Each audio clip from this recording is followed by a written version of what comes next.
Buongiorno. Hello. Miss Yukani chat. Well, here you have an opportunity to indulge in gameplay once again.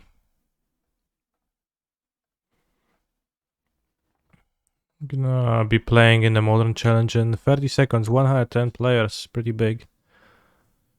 Going with my trusty breach deck with bad cards, by which I mean 2 grinding stations in it.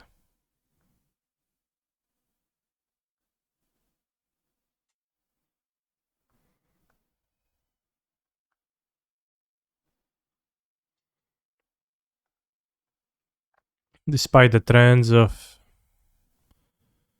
mid-range decks with breaches, I'll play my 2 mana, 2-0 artifacts.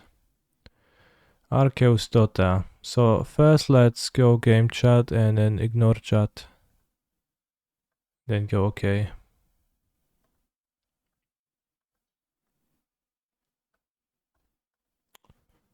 On the draw, I got a 1 lander. Yeah, I can use the bubble to filter. It's not a great hand.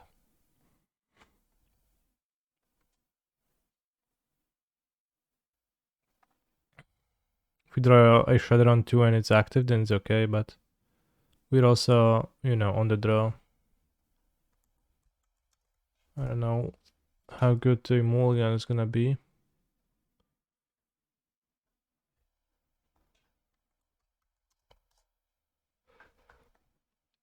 Maybe it's okay to keep. I think it's actually okay to keep. I'll rely on the Shredder a bit. Shredder is great against Rhinos.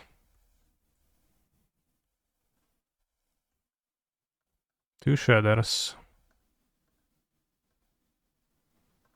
Okay, so we draw a land, so we don't play anything now.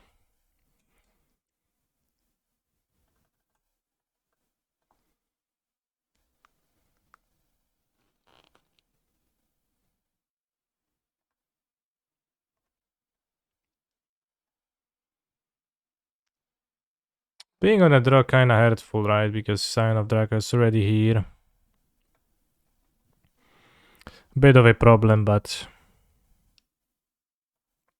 play the Shockland because I might want to fetch an island, but I'm not sure.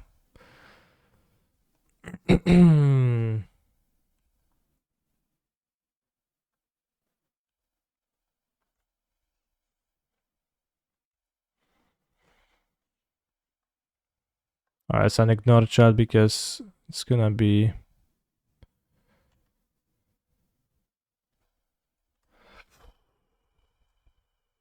annoying.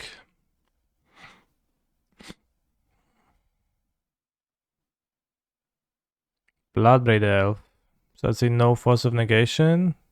Deck list. Has to be.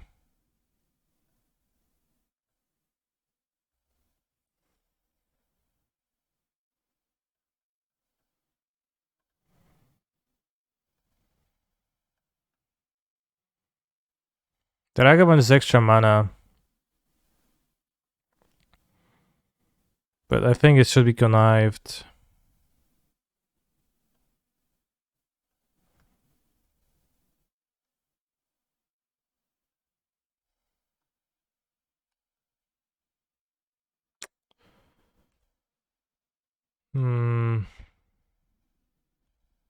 Medium draws.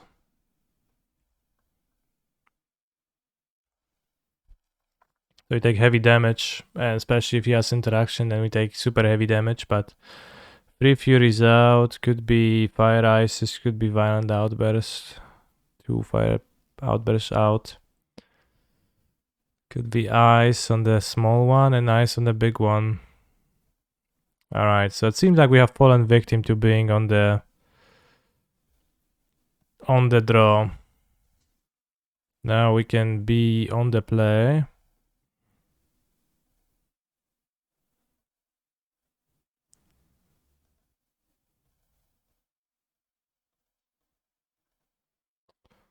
Probably non-zero value in Unholy Heat, and I don't know if he's playing Leyline Binding, but I can assume that he is, right?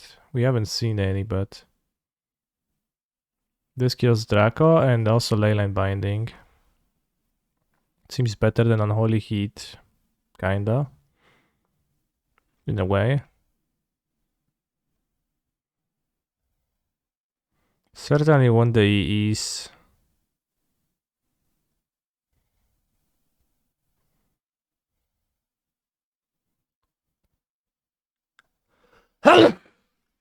Oh, snap.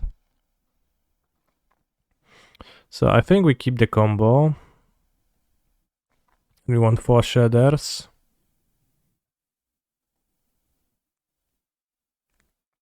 That's 62 cards already.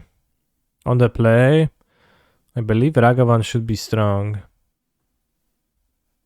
Should be strong to open with Ragavan on the play. Could cut the desk against Rhinos. Probably cut a Mox Amber. We had 2 extra zeros. Bless you, thanks. Maybe we can move away one iteration for a Werther. On the draw, I think we're gonna reduce the amount of Ragavan in the deck.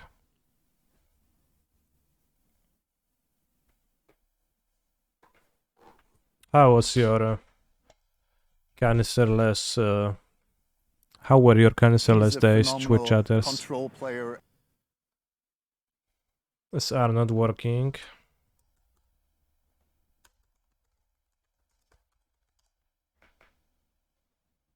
Probably gonna wait. Probably gonna take a while. He's a phenomenal. In a few minutes. Player. Welcome back, Mr. Streamer. Thank you, Dreddy Boys. In a few minutes, MTG bot's gonna wake up and just accept all the previous messages.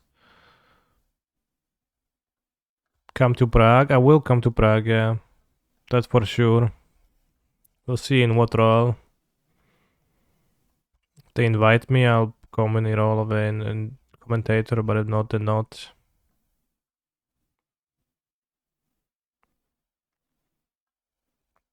Will I come to Brazil? Sure. Well, probably not, actually.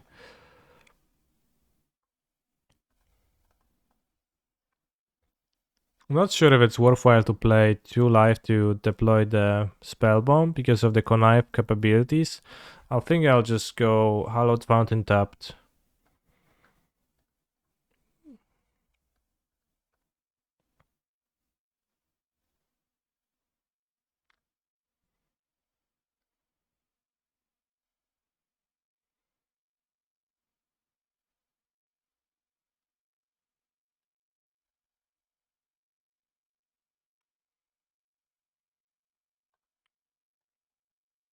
I'm probably gonna play Run of Magistrate to play around Fire Ice tapping my land.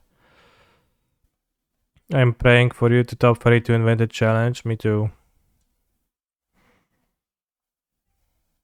I ran into Discoveren in the last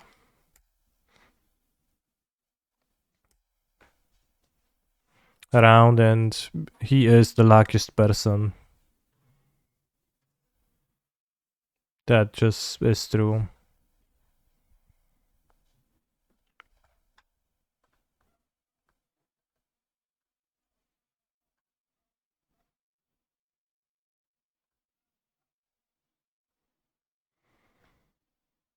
No Brazil boy into Cascade, please. No, it's fine if they do that. They're actually welcome to do so.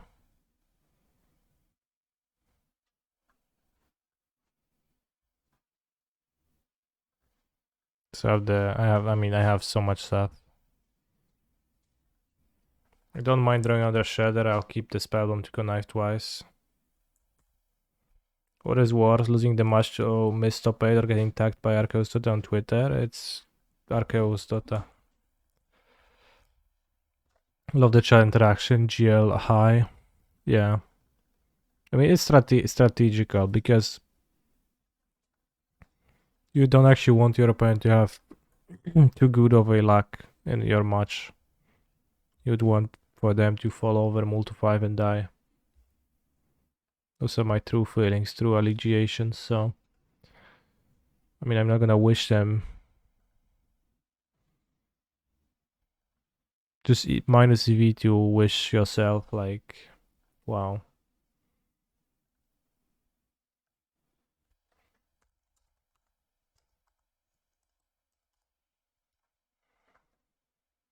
I don't know why he sources bet it.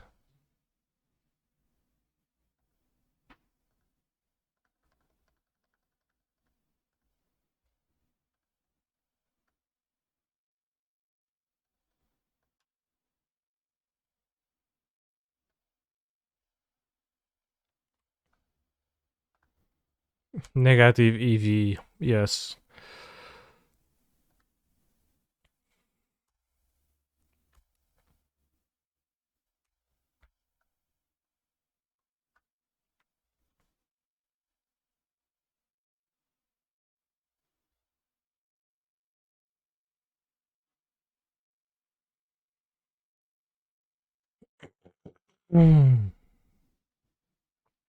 Already flamed my opponent for their nice endurance. Now we are bound to have it break my breach combo in game 3 He's a phenomenal and control ruin player. it, and then you Good can luck, retaliate Mr. with, Streamer. yeah, nice card indeed, haha, yeah, that's why I brought it in.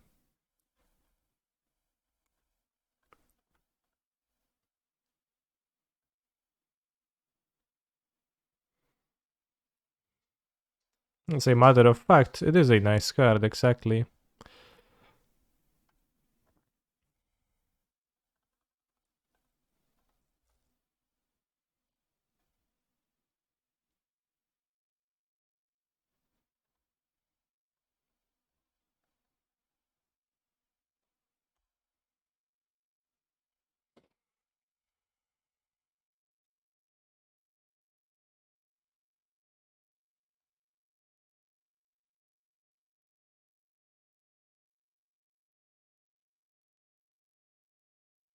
Okay, so this is a binding deck.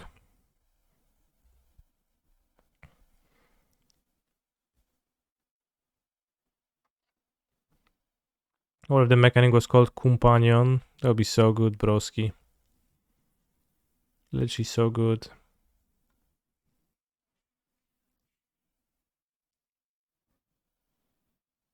Well, I play that new Bandai TCG. I don't know what's that. What's the new Bandai TCG? I bought Shadow Spear? I'm not sure if I actually should. I haven't.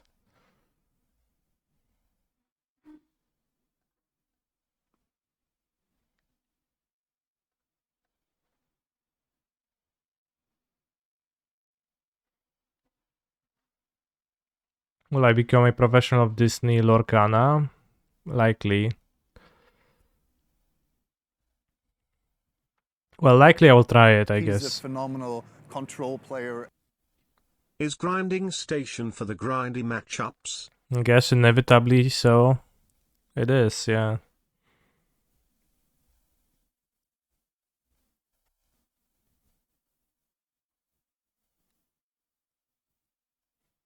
I heard Gaston Agro is unbeatable. Can you confirm or deny? I think the game hasn't released yet, so it is unknowable. I should have played explosives.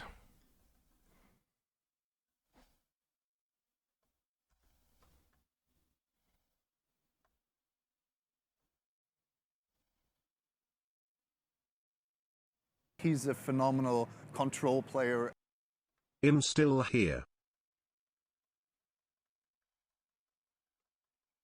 You're still here for 3 years.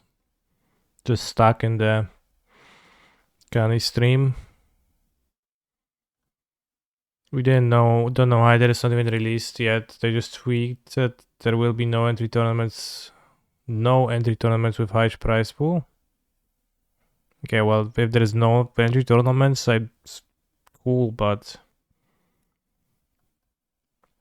I don't know how ultimately useful of an information is that.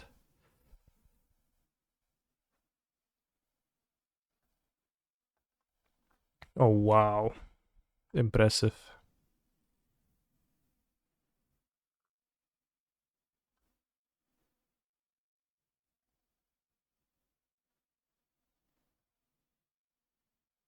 you see any Blood Moons? No, they play lane binding, they don't play Blood Moons. Oh, no entry fee, that's what you mean. I thought you said that they tweeted there will be no tournaments, which would be an odd thing to say. And not very, like, interesting for many, I think. Guess we're gonna combo off.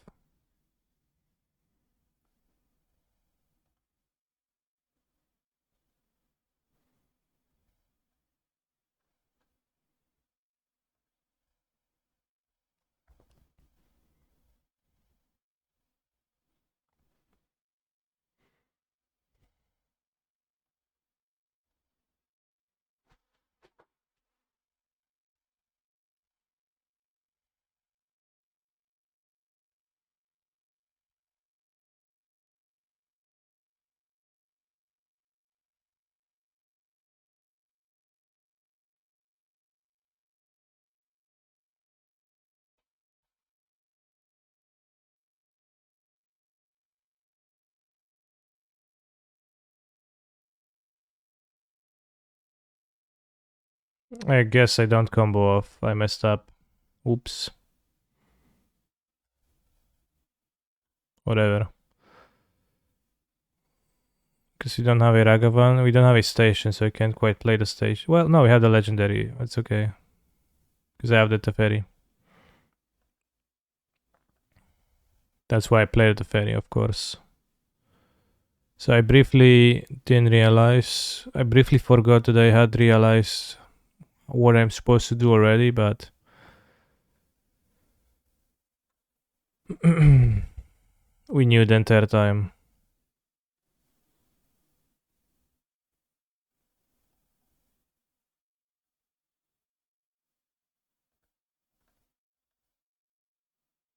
Yeah, the bot is probably gonna explode real soon. It does seem like having the combo is okay if they have no leyline binding. Excuse me, they have leyline binding, but they have no leyline unbinding. And even more so, they have no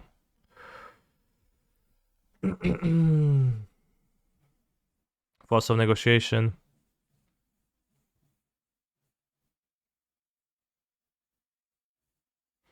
Yeah, I'm going to trim monkeys on the draw. I think we're gonna have like 2 monkey, back with this, back with this. Did they reschedule Vintage Challenge? I think they added more Vintage Challenges. They added more challenges in general. Could have some unholy heat, but I think it's a little bit bad. And endurance also doesn't do it any favors. Duration found explosive. Very well put. Brusiem teči, very well put. It's such a good point. I have Dispute. I guess Dispute maybe is not the greatest. They don't seem to be playing Force of Negation.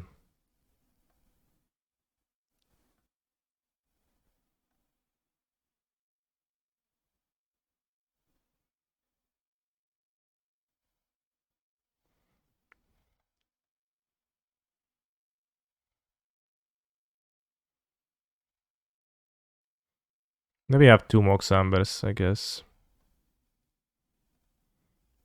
I think in this match. Well, yeah, Kad Ragavan, but I think turn 1 Emery should be a good. Maybe it's Shadow Spear. I can play it on turn 1, so it does something on turn 1. The sand is a little bit too stinky, although it's close. I think we're gonna move. On the draw, we could use 2 bubbles to hit that second land drop, which we're not super unlikely to, and then we have explosives. So I think it's not unjustifiable. Then we have the ferry. That might be hard to do it. I think I would rather keep something with a shredder. Well, yeah, okay. Put back the grape shot, don't play station on 2. Have the option to combo.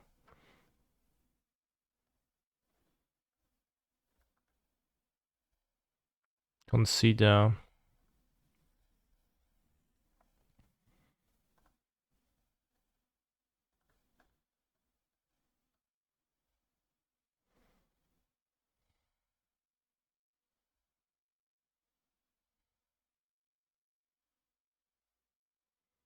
It's my point like playing any. I guess they play Fury and Endurance, so they do play cards that are not compatible with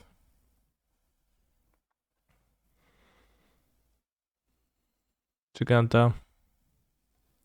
Let's get Hallowed Fountain and you're gonna consider end of turn. I'm not agree with Mool, but I understand the choice. Okay. Very well put. Would you keep the fast hand then? Yeah, it seems like MTG bot just needs resetting.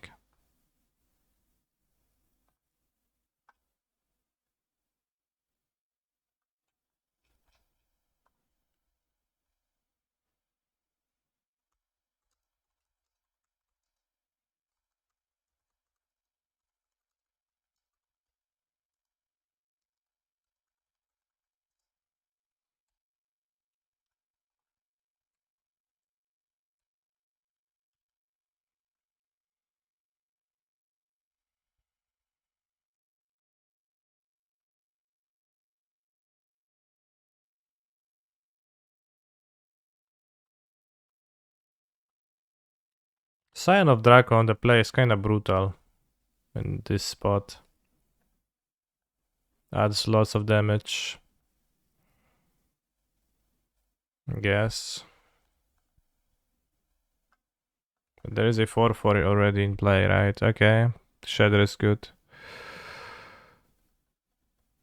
Let's go, Magistrate.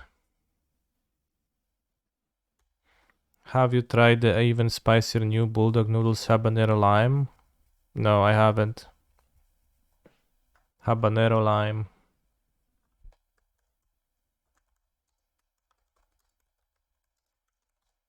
Thank you for He's a bringing that to my phenomenal attention. control player.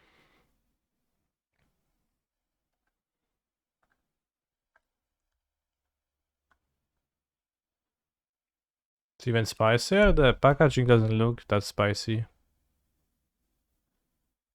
But habanero is pretty spicy, right?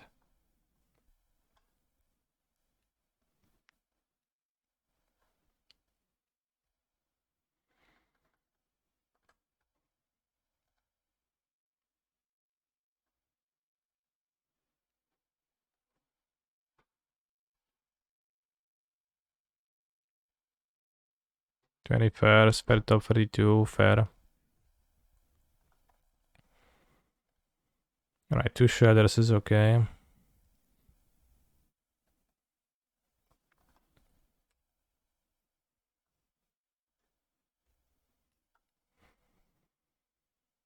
Of course, you're gonna be at a very low life total, so... What are you playing in Pioneer? I think I'll play Rakdos Sacrifice.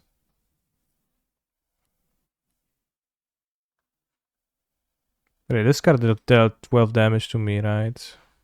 No, it was 8 damage, then 4. So I would be at 17 otherwise.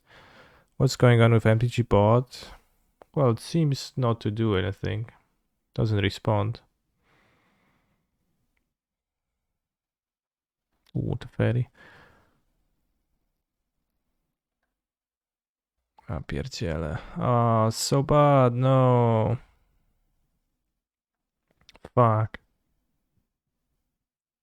Song request, the graphic overlay with the score is frozen at round 1 of Vintage Challenge, despite that challenge progressing. Having already progressed till round 6 and the top 8. New challenge starting didn't update that. So those are the problems we are encountering.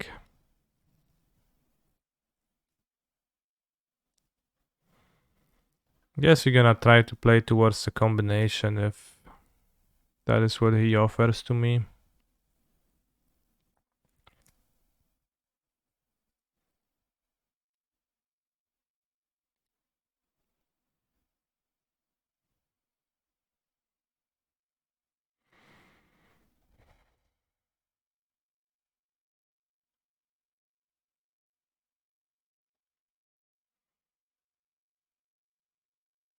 Okay, we're gonna do this, this, this, I think. Fire Ice.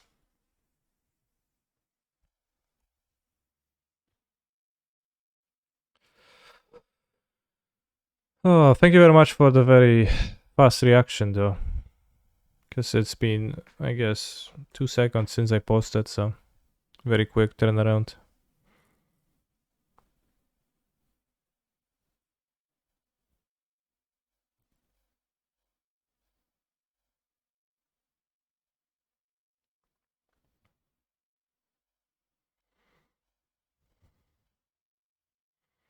I think I like playing Shredder more than playing Iteration. Suspending Rhinos, hold up Fire Ice.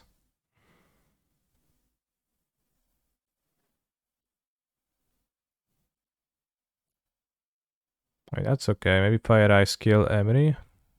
That makes sense.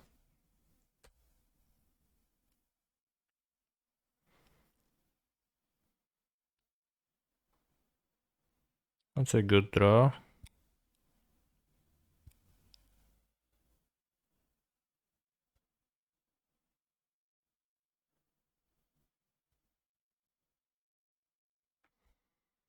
I mean, let's play it.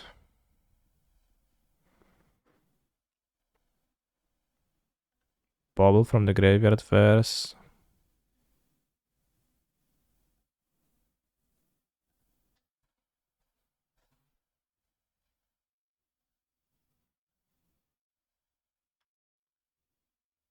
Seems like he doesn't have anything, so.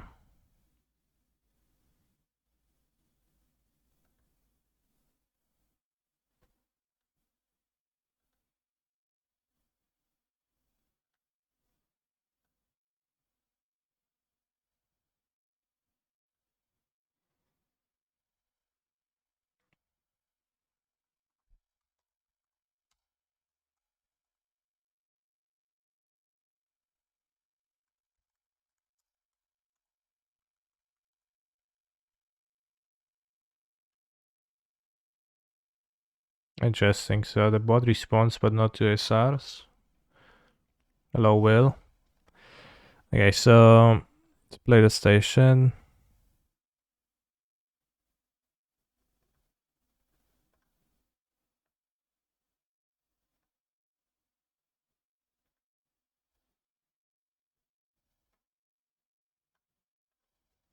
Mill self. Always yes. Okay.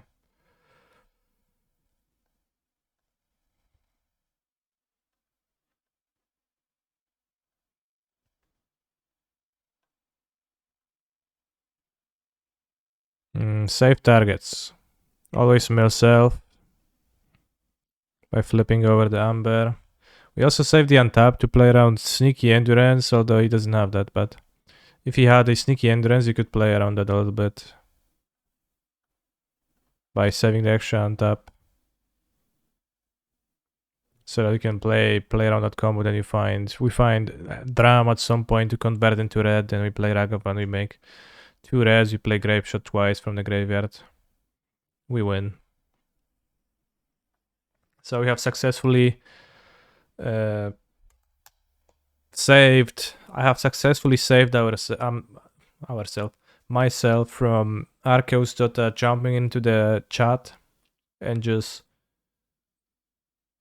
foaming from his mouth about how strong Rhinos is and how good that deck is, and just evangelizing everyone in the chat to that. Oh, one dropped in Modern Challenge, lost to Cancel, and scored MTG GG's. I think that's gonna be the position now. But yeah, we are 1-0 in the Modern Challenge. You know, this was a spot where I enjoyed having the Grinding Station combo in my deck, because I think I could struggle to come back otherwise. Of course, my deck would have many more good 1-mana cards than this build, but you know, Sometimes it's valuable, right? You just draw a breach and just win. It's not nothing. And for Pioneer, I wanted to play with this.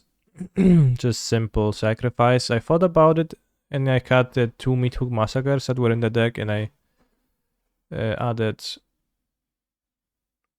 a Croxa for grindy matchups and a Giganta for grindy matchups. Seems good to me. So I could take this for a challenge spin unless you have a greater idea, Twitch chatters. The other options that I was considering was Lotus Field, which we could play for science, or maybe we could play something exciting like Mono White Humans or Angels. Bloody Betrayal is just a gain control effect until end of turn, makes a blood token.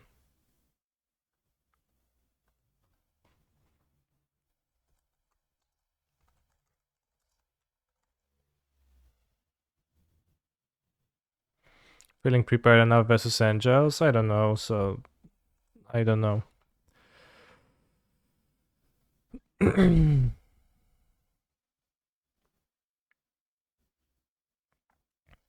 I played against Angels once, this deck, and I just killed my opponent's creatures and won.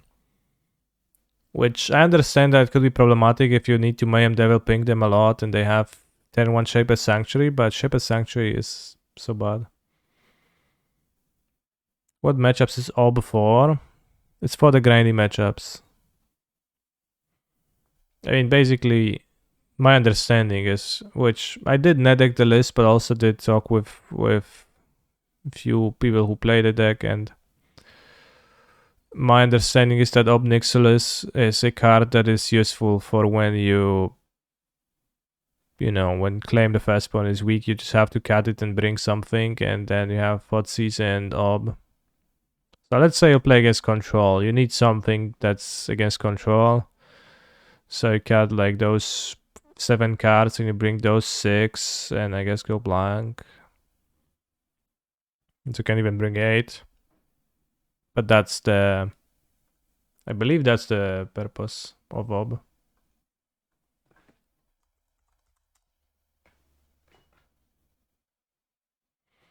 It's also because Ob Nixilis is the most broken card ever, right? It's 2 Planeswalkers for 3 mana and it's as strong as Oko. So it would be a shame not to play it. Also, I made a poll yesterday which has already finished. So let's check out the result. Do you think Magic is a better game if players start with 30 card hands, but there is no draw step and no cleanup step? Discuss in the comments. And 8.5% responded with better. Which means that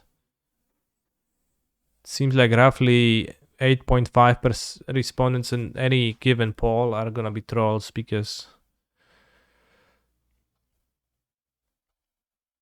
that was one of the more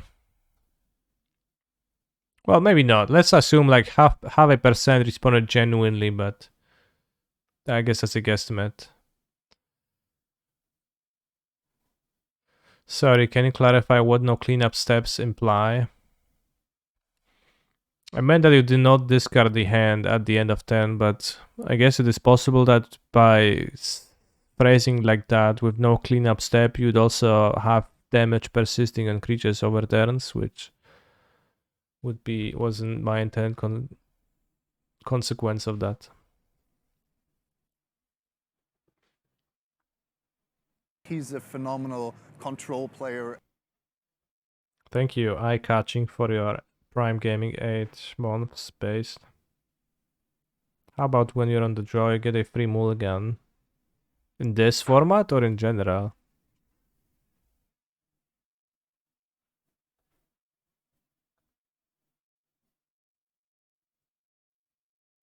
Like if like sometimes when I make polls about that, people discuss and they say that they would like more card selection for the player on the draw to happen,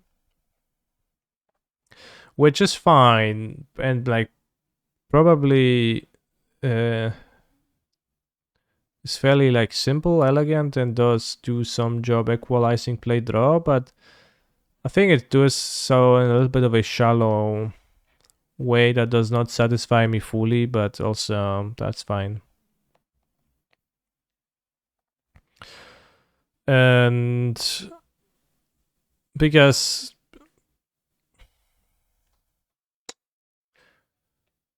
what is kind of the crux of an issue that annoys me is that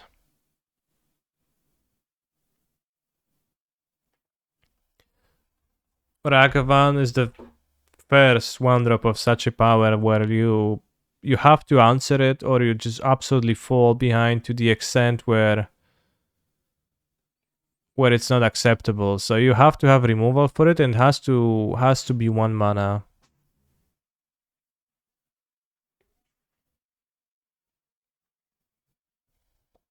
And I just think it's not cool that you... It kind of just... If you're trying to design cards in a card game, it kind of limits you down a lot, because you no longer can use 1 mana cards, 2 mana cards to answer the 1 mana card, because it is just not acceptable in Modern. So you're only left with 1 mana cards and 0 mana cards as possible designs. That feels like it could lead to problems along the way.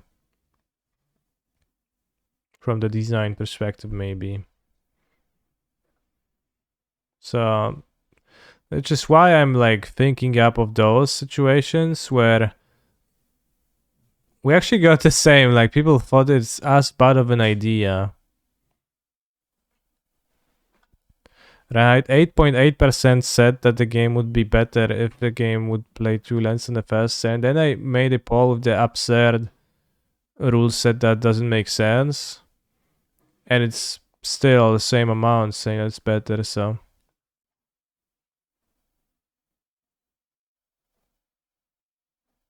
This is interesting. But when I think about this, what it actually does, I think the phrasing kind of made it hard for people to grasp fully, maybe.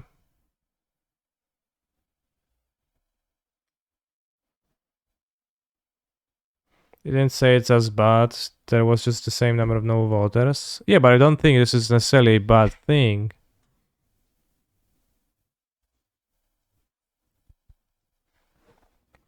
But I think what's a little bit hard to understand when you think about it, like if the first player can play 2 lands on the first turn, what it does, it makes the player on the draw go first.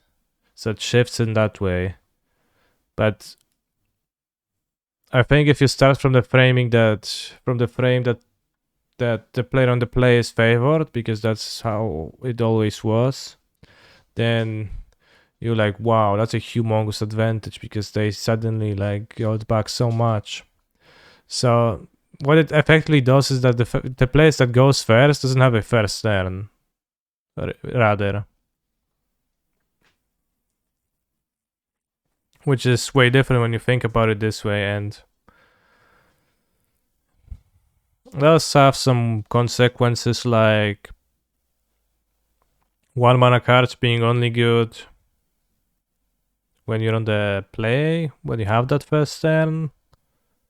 Well, it's not true. They're still good, right? But like 1-drop creatures, let's say, are only really good when you have that first turn, and they're not really all that good when you start on 2. Well, that's not even true either, because you can still play them. You can play 2 of them on your first turn. You know, if you play mono white Winnie.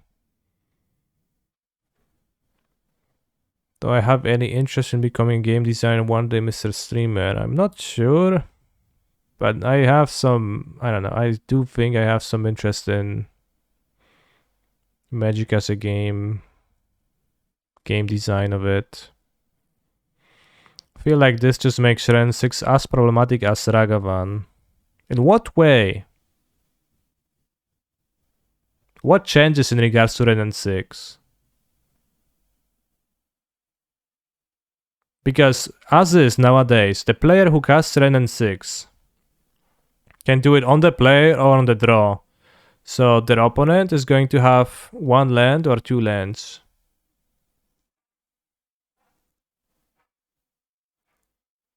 And now, when you're going to be casting in Ren and 6, your opponent might have 1 land or 2 lands available to them. I don't think anything changes in regards to Ren and 6, right?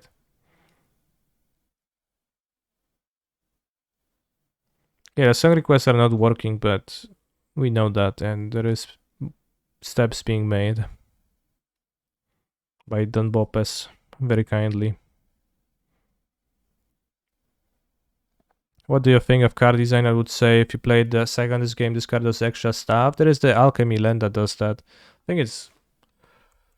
what's 4-second Crossroads? Yes. It's interesting.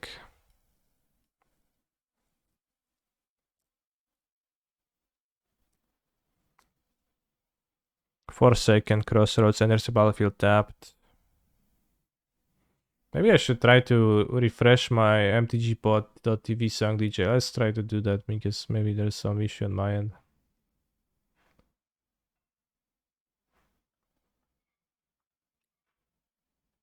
Why not?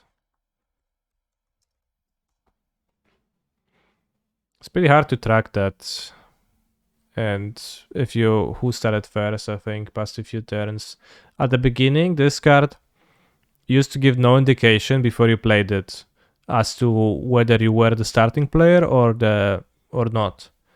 Which meant that you played it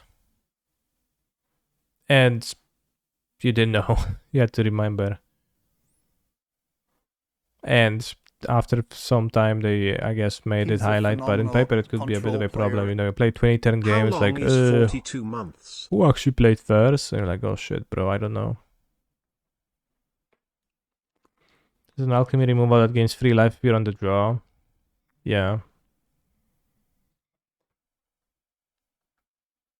He's a phenomenal So, you know, with this control rule player. of the first player, essentially the player going first skips their first turn, right? They don't have the opportunity to use the first mana proactively.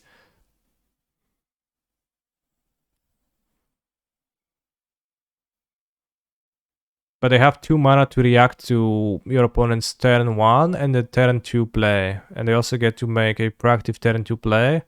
Although the opponent gets to play a turn 1 mana thing beforehand. People would start noting if it was relevant. No, yeah, it's not the biggest problem. Thank you very much for the subscription. Obi-Wan episode 3. An angry Sapo So I guess it's not the biggest obstacle. You could just write it down on your life total path, but it does increase the complexity of tracking. Maybe 2 lands, but 1 has to enter tapped unless it can produce green mana. See, I think it is very important for a rule like this to be elegant, simple, and easy to understand. And easy to explain and easy to understand. So right now we have, alright, the rule that the player going first skips their draw step, alright? That's easy to understand and it's explainable in 3 words. Okay, more words, but in one phrase, like the player going first skips their draw step. So you could also have the the equalizing rule to say the player going second gets to play 2 lands on their first turn. Gets to play an extra land drop on their first turn.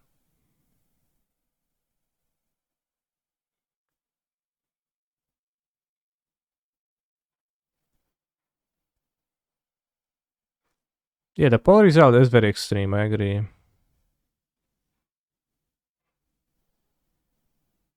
Two lands turn 1 seems too good. No, but it's not 2 lands turn 1 because you have the wrong framing, bro. Again, I think that's kind of the problem. Imagine that the player on the play can't play a 1-drop on turn 1.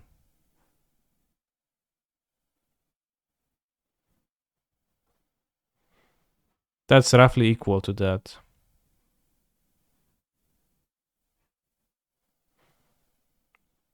You still keep the draw? Not sure. I think it's possible. Like, I would need to think about that. Okay, let's say the player on the play has 2 lands and plays a 2-drop. Yes, then you're playing a 2-drop versus 1 land. Then the player on the draw would have very well 4 mana if you had a dork.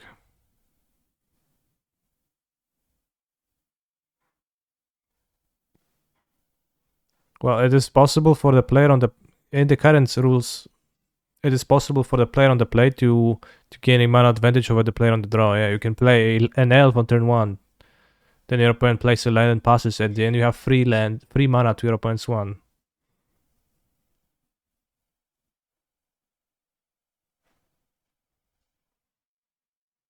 It's like, it's not an issue with this rule set that it does not really change it.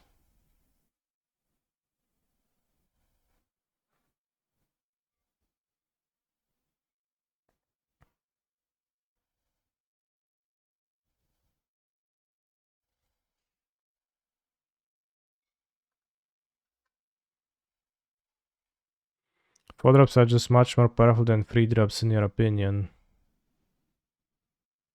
Well, but you can play 4 drop on turn 3 on the play right now. You can play a 4 drop when your opponent only has 2 turns of acting, right? You can still play a 4 drop when your opponent had their turn when they had 1 mana and they had their turn when they had 2 mana. And you play a 4 drop. That situation happens. Can you see who voted yes? I can't, no.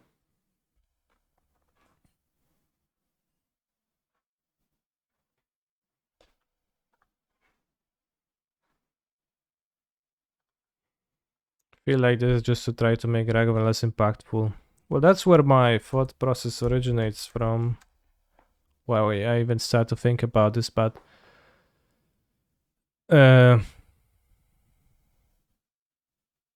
I think there's also a systemic Magic the Gathering, difference between play and draw, and I think it would be nice if it was closer than it seems to be right now. I'd wipe away in my hand, but no second blue Saj. Well, tough luck, broski.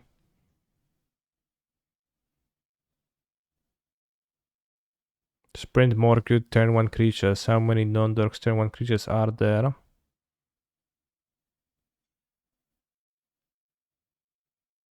Well, the thing is that I think it's... If you get down to cards costing 1 mana, you just no longer have designing wiggle room. Because they can only cost 1 mana or 0. It's very granular, very pretty binary, right? You just don't have space to operate, because when like the default cheap card in a game is 2 mana and not 1 mana, just everything is more expensive, then and you have more wiggle room. You can make some occasional 1 mana cards and do some stuff. You can make the default 2 mana cards that do the okay stuff, and you can make more expensive, more powerful versions of the effects.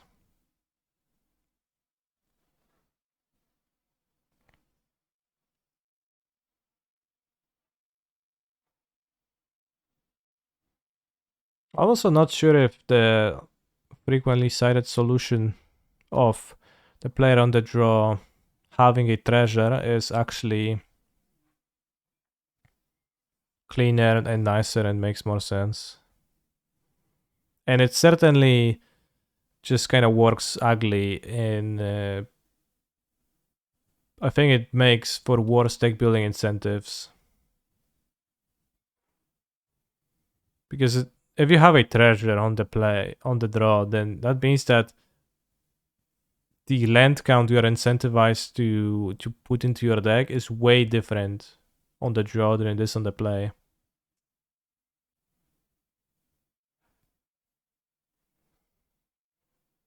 And then also treasures naturally make every 5 colors of mana. You can make a special treasure that's like not artifact, do not synergize, and does not create colored mana, but then it's on deck by deck basis, it's different constraints, and it's very inelegant because such a thing does not exist in Magic.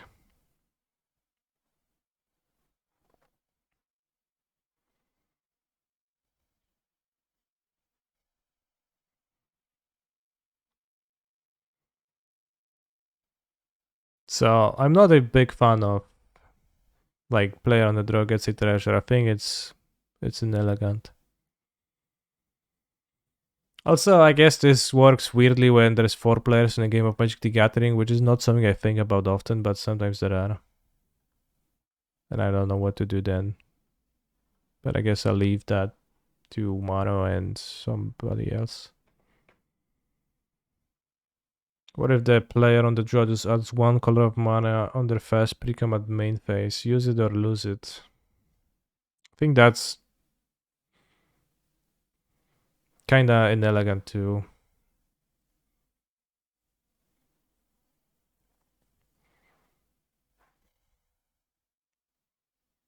What I like about, you know, the player plays 2 lands on their first turn is that it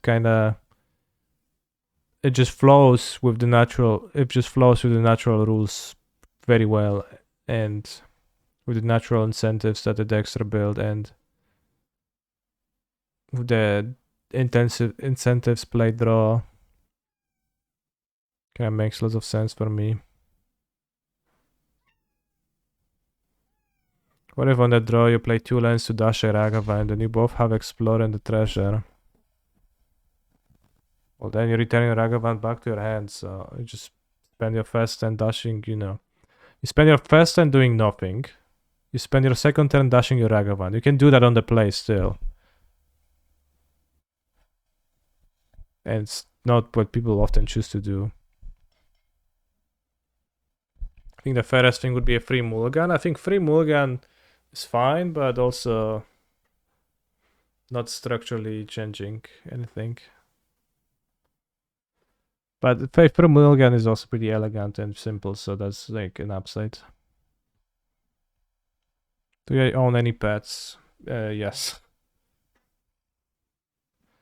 It is not a stray cat.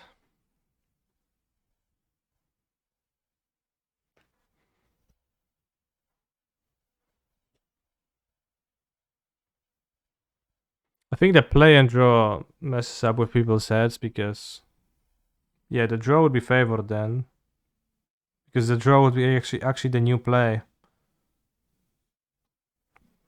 But I think it would make 1 mana cards less powerful, which is nice.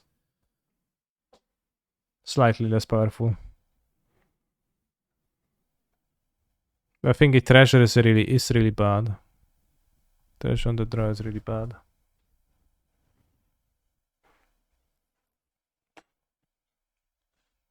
Wouldn't some decks, combo decks, I assume, just choose to be on the draw then? Well, you would choose to go second because that would be the faster. You would probably default to going second because that would be the faster way, right? And probably the slightly higher win rate play. But what is important that we have like 1 mode of starting and a second mode of starting. Currently it's play and draw, and let's assume that play is 55% favored and draw is 45% to win the game. So you are fine if introducing my rule set makes play 48% and draw 52, because you still made them closer, right?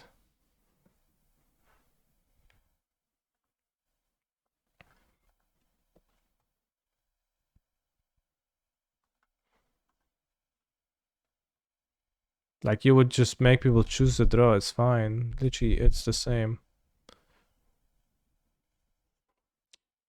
Oh, we can't combo. This will probably keep, not sure. Thank you, Rest.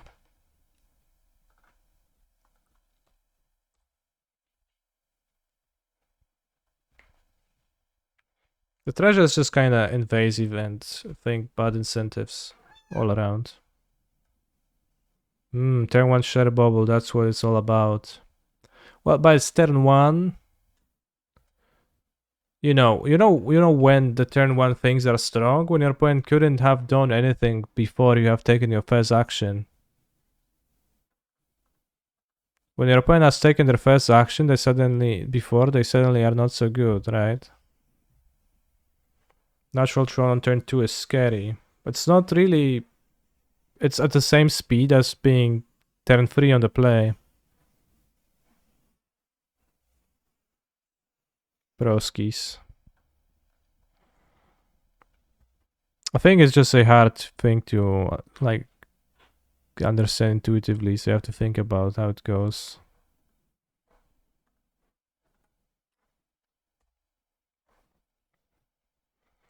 What is this deck with Bombat Courier turn 1?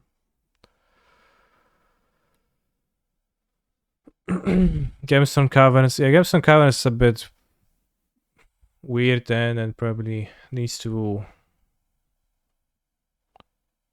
be maybe a ratat or think about it a bit more. Are you saying Twitch chat is dumb? Yeah, I am.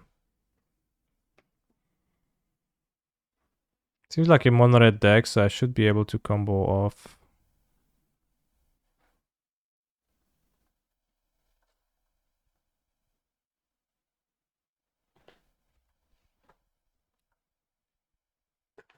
Oh, my opponent doesn't exile a Grapeshot with the monkey.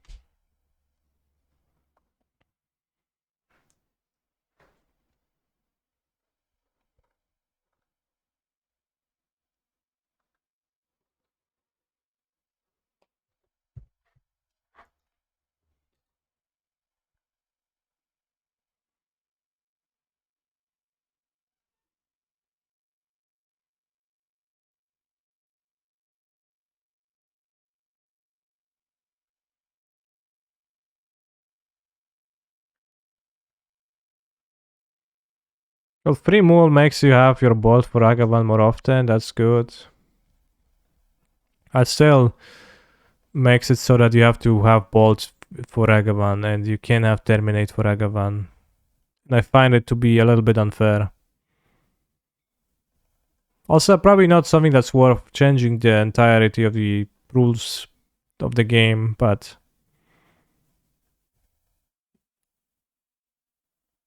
I think my idea has merit.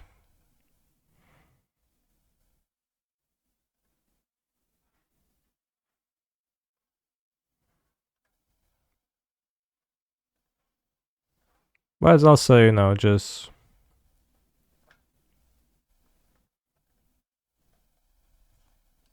thinking about stuff. Not all formats revolve around Ragavan. That is true.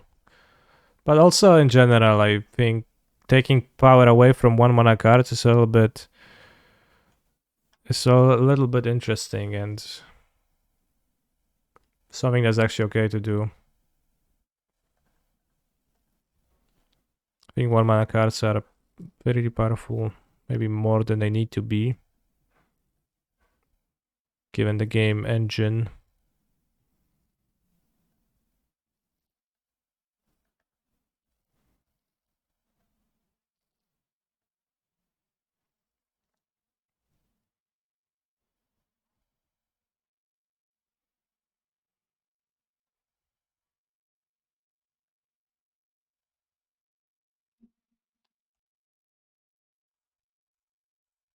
Gonna try to combo on the next turn.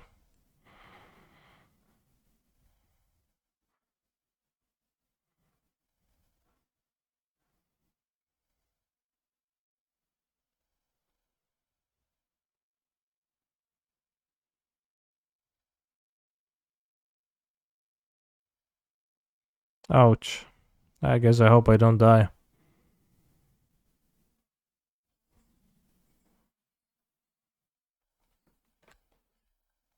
Thank you, Don Bobs.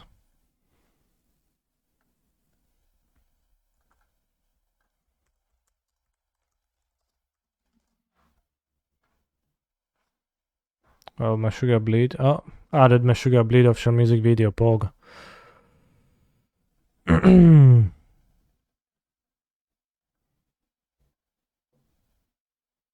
have Bolt and Gal Blast. No, sharpness blast bullshit. Don't do it. I need to live. I need to combo off. Ah.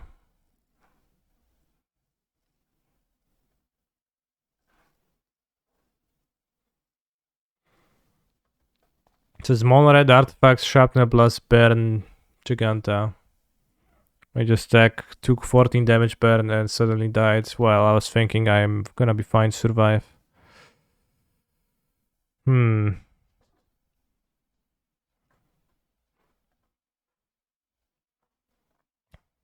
not sure if this is a combo matchup. It's probably a Shadow Spear matchup. Life gain. It's a Saga deck. Hashtag ban Giganta for sure. Yeah, CWS is Caleb Scherer. I think it's not a combo matchup. Because I need to protect my life points. I need to do stuff early and often in the game. I want the prismatic endings. I don't think I would want 4 Ragavans against that mono red deck. Sperry is okay against this Saga deck. I think you can maybe cut Desk. Cut Grape Shot, yeah.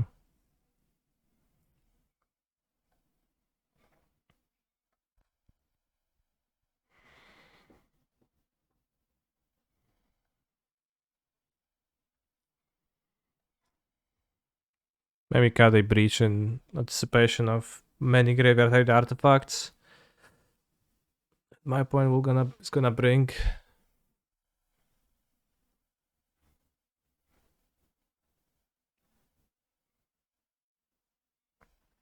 How the Storm Bros have fallen, exactly.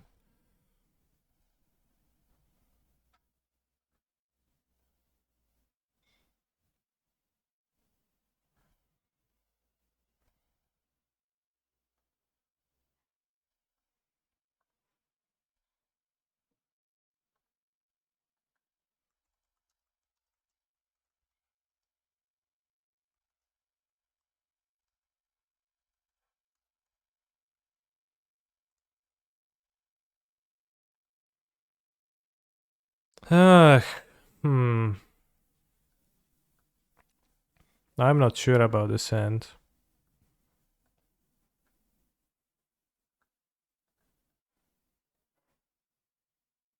It can be really bad if I miss my land drop. Let's keep it.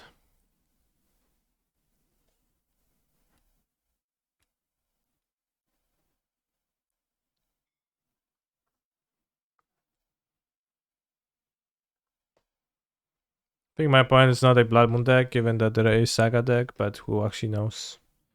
In practice, the mono red people have the wildest ideas. Maybe MH3 makes Storm good again. No. They'll only print removal spells and Ragavans from now on.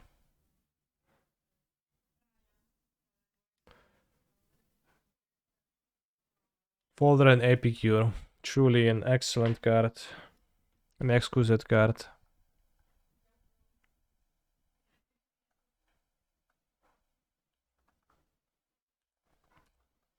Any Epicures in the chat? Alright, this is scary, but let's play the Ledger Shredder. Scary that we missed the land drop and we're gonna be in a shit hole. Bolt. Okay.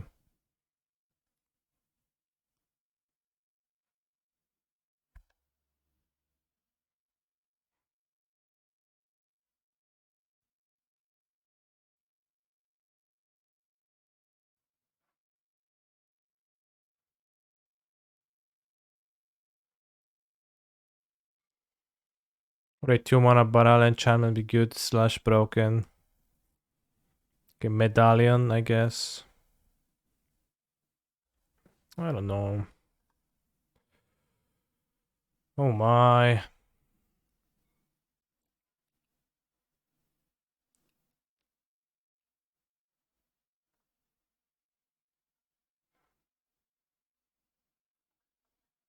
Kurde. So bad.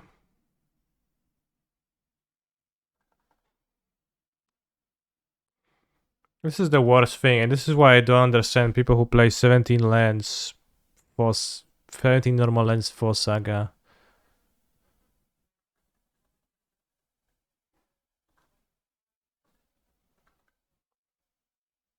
Just kind of getting in bad spots so often because of it.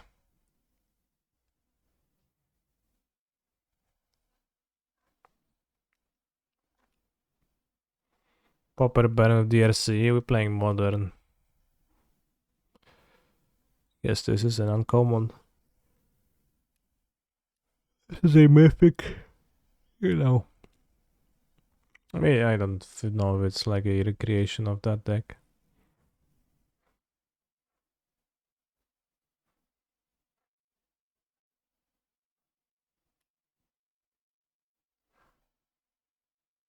I think we kinda can't win now.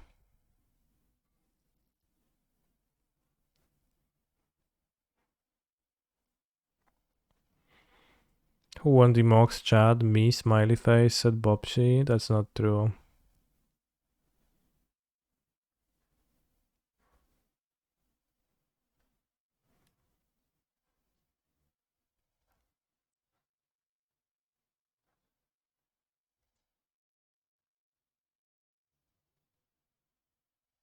Nice. Emery. Cool.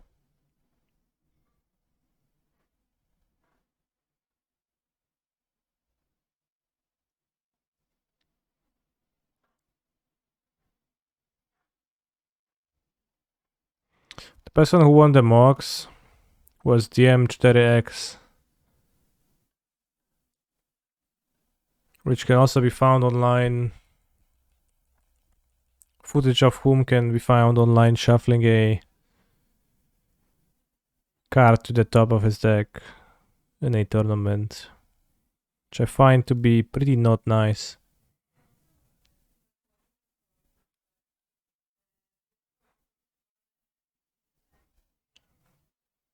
It's something you shouldn't do.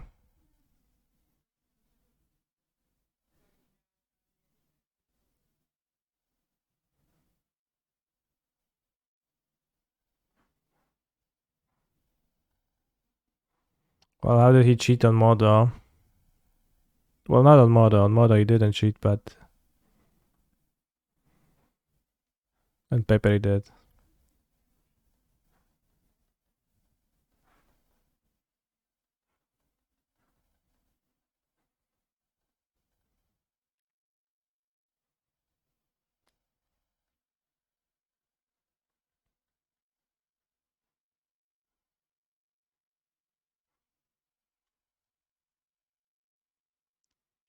Well, CWS is playing some spicy cards. We're gonna struggle to win, but let's keep on gaming.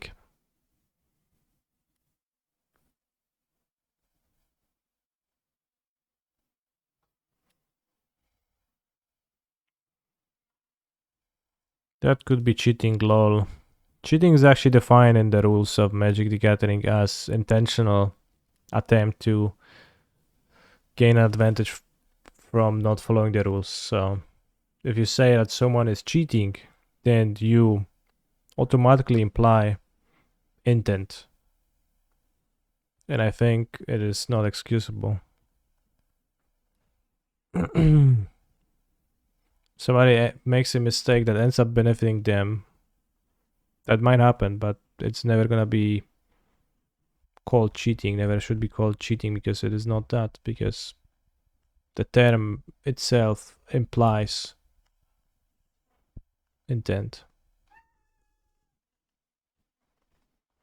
What have I done? No cheating is against the rules, and I'm not cheating.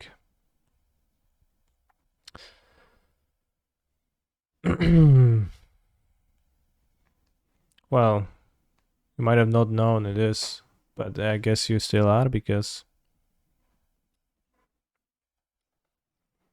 not knowing the law does not absolve you from following it. Something. At least at the Pro Tours, when they send you the info about the tournament, they let you know that knowing the tournament rules and procedures is players' responsibility, and they give you links to the documents, so I can't use that line of defense. Are we coming back? No, I'm not. I have a big graveyard for the breach, but relic.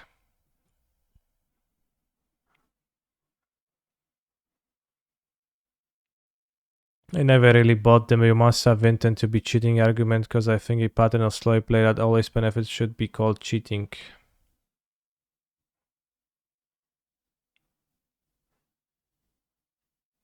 Well, if you have a pattern of sloppy play, then like you have it.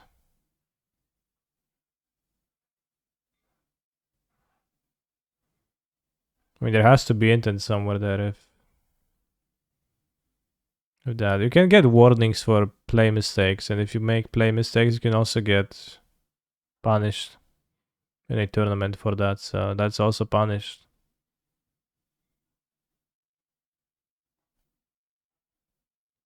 If you're intentionally sloppy, then I guess that you're kind of contradicting yourself. Is slow playing to get a draw cheating? Yes.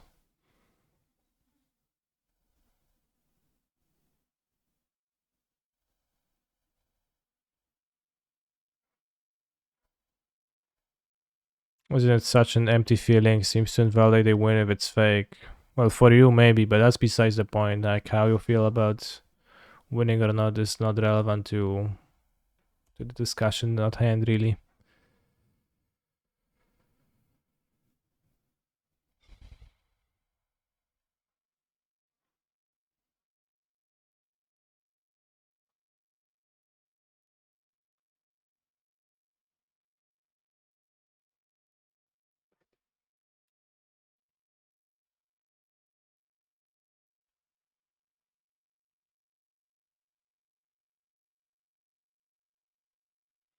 I think they should add the cheating minigame of MTGO, like one of those hacking minigames where you rotate pipes. I don't know what's rotating pipes. I mean, like lock picking in Elder Scrolls. Maybe. So you can stack a Terminate on top of your deck.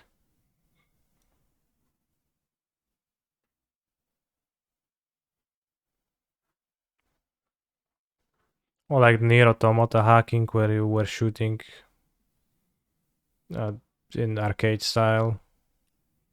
And then if you shoot well enough, then you deal damage.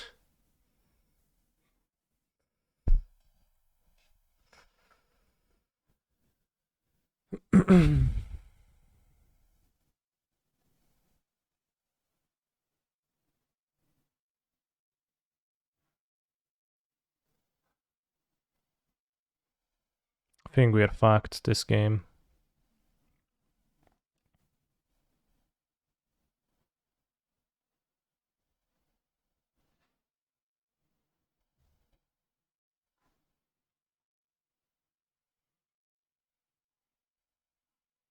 I guess all because of the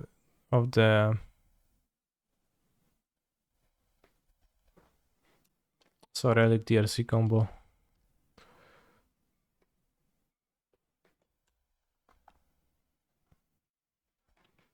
It's all because of the Saga on turn 2. It's this game that recently won the extra land drop.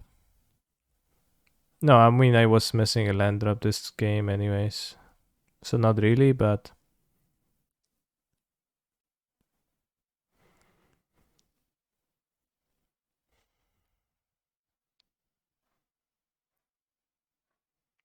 it's so bad.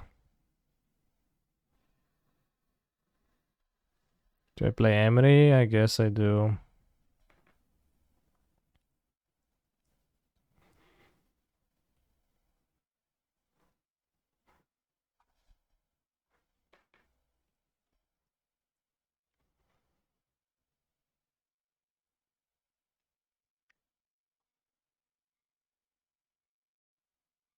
Explosives on 1 wouldn't be too bad here. This is a dice effect. No, it's 3 mana. Well, I guess it is dice to excel the card until end of turn. You may play out card. Okay. Are they synthesizing the samurai in here? Because there is a sword being synthesized.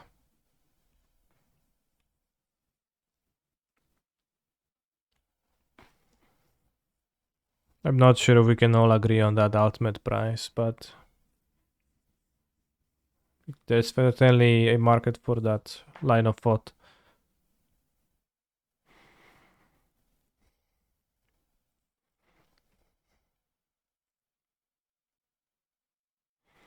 So you'd find some like-minded individuals somewhere.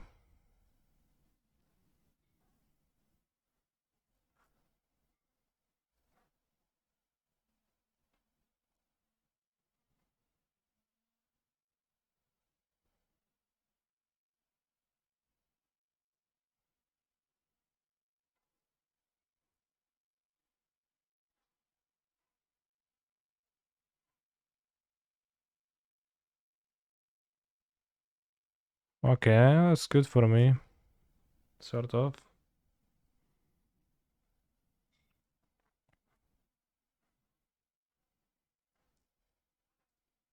Ramuna Bruins. What the heck is happening here?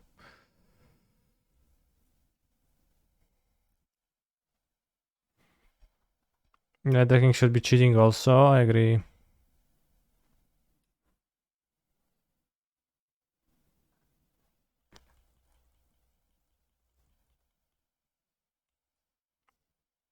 Explodes on 1. I think I haven't sideboarded them in though.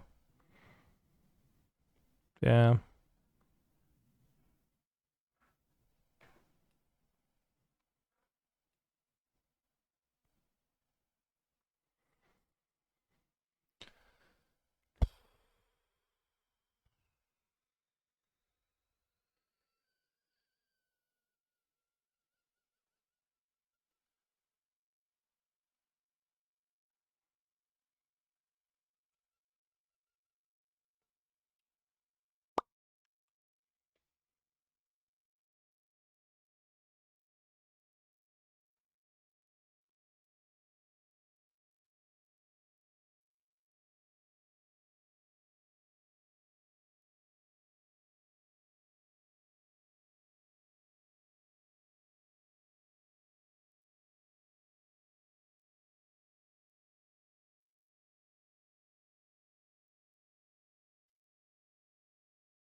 Did you see Gap's ban deck last night with Sun Titan? I did not.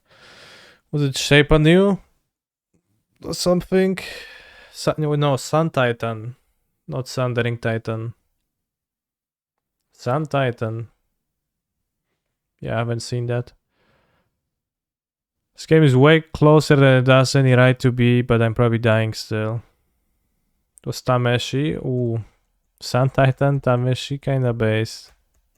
Kinda okay with Lotus Field. Not Field, Bloom. With Field, maybe okay too, but not super well.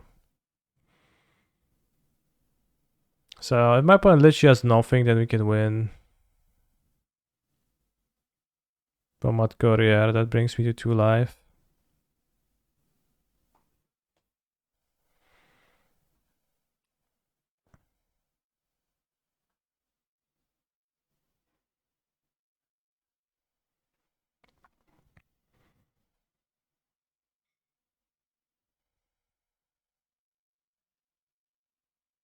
There is a Shadow Spin in my deck, but I need to draw it immediately.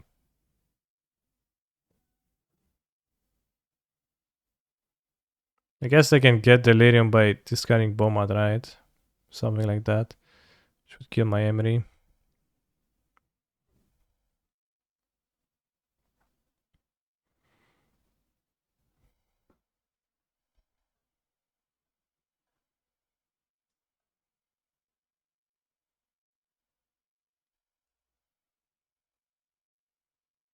I could just play our burn spell. Is that a sneaky man?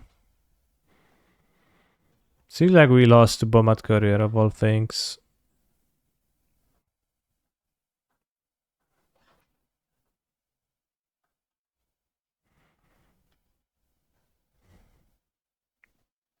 Needed to maybe mulligan because I think my hand was risky. I risked and I didn't get there. It's okay if my hand is okay if we get to activate Urza's Saga. While upon even attack, lol. I don't know. I mean, it does make big difference.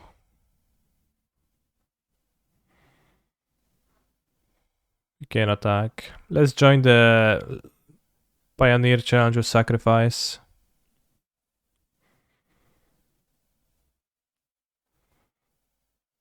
I like how Mayhem Devil is riding his unicycle and is very happy about it. I like how Kiki Jiki makes treasures, and I like how Croxa is very powerful. So, you know, seems like a good deck to play in the Pioneer Challenge. Legacy stable Bombat Courier, literally never seen it in Legacy.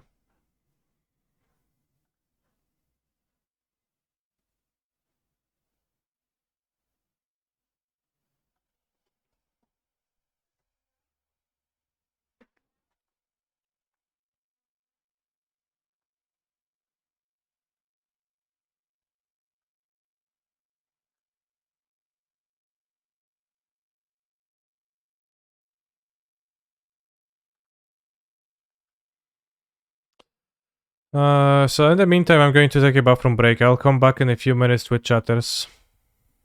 But first, let's read the message from Ultimate Price. In summary, I think the following things should be called cheating and be instant DQ. Animated easily. Yeah. I don't know, bros. I like anime, so.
Can I show the deck?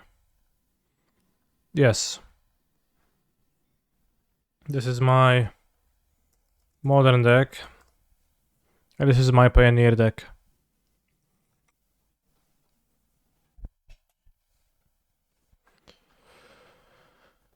Speaker so loud. I'll Pinka send a link. You can watch.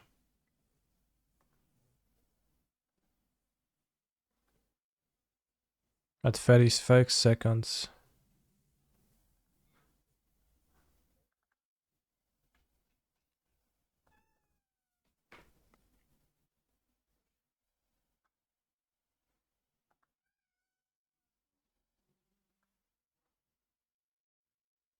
Oh, Bomat Courier, yeah. The legacy flame. What the heck is this doing in this deck?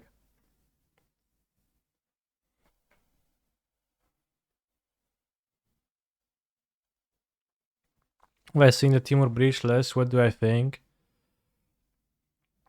I think it's fine, but I think Ren and 6 plus Urza's Saga is actually more of a non-bot and is a combo.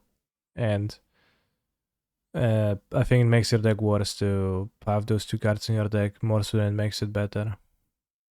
All things considered, when you mix up the early game with the late game.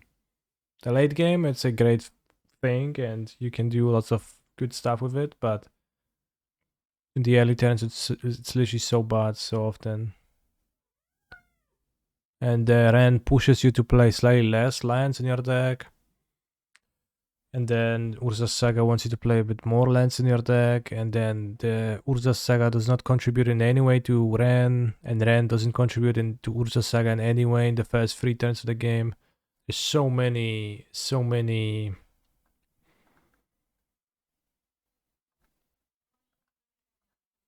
incentives that don't align, I think. And it's kind of subtle, and I haven't liked that combo much when I played it. I think it moreover makes your deck a bit worse.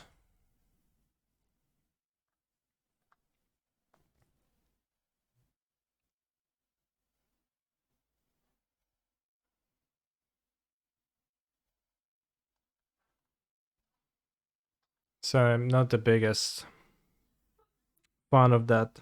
And I think analyzing Ren plus Urza's Saga as a great combo is just surface level thinking and not analyzing the actual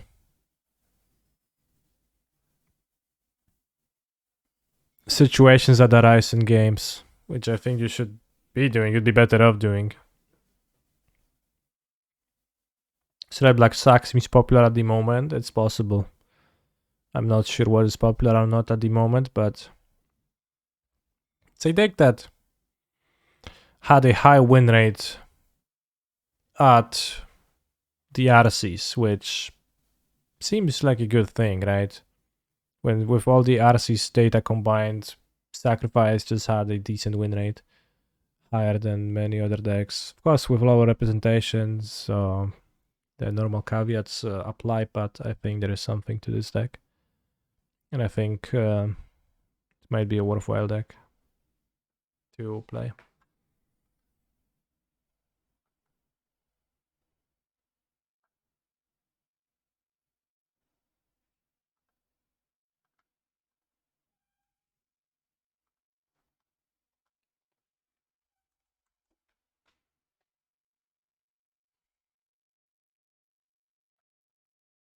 Yeah, creativity I don't quite understand either, but it's a deck that people like for some reason. Some of them at least.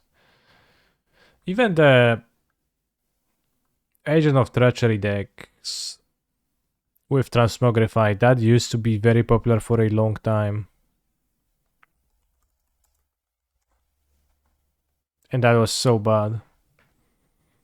It's literally such a terrible deck. I was not capable of understanding what makes it so popular, but yeah, even as far as 2 days ago, I guess.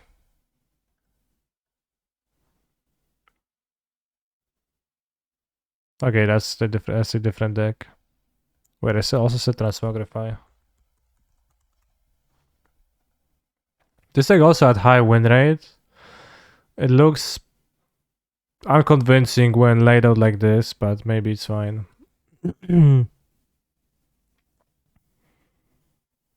I don't like that it's a Yorion deck that really wants a specific card, but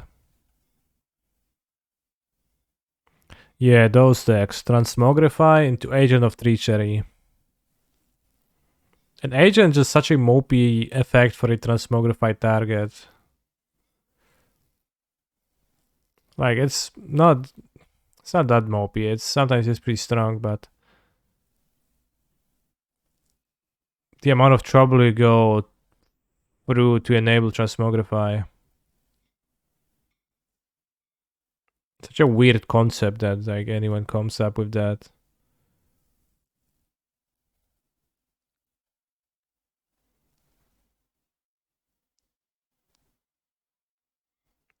I mean, I guess it's a copy paste of a standard deck, so that's why. What am I gonna play in Pioneer? Red Black Sacrifice.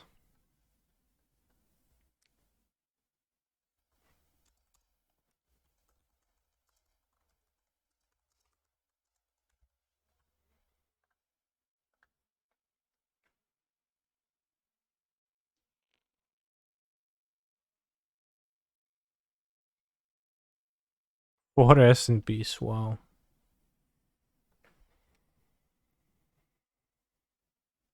I mean, you could play look at the in Pioneer. It's a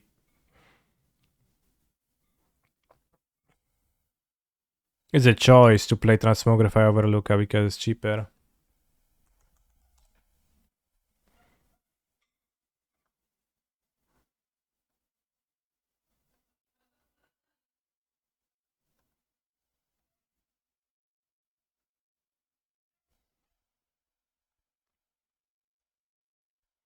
Each creature controlled deals damage equal to its power to each opponent. Damn. Exile top 3 cards for library. Creature cards exiled this way again you may cast this card from exile as long as you control Luca Planeswalker.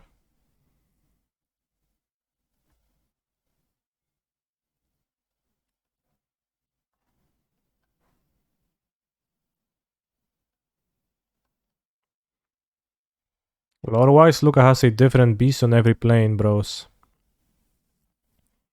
Because he just likes beasts, so he bonds himself to beasts. But here he bound himself to a Phyrexian beast, and it's like, oh shit. Guess I'm Phyrexian now.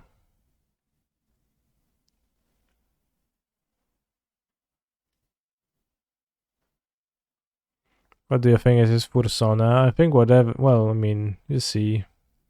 Dog, fox, rather. Cat with bat wings. Do you think he lives on the second floor? I don't understand the reference, if that's a reference to something. How they make Ren Phyrexian to see a robot tree. Well, it's kinda redundant with Luca. Red also red green. Or green. I guess Luca more red than green.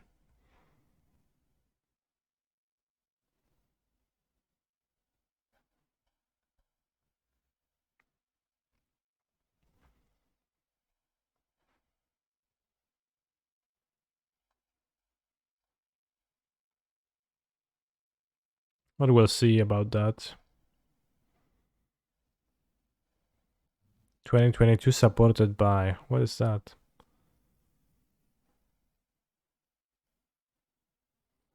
Well, the command is the one you pointed, but MTG bot is currently slow.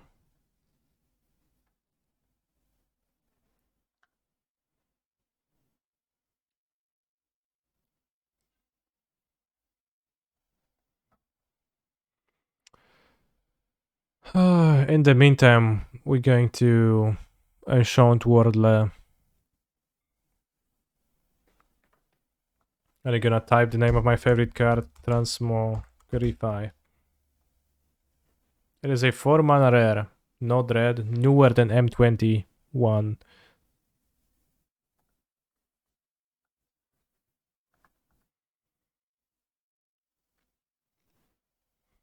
Not a sorcery and has a subtype, so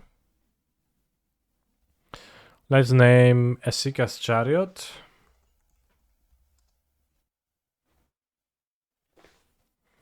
It is not an artifact and is not legendary and is not green.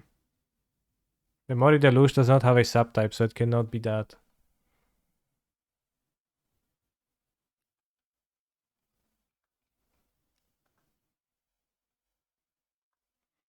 Elder Dragon War cannot be red. It is from M21, newer than Kaldheim. So it is Strixhaven, Modern Horizons 2, or Innistrad.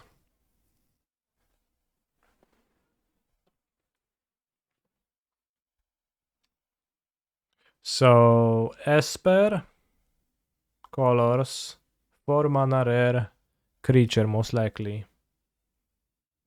Consider is very much outside of that space.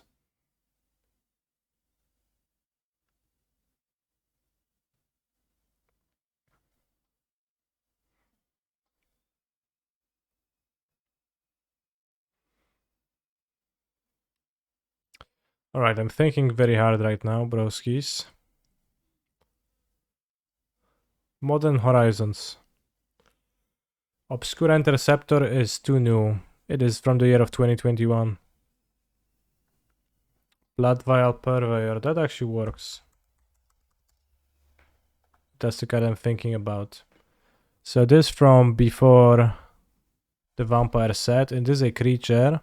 It is not black, so it's white or blue. So it's from Innistrad Midnight Hunt. I guess it's Innistrad Midnight Hunt or Adventures into Forgotten Realms, but I've forgotten about Forgotten Realms. Also, I have to tell you, bros, that the set symbols being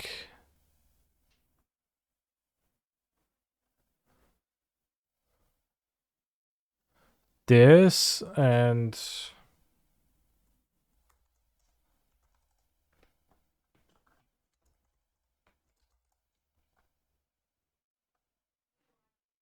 this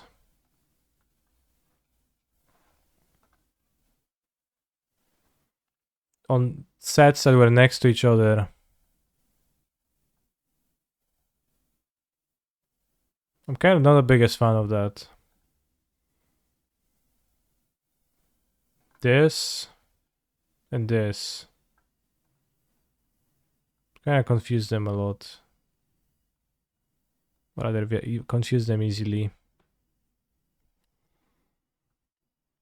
It's a dragon. This one's a werewolf, but you know.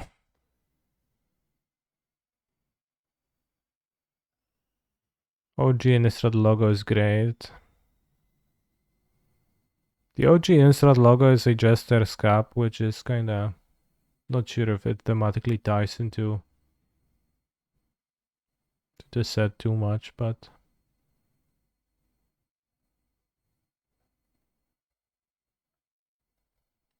it's nice. Alright, so we know it is from Archmage Emeritus. That's a good guess. Okay, it is not from Strixhaven, so it is from Modern Horizons 2. From a Commander set maybe, or from Werewolf set, or from Forgotten Realms set. But it is blue.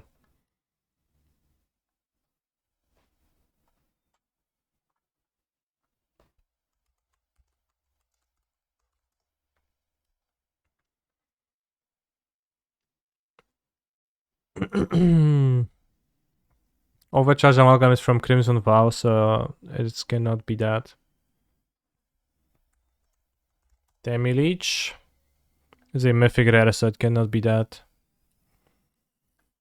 Can be from Dom or Bro. It can't, no, because we know it's younger than, rather, it's older than the Vampire Innistrad set. And it's from 2021, so cannot be those sets.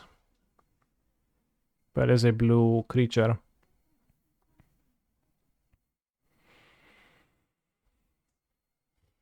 I forget, is it always the set that first came out? No sound, yes.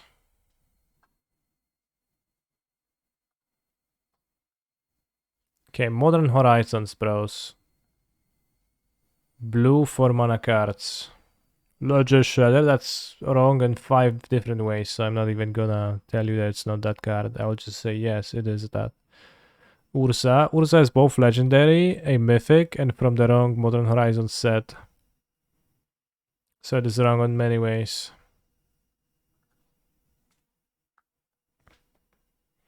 I'm gonna keep, but you keep guessing, bros. Apart from that, good guess, yeah. Apart from those 5 factors that make it fail, it's very good guess.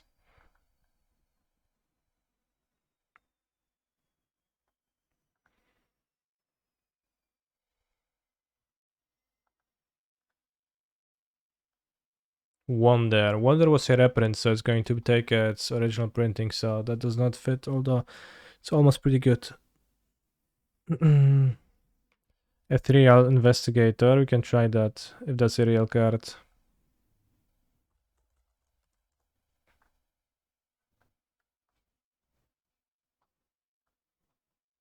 It's from Crimson Vow Commander, so it cannot be that, because Crimson Vow Commander is listed after that.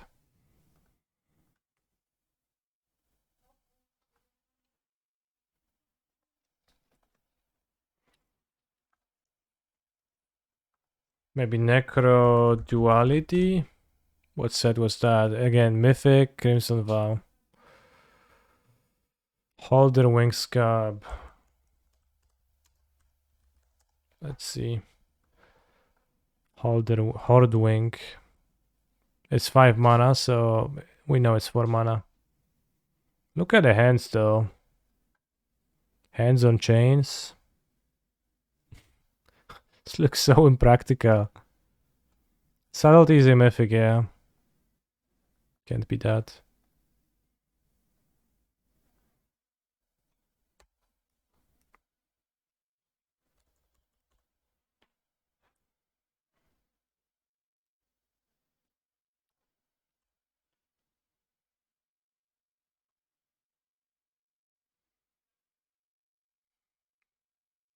We got our prices for the Vintage Challenge, 5 chests spaced.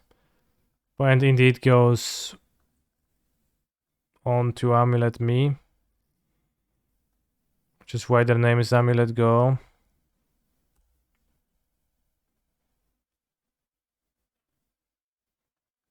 The MH2 Chainer. What's that? No, it has to be blue.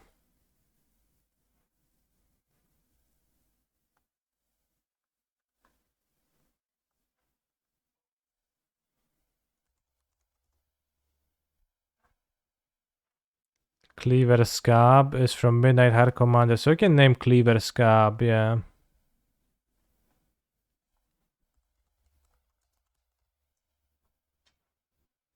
Damn. 3 top, sacrifice another zombie, create 2 tokens that are copies of the sacrificed creature. Insane. You have guessed Cleaver Scab. It is a commander card, so it was unnecessarily hard this time around. Yeah, this game is much more fun with real cards, especially when it's cards that actually you played at some time and or at least in limited. The commander cards, you just never played with them. It's insane how sad it is. If we draw a white mana, we're going to bounce Ursa's Saga.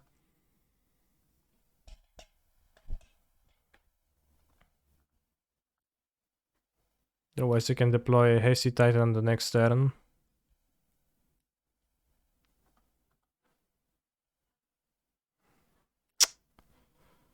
Oj kurwa.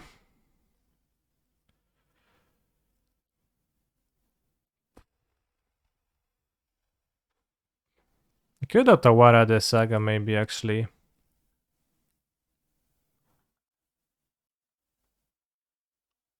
That actually sounds decent.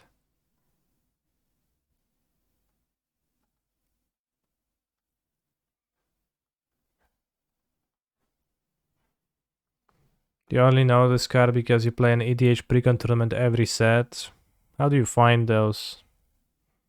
Where do you play them? Is it worth it?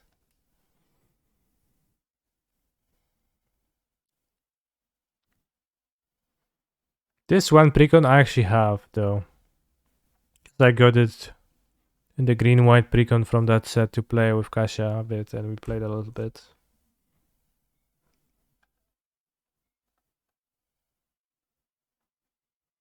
So I can't shame for that, I guess.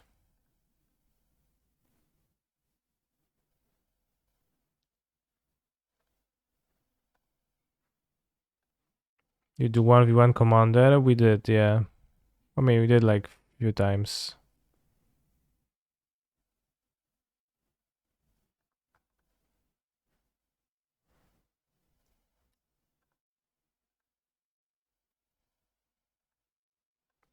Pendrose Forest.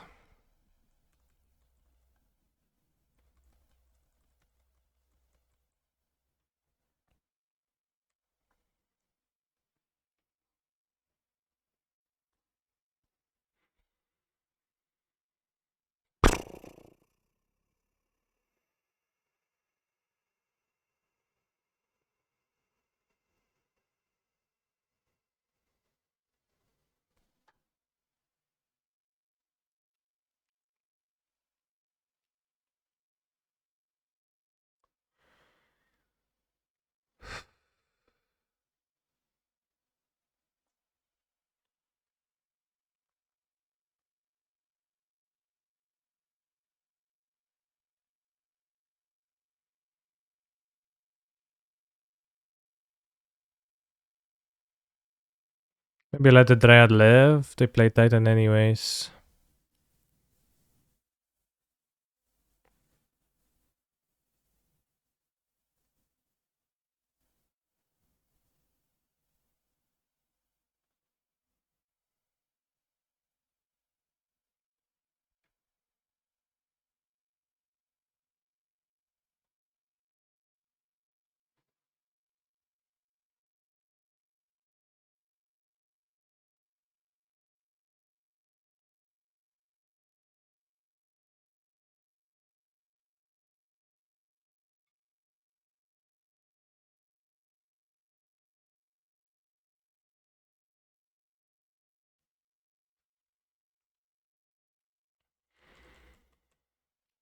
Hmm.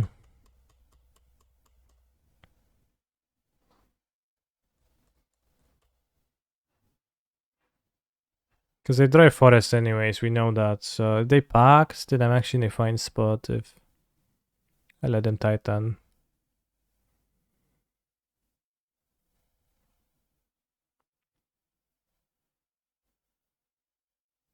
Of course, they'll just play a Titan from hand. They never actually have to pact unless it's me. Then I have to pact always. But such is life.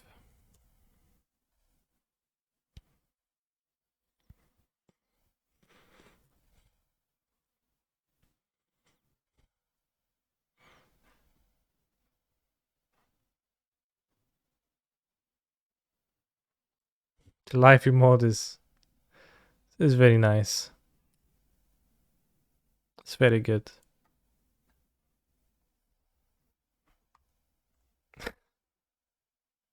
Such is life.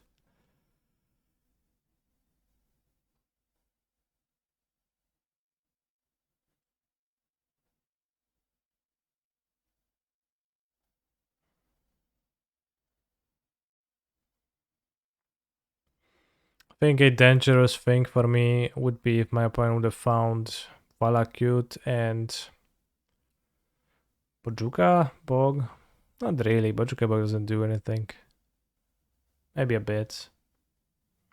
Why can't you see live emote? Because you're cringe. And you don't have 7TV installed.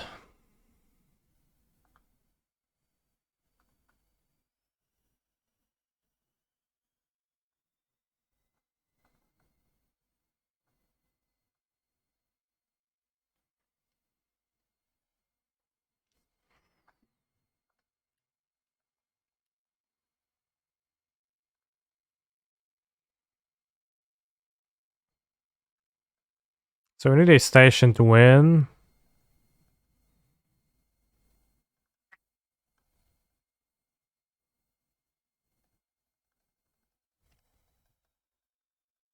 Need a station to just win. Oh, we got the station.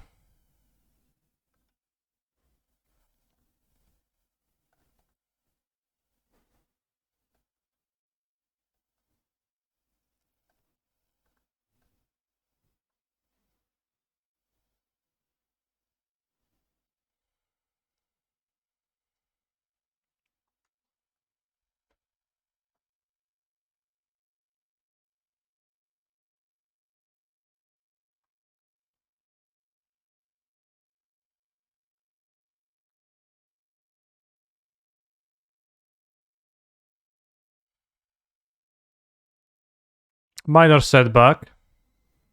Not what I meant to do. I meant to sacrifice it to grinding station. But we can still combo, thanks to consider.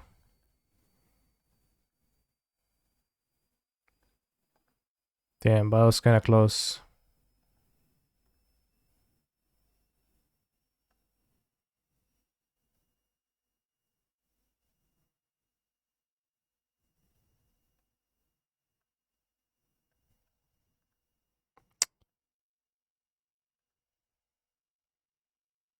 It's a bit rough now.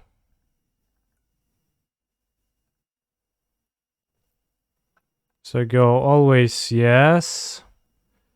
Save targets, mill self.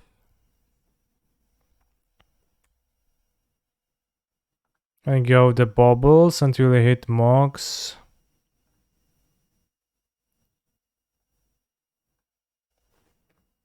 Did I not click? Did I click incorrectly? Did I click on the Mishra's bubble or was it a bug, chat? Has to be bug.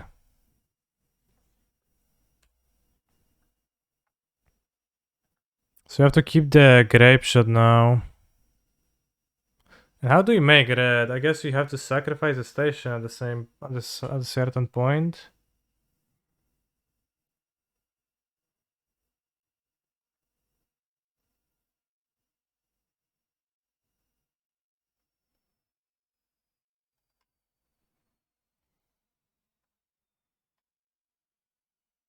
Stack plays stars or spheres. It does not. But I think should I fuck myself with this misclick? It doesn't need to play stars or spheres.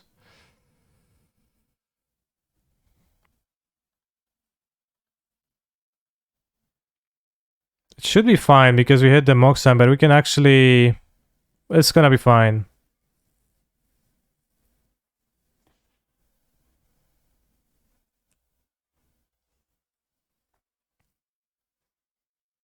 Because we can just play the... Yeah, it's okay.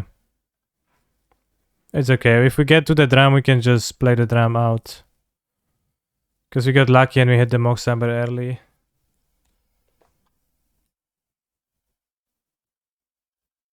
Should be no issue. I was just wondering if I might need to exile my drum, but there's not gonna be any need for that.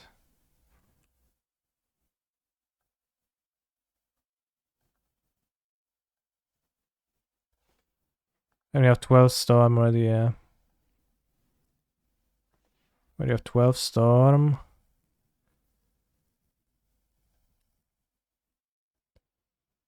Other Emery to mail. Where is that other Emery located? Is that other Emery in the room with us right now?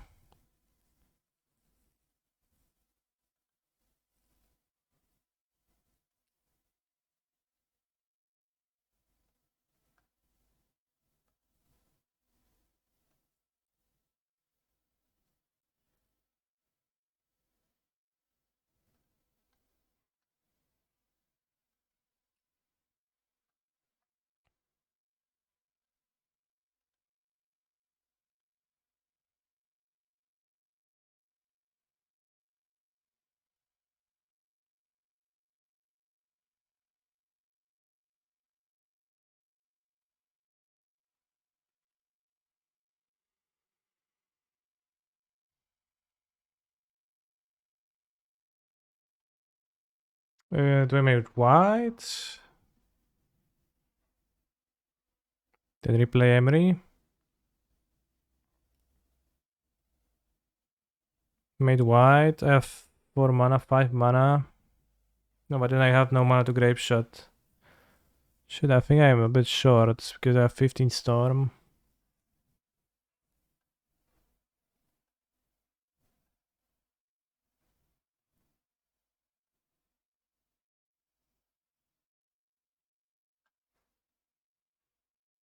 Bolt question mark. Thing is that I only have 1 red mana, so I can bolt, but then I deal less damage. Oh my. Not having Oracle in my deck. No, the issue is not Oracle, the issue is that I misclicked earlier in the game. Replay Drum, Mill, Bolt, Grape Shot. What? Well, I'm having 1 red and I have no creatures. What's left in my deck? Let's check.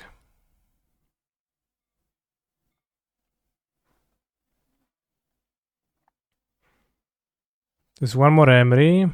There's 5 cards.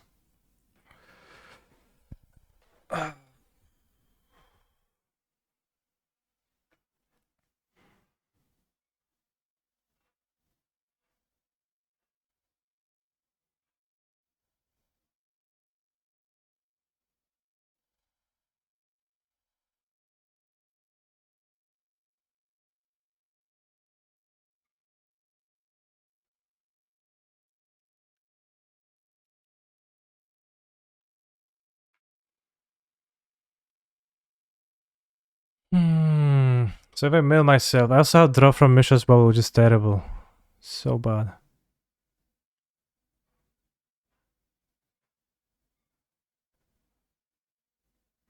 If I use Station to mill self, I go to 2 cards, then I can go...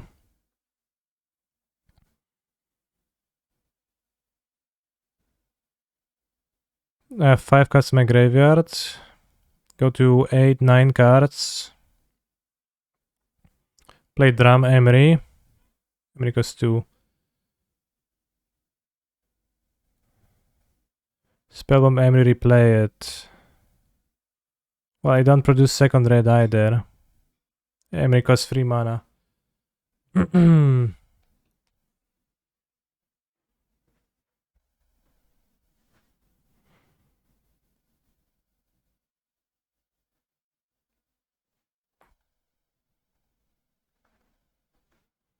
Alright, chat, you suggesting places that are not possible, I think. Think I milled myself the station and then I... Emery costs 1 because of artifacts in play. Well, are you willing to count the artifacts in play right now? Are the artifacts in play with us in the room right now? Let's do this.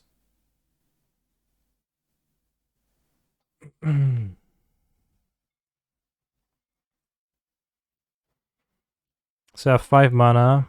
I play Drum. I go to 4 mana. I play Emery.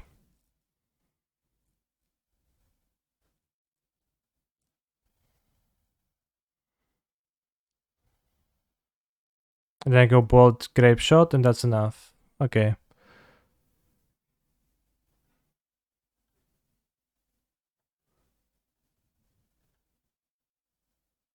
And I'm going to have Drum. I have Emery. I have 2 cards in my deck that go to the graveyard plus the Bolt. Okay.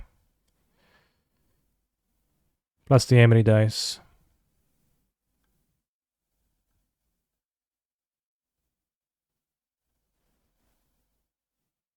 Oof.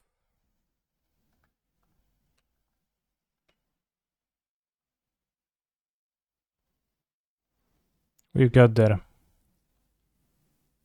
But, you know, every possible Twitch chatter is going to give you some suggestion that does not work on some level. But we have worked out through the misclick and we're able to win anyways. It's a very narrow window. If we hadn't misclicked on the Mishra's bubble and I just sacrificed it to the station as I planned to do, you know, it wouldn't have been close.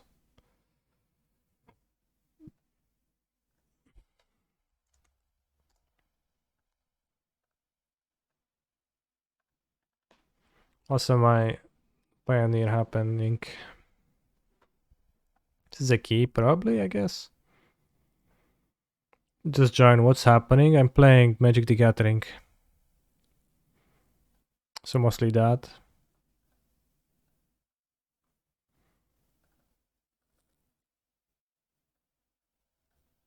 Definitely one needle against them. Probably can skip the desk. Ledger Shatter is kind of medium,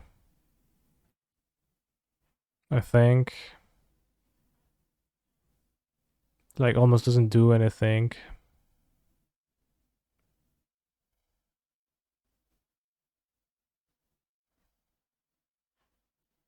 Let's have the desk instead. Might keep the bolts for Grazers to Ragavan to get through.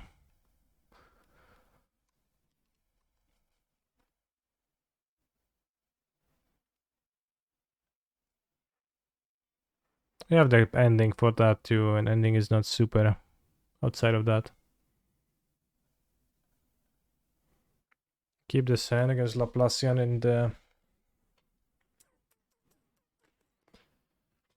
matchup. Laplacian 33%, Rakdos Sack, 33% Mono Green, 33% Naya Midrange. Makes sense.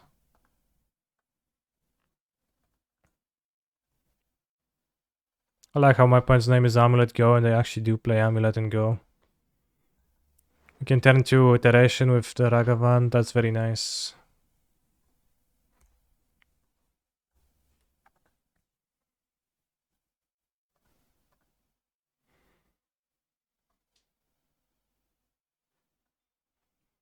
Certainly keeping this.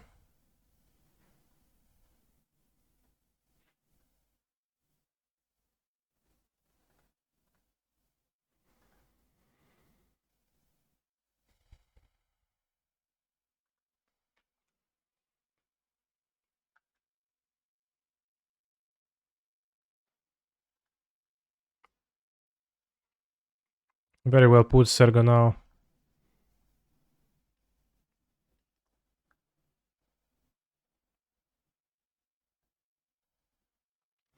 Green, white, angels.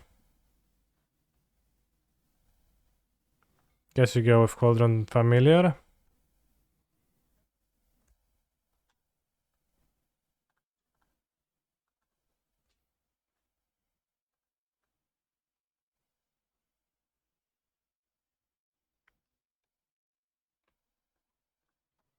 Point leads on a Valakut, very slow. Let's go. Nimble Pilferer. I guess I wasted a bubble check. Well, you can use it later, next turn.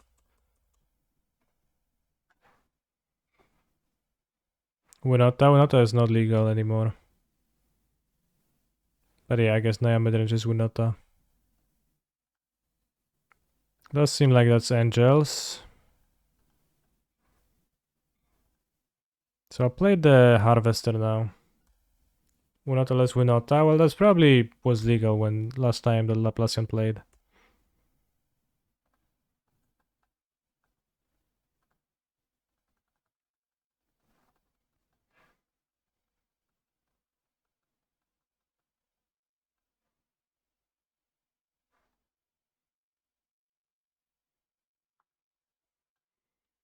Maybe I should have dispute against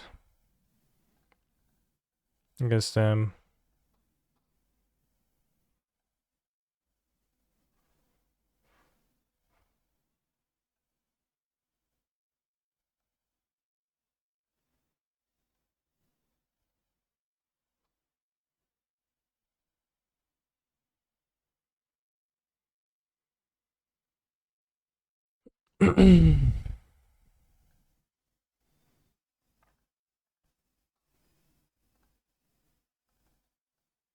Opponent's doing some movements. in modern. Also have 10 minutes, I probably should play a bit fast here. On the off chance that there is gonna be a game free to play. But we got struck by an unfortunate moment of double queuing. All their grazers, so I guess I'm not getting through. Shouldn't be that they play.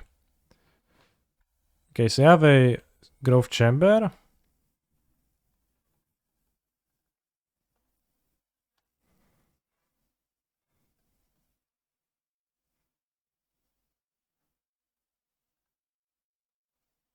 Mountain on top.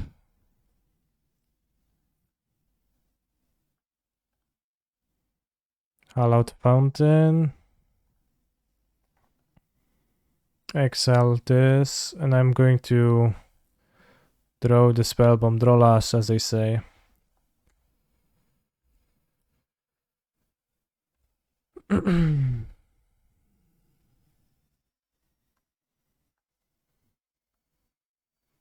We drew useless lands. Play Oven, Urborg, probably kill the bishop immediately to get 4 in the damages. Maybe the player on the draw should start with Grazer in the command zone. Yeah, maybe. That would be solid.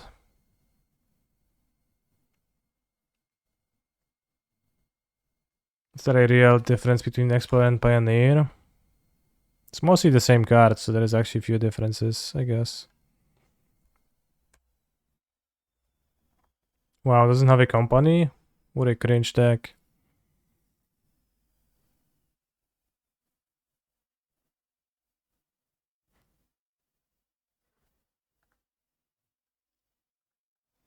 Opponent performs yet another Grazer. Solid. So we're not getting through for sure. And bottom Xyla.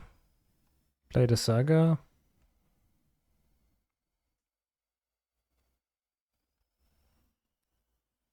Try to combo off this game. Seems like Laplacian's double queuing too. But plays Saga. Wow, no Titan. That's good for me. Unless it's a sneaky second combat, second phase Titan. And just a super cringe what wasn't Merfolk. Yeah, Merfolk at least, you know, counters your spells every now and then. Angels is just...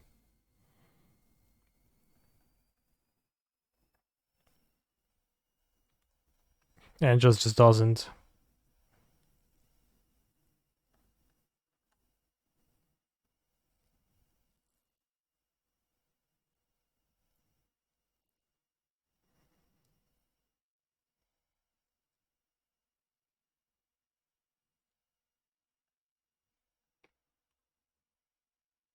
So one card. It didn't even do anything.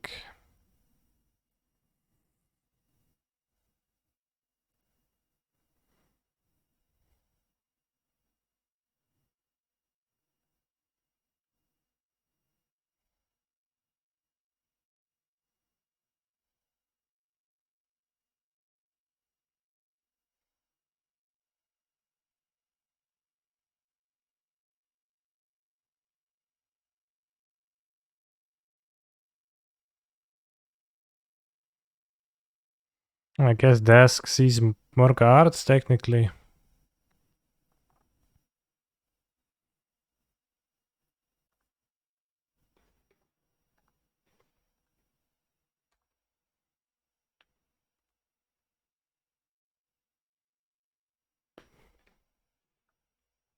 And I can play it. I guess I should play the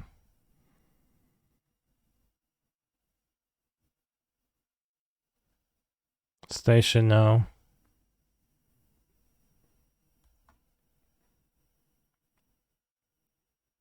I guess if I keep the desk in my deck, then I can use the desk to... Maybe I should exile station, play it, and then put iteration into my hand. Then I have the desk from the Saga. Probably that's better. Probably that will be better.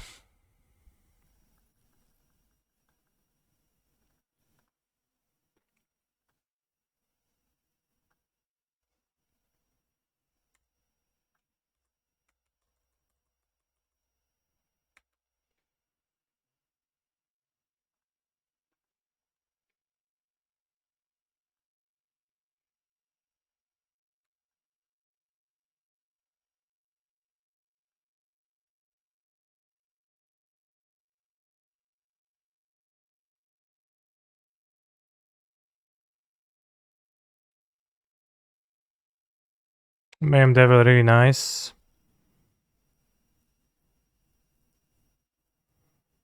Maybe I played as Fable though.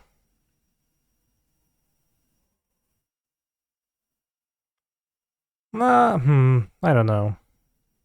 So we only have one red, we just kinda let go of the card, but with Mame Devil I can kill those creatures, I guess. Or just kill my opponent soon.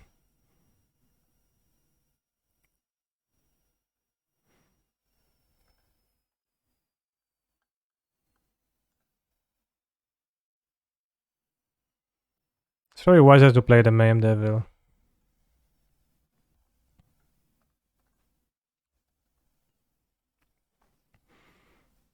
More likelihood to win. Like I don't need that extra card maybe. I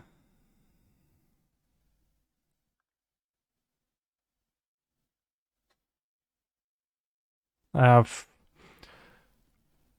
1, 2, 3, 4, 5, 6, 7, 8 banks technically. Let's not attack this turn.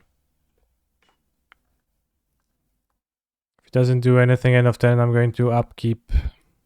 Kill his creatures.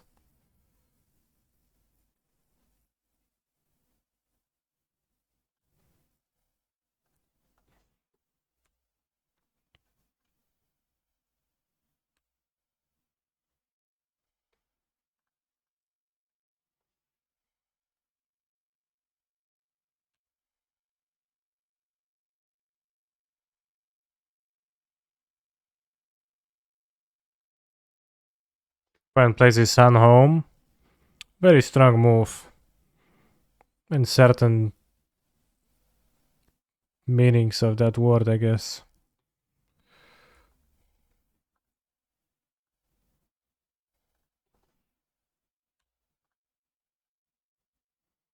But somehow my amulet go opponent just actually says go over and over.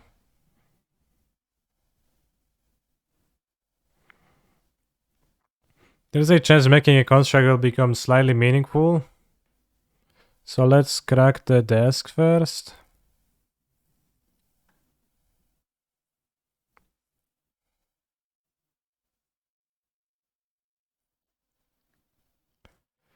Well, I have to take a grape shot, awkward.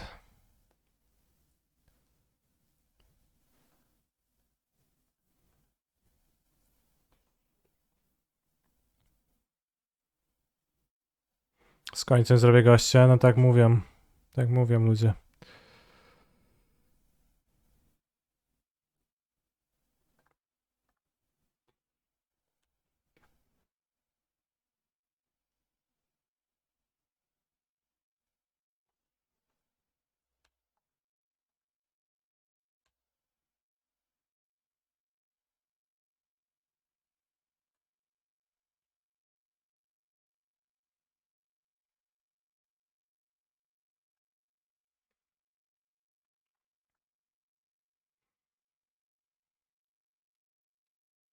Is Barczak a cat name Polish too? Not really.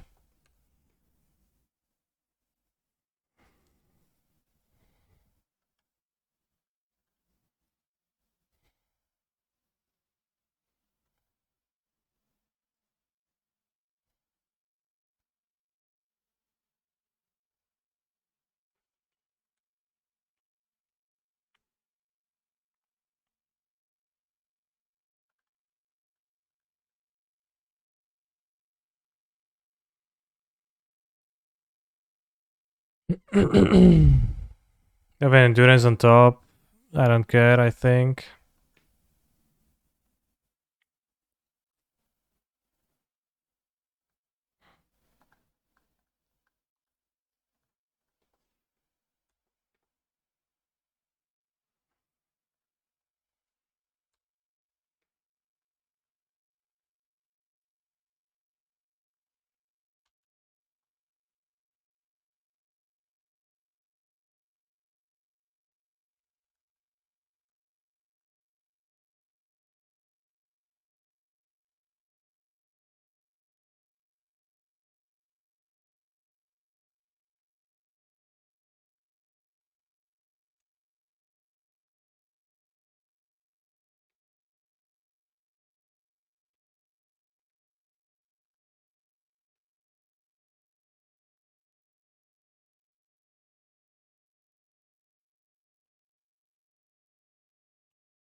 Interesting, they had Boseju for the other one.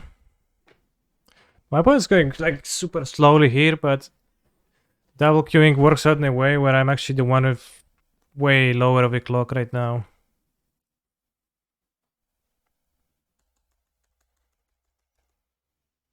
Kurde, bad draw.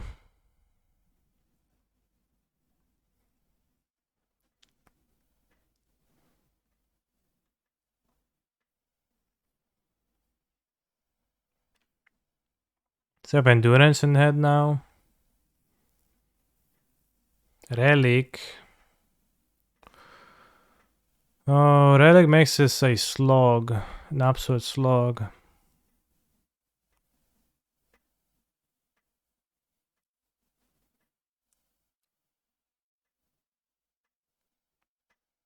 Maybe concede this move to game 2.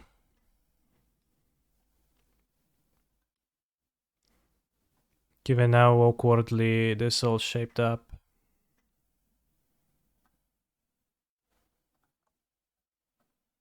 Because I think if they draw a Titan Ever, I'm gonna lose, probably. Yeah, let's actually go to game 3 for like party time concerns. Maybe I want Shredder to be able to fly over in a situation like this. Because without Shredder entirely, I guess I can be kind of weak to that. Maybe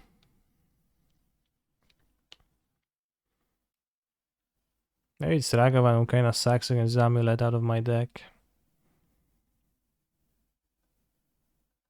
Because if I draw multiples, it's so bad so often.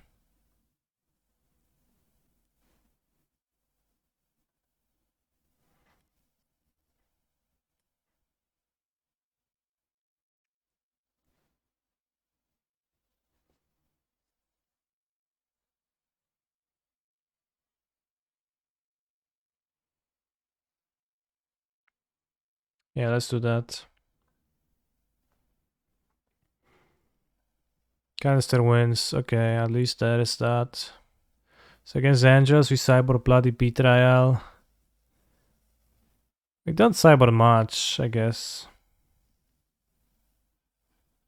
Fable kinda mid. Arguably Croxa kinda mid. Croxa seems okay against.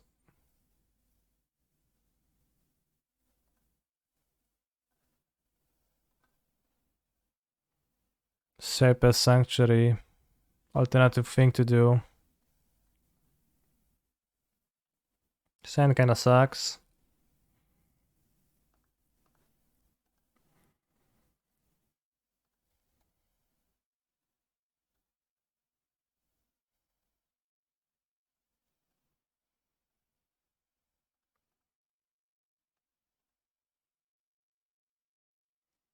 Good morning, Master. Good morning, Polo Teodoro.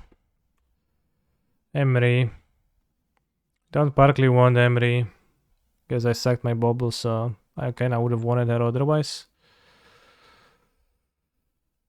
This set is so bad, I guess. It's actually terrible. Okay, sure, I can fix it a bit.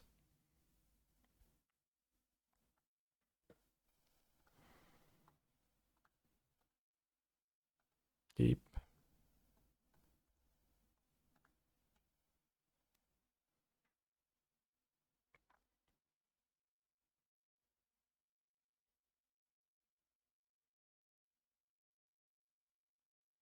Terrible to pretty. Alright, in one draw, exactly. Sometimes it's all it takes. One draw to make your hand pretty alright. Instead of terrible and unplayable.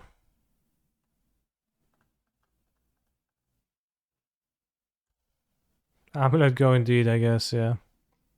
That is their name and that was their play.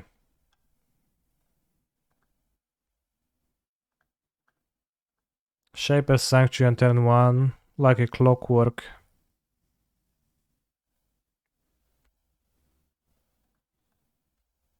Clockwork.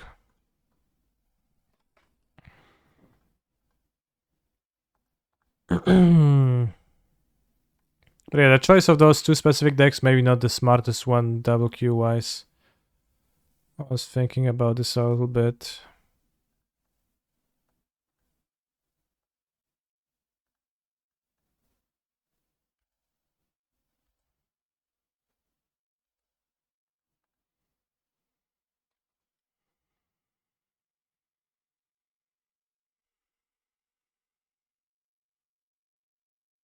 The musical diversity is blowing your mind. Cool.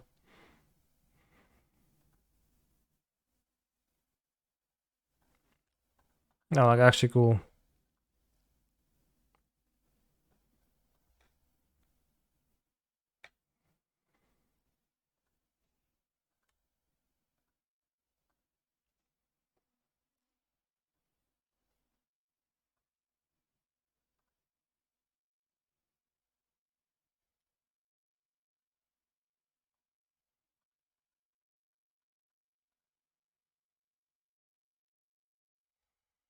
Bounce Amulet?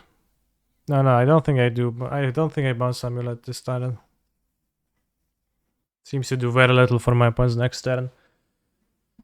They go second Amulet, bounce land, Titan. That's possible, but unlikely, I think.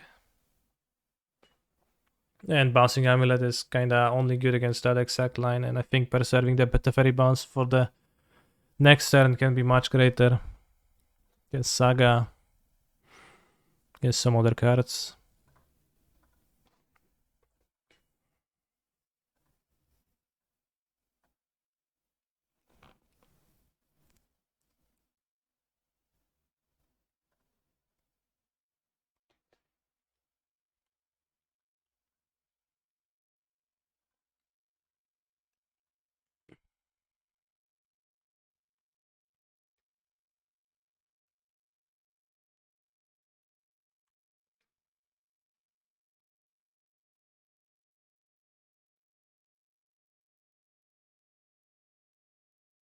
Summer's Pact. Arboreal Grazer. Okay, I guess they do the thing. So it's gonna be bad because they're gonna be playing a Hasty Titan.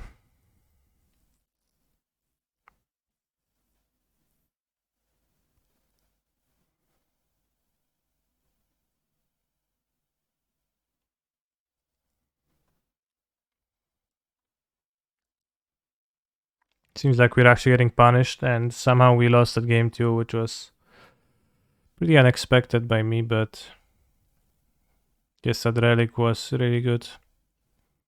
2 minutes to win, we can do it. I actually have 3 minutes, but the thing is, I'm also losing. So the problem is to win and not to win in 3 minutes.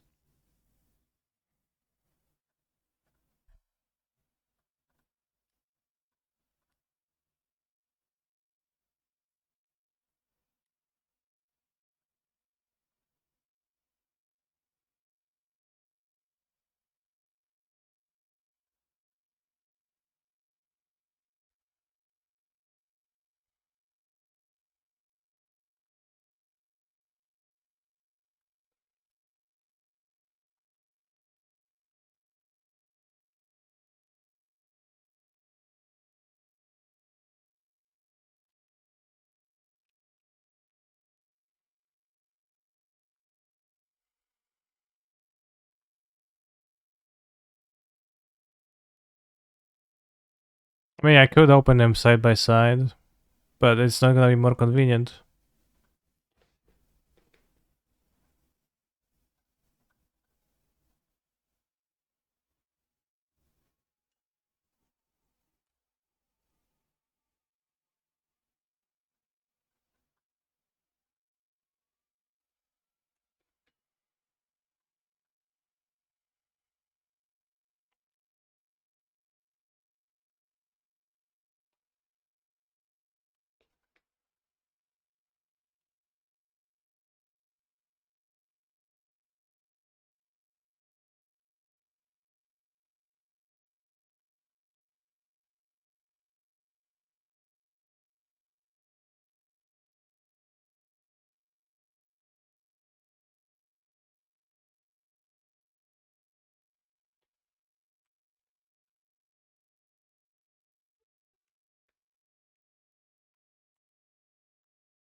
So now my grapeshot is XL, which is inconvenient.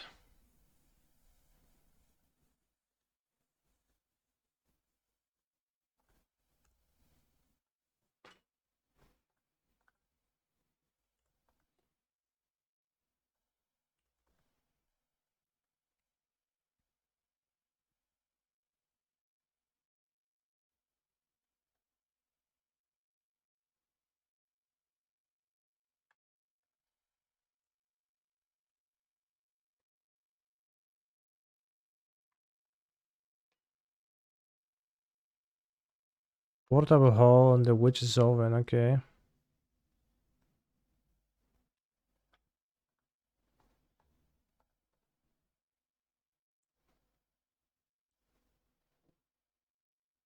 Yeah, Shepherd's Sanctuary is pretty annoying, as my entire deck modus operandi is to deal damage with creatures to my opponent's creatures, and also cast other spells that target their creatures without dealing damage to them, so fortunately we lost against Amulet Go. I think Amulet is a bad matchup for my deck in Modern.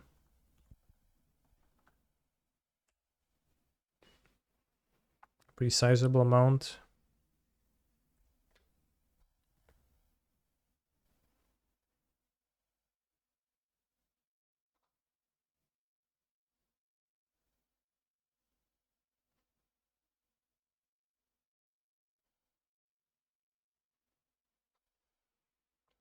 Bros, this stone is insane.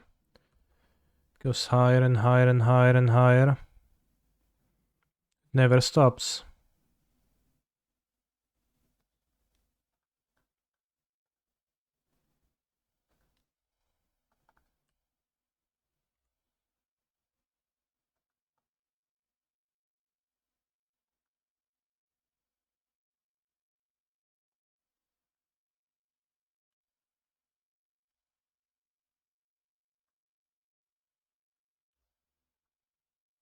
The thing at some point will run out of the possibility to go higher, but it still goes higher.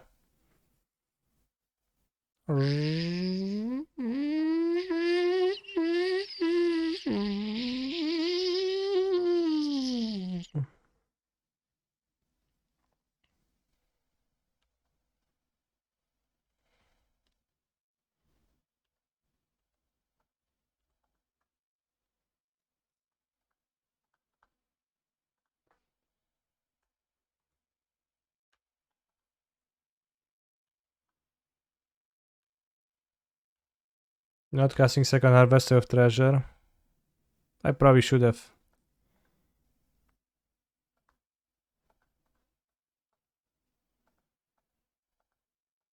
I missed that there was a treasure in there amongst those tokens.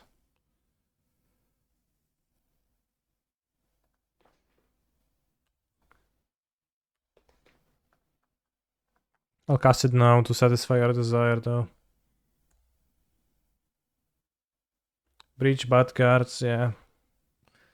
Because people like to talk down. That's all to stop the Kowałeś, tej Kyle. Fire Mash. Okay, Skylar Apparition, that's not okay, but Could be worse.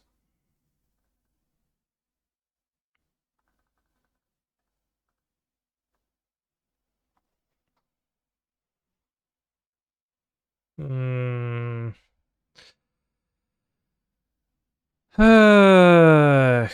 What now?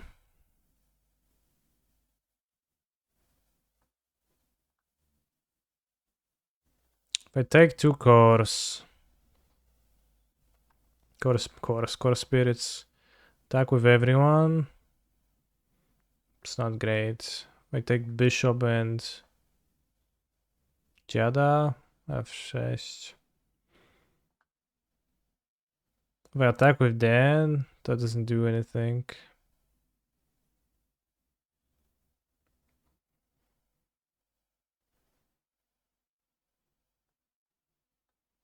I'll grab Giganta.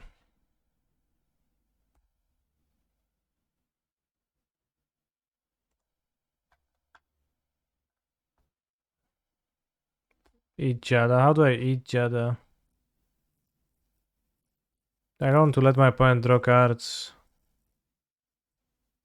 Because I target their creatures, they draw cards.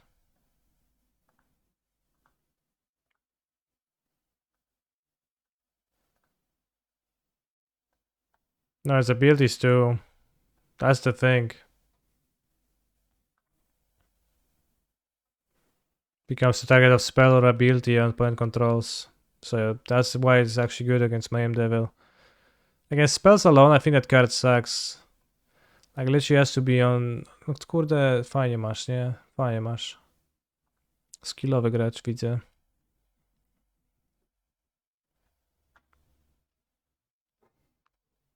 Do I have a favorite standard meta? No. Alright, win game 3. Whatever, bro.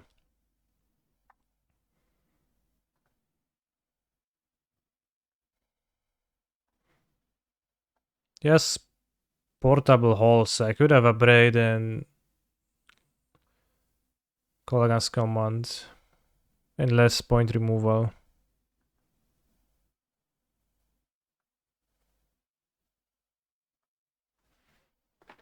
On the play. I could also have Fotsis. Maybe over some removal. TBH on the play.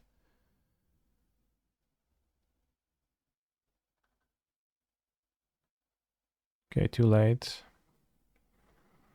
Fotsis take away company and it's like, oh yeah, bro, I have literally shitty card only in my deck. Yeah, not even Sanctuary, just grab the company and then Sanctuary you can ignore.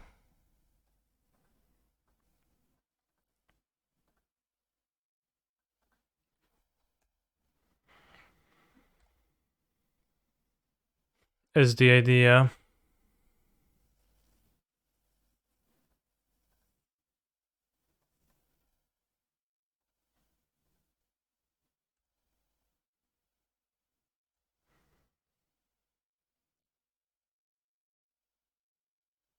Cool, bro.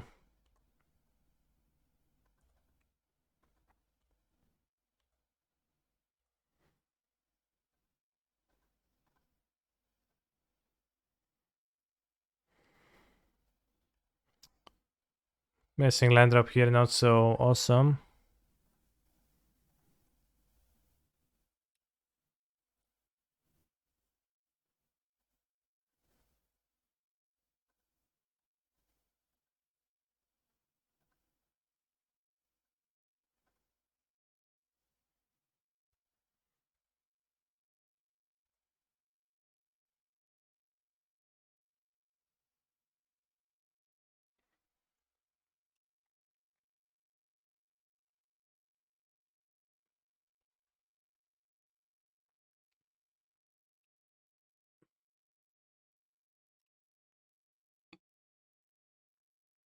My modern opponent just didn't show up. So I guess we're gonna be playing the Pioneer. Challenge with full attention for the remaining 4 minutes 40 seconds. Niktas. White. 1, so no company.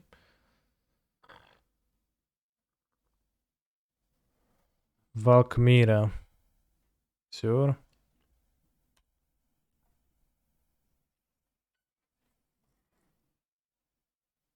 Will be very nice when it's the guest fast lands, yeah. We have a braid for the Valkmira too.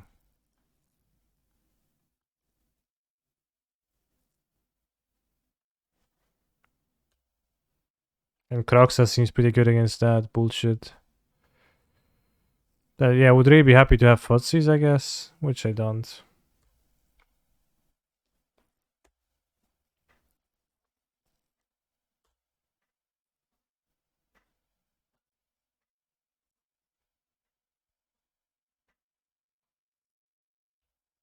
Sure.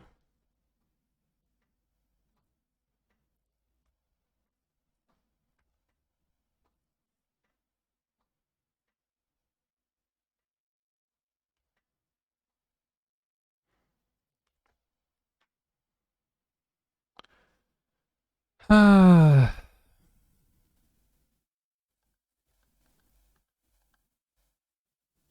Okay, let's do this.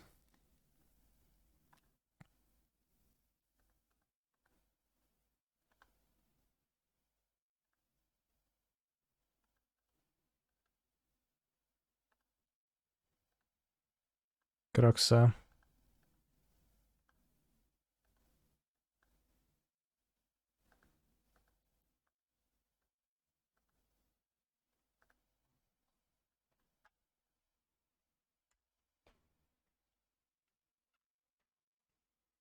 Shape Sanctuary, sure. And then we can, you know, steal creature, attack. They discard the card they drew.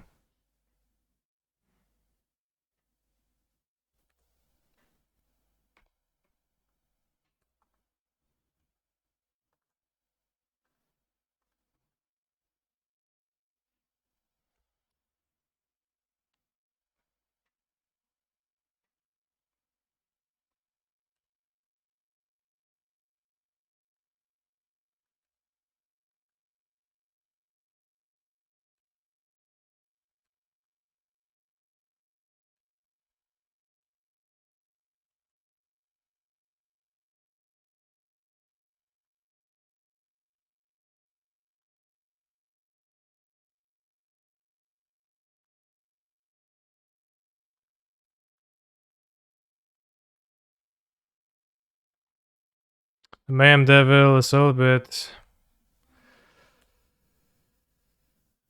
Oh, click intensive with Valkmira, and it doesn't even matter. Because deals 0 damage so far.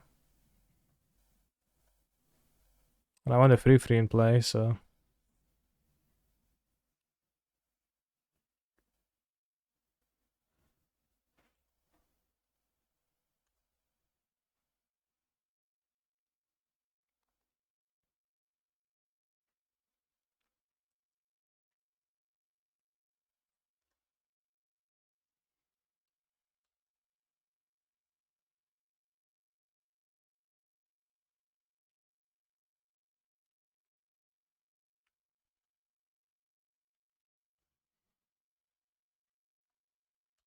Free mana 2 free and heavy clock damage, so.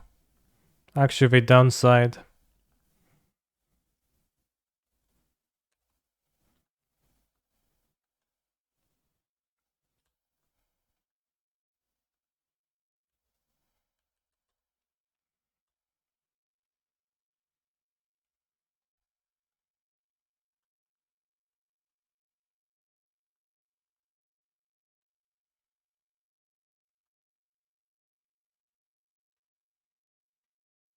Can I make an angel?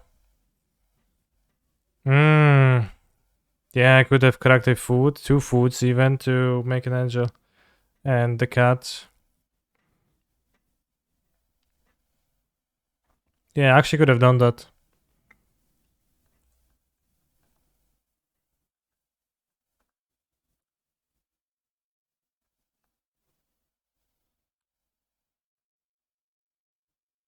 I have to pay twice because of the fucking bug. Yeah, that's not making it any easier.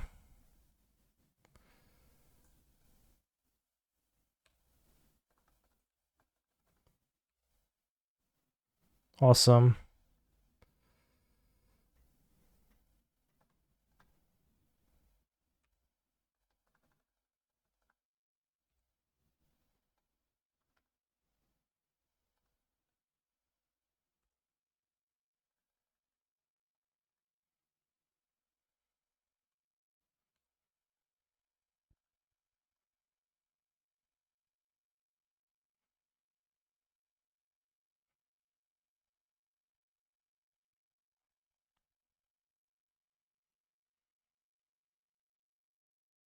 Oh, Angels always have the nuts, except when they whiff on lands, it's a scam. I would say that my opponent hardly had the nuts this game. Their throw was pretty weak, and their cards, you know, they don't really do anything, and the Croxa is winning, just the only thing is the clock.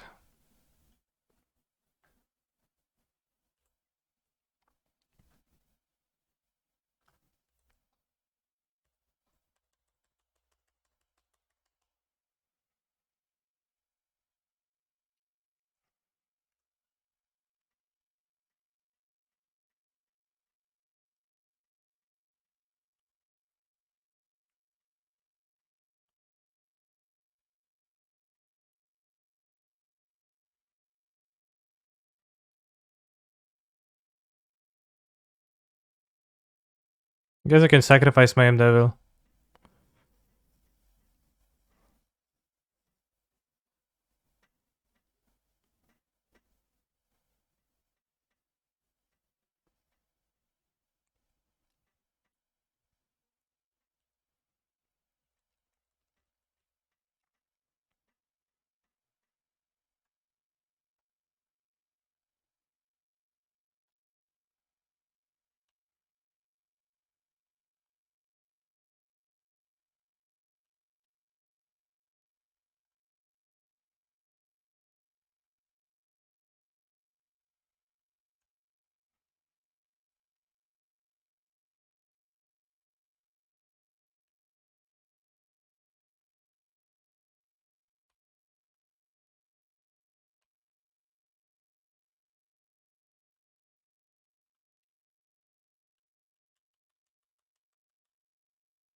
Kinda dead to this having lifelink now.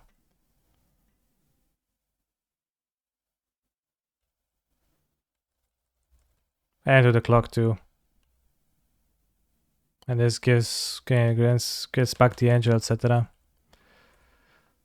I think we had lethal by sacrificing Croxa, but not 4 life, right? So we could sacrifice Croxa, replay Croxa, against no cards in hand.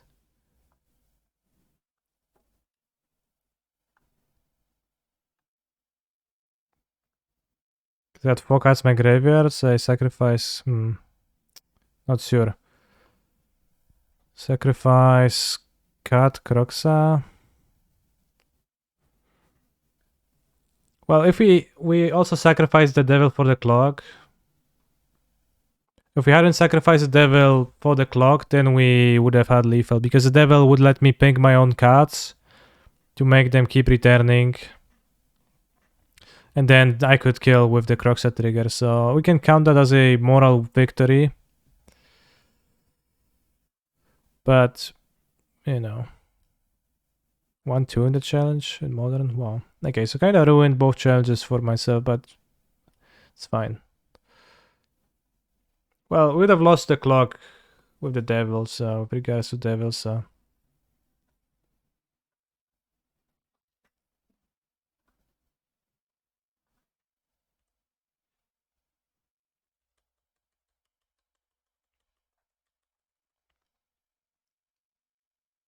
Why not attack last turn with cards? Because they don't deal damage to my opponent, because they had Valkmira, the super shield.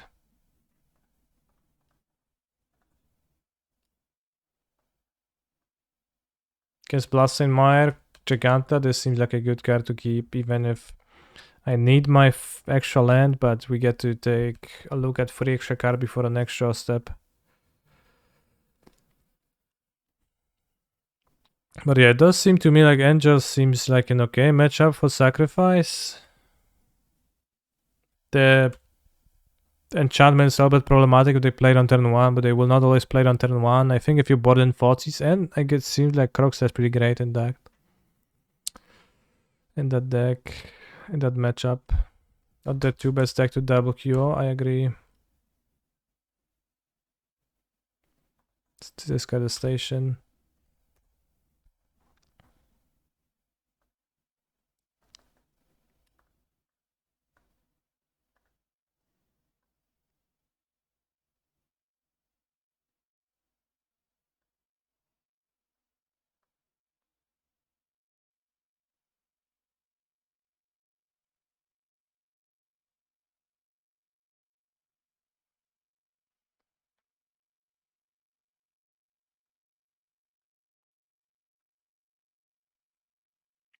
Yeah, see what monkey.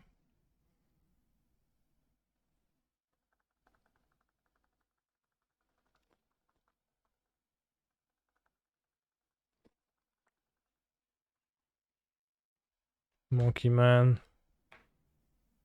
Urza Saga exiled. I would have liked to drawn it as it is a land, even if it's not a perfect one. I would prefer a Spire Bluff Canal or just a fetch land. Opponent draws a Fable at the top. Dashing Monkey here, a little bit of an odd choice, but... No, come on. This is so bad when that happens.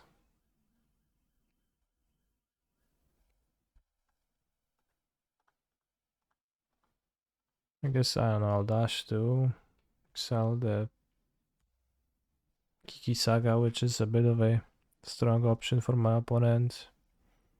Have a treasure to do stuff. No, I can't do shit. This deck is so horrible when you have the 2-lander with Urza Saga.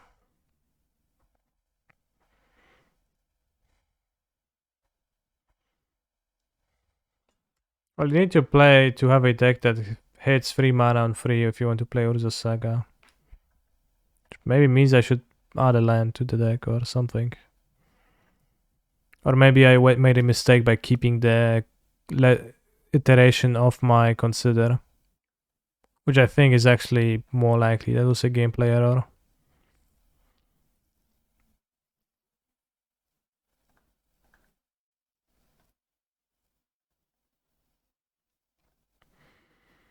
Alright, let's play our... Set a keep. Let's say this. It's a bit of a weak hand, but...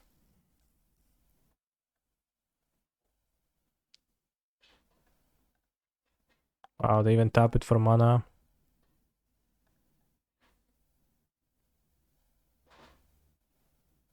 Jezus, ale się wjebałem na ryj.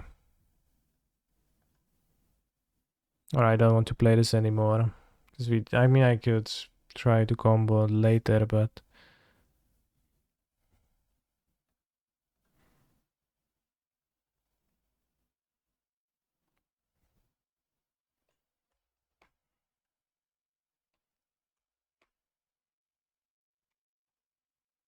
Alright, this sucked. That game 1 sucked. You know, let's drop the Modern Challenge. And let's focus on the Pioneer one with my full attention. Which is something that we can do. Immediately proceed to play Mountain instead of the Blood Crypt, even though it's free to play the Blood Crypt tapped here. But that was like such a bad game in Modern. Urza Saga, dying, unable to cast anything. Seems like we're playing against Greasefang in this matchup. Oh, even if we do mediumly, we're gonna play this till the end.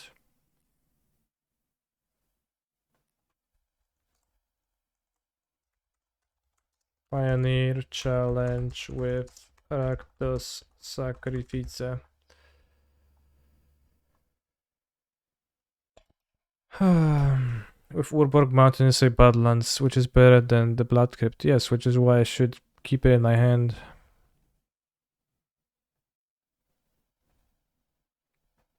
And play the Blood Crypt. That's specifically the reason. Let's play the Devil. They're gonna play what? The 2 mana cantrip. Hopefully they won't mill over everything. They revealed Parhelion. But no Greasefang, and even if they hit me for 13, we can claim Eaten Alive. Leave them with an Angel in play. Still bad. Hopefully they won't do that though.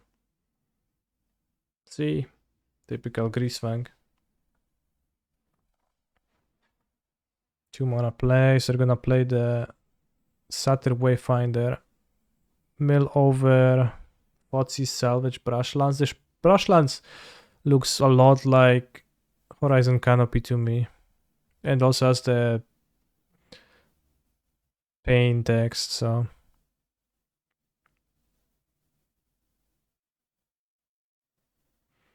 One, two. I can deal enough damage at instant speed anyway, so let's sacrifice the cat now to kill this to deal more damage to face. We draw another Deadly Dispute. They didn't do anything last turn, so previous turn, so I feel like I can. Probably not gonna be using Takenuma this game, so we can play the Fable.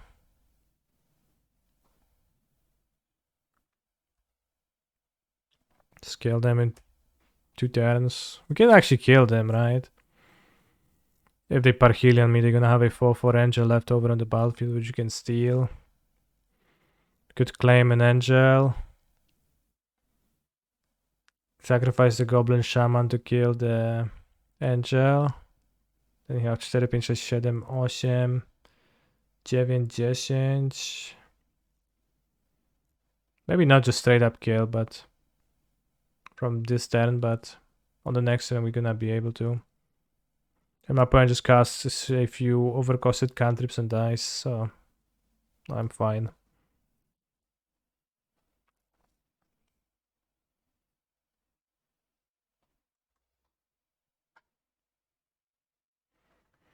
So you can discard land.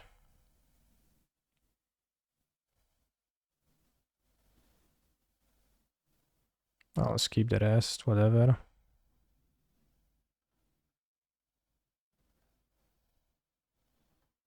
Because the claims are gonna actually kill the Parhelion now.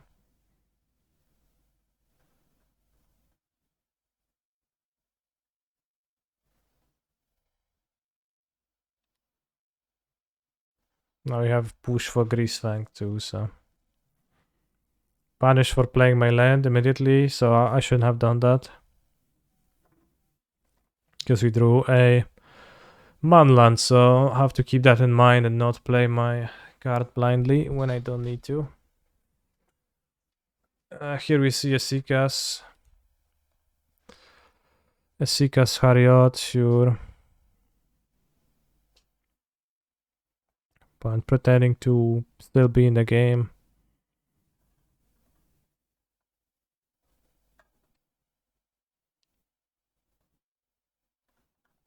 Jay's on my feet.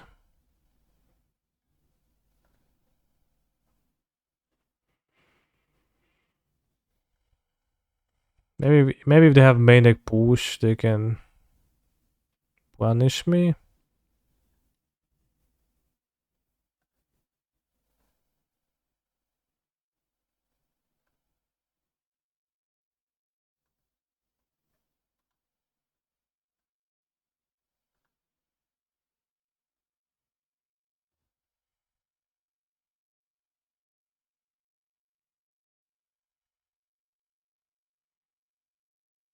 Sure.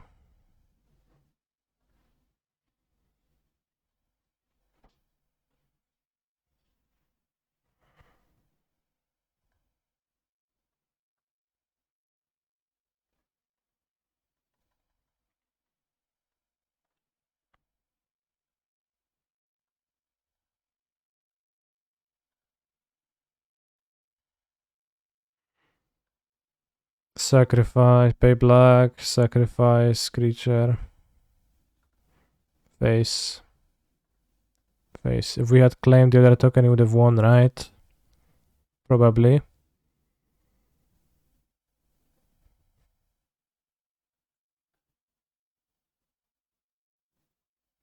Although, arguably, we had won anyway, so.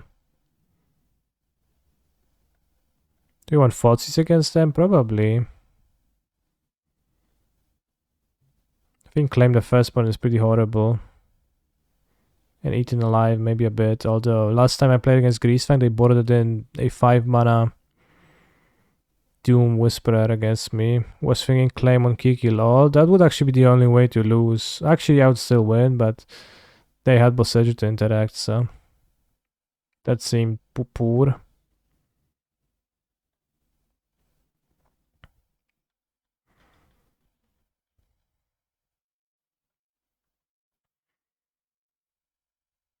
Four Fossis is too much. I'm not gonna be playing full 4. Croxa seems not really.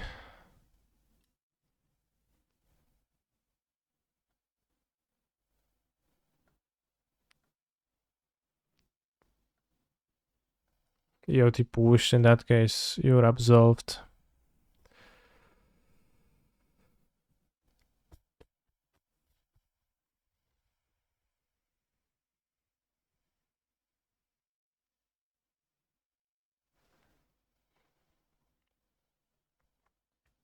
A push is a keep. I guess we can have one Eaten Alive.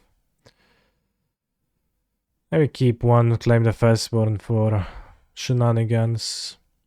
Can trim.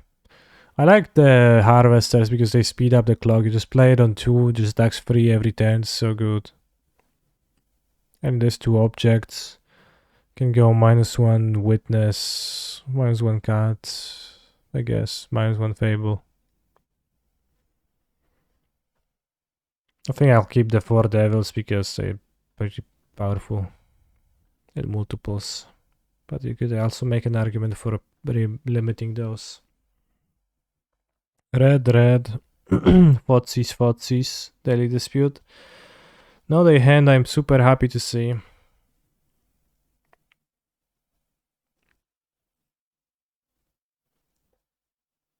Canister, I have a proposal for you. Twitch chat can count to 10 in next minute in sequential chat messages. You can time me out for 10 minutes. If they can't, you mod me. Please respond. Well, I'm making no promises, but chat is free to try.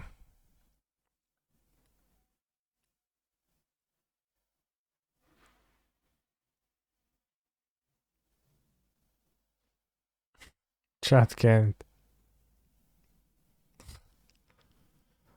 I think I'll move this. This looks better. Put back Spring. Hey, put back the Witness. I'll put back Spring, it's fine. The Oven Witness gives me an extra object in play for daily disputes in the future, does a little bit of stuff.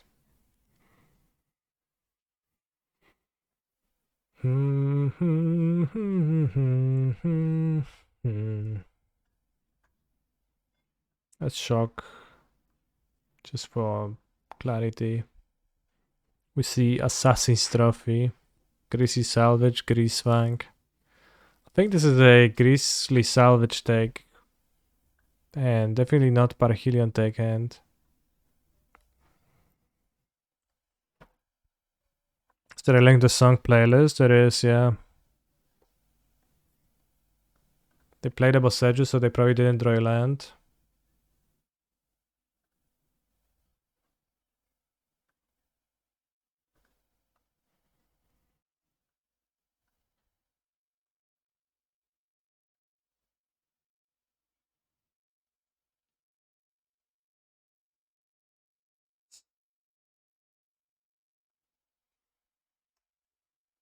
Guess for damage. It's a bit weird because we might want to destroy one of the witnesses. This guard, rather, one of the witnesses.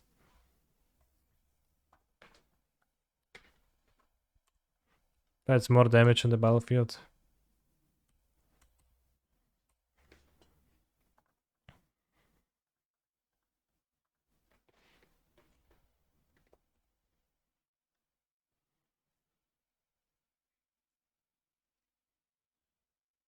Terra Sander, sure.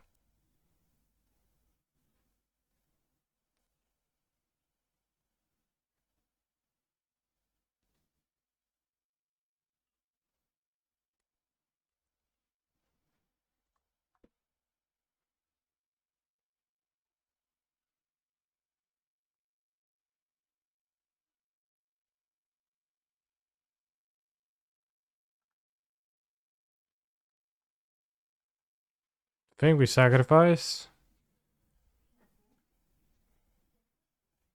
Don't mind Fotzi's ink.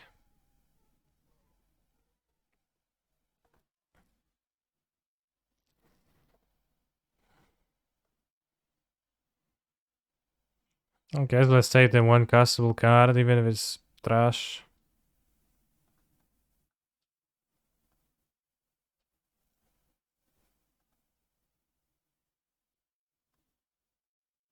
Just damage them, I guess. Chciałbyś te bimbały. Klamoty.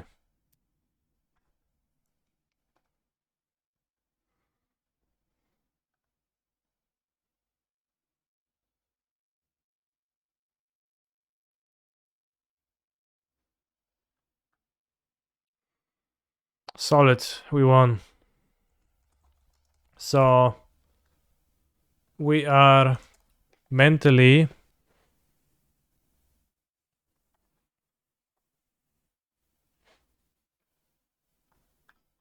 mentally 2-0 in the challenge.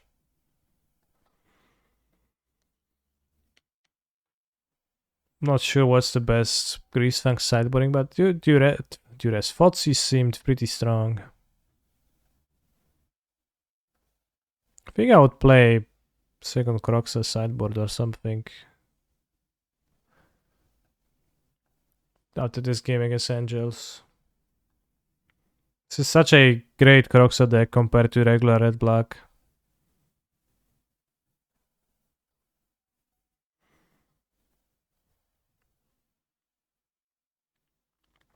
Such a nice thing.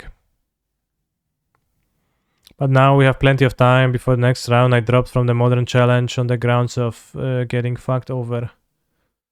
So there's a limited super qualifier which just started, probably, or started an hour ago, and you can't play in that. Starts in 000. So you would have been able to double queue, but because we just stopped double queuing, but then we could, re-double queue. It's possible there is cube though. Let's see. Limited. Draft. Vintage Cube Phantom Draft League. So there is gonna be an option of doing that, but first I'm going to take a quick break. I'll come back in 2 minutes, Twitch chatters.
Alright, bros, wake up. Vintage Cube Draft Phantom. Let's go.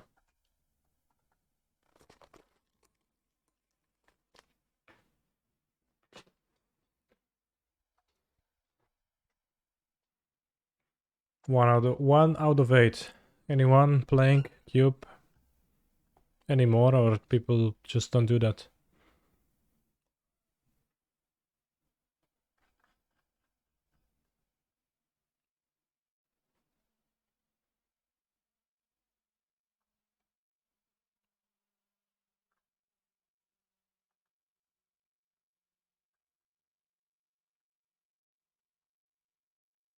Alright, John, can I continue to see the live? Sure. One time it wasn't Phantom, they quickly fixed that. How many tickets is the Vintage Cube worth? If you add up everything. It's probably a few thousand.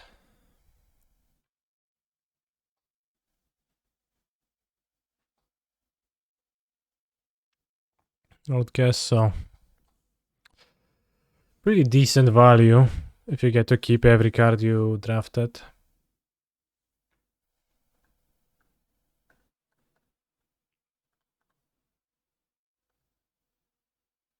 Guess I'll upload my sacrifice decklist, which I didn't do.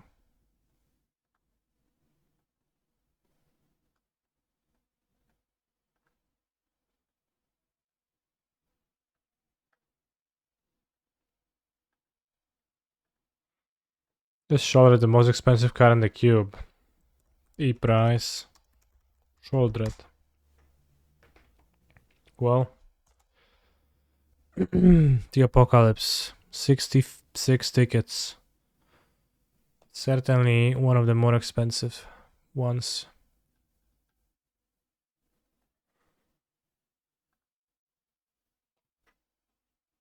I'm not sure if Monkey's more right now. But I don't really keep up with the prices, but Monkey dropped a lot. There is Oko in this pack, so yeah, certainly just gonna take Oko. Because I think comparing to other cards it's better.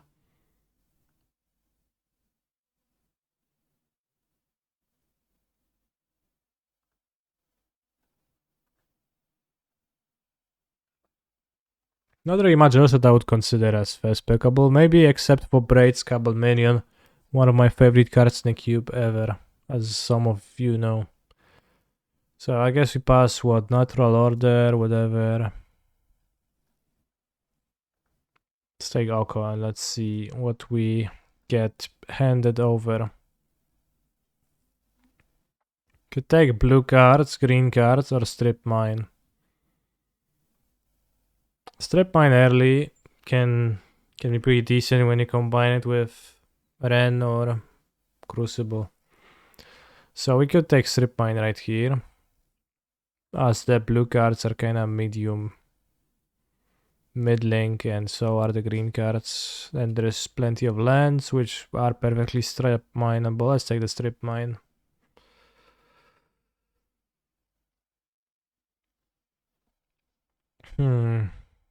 Ponder is quite nice. On color with Oko.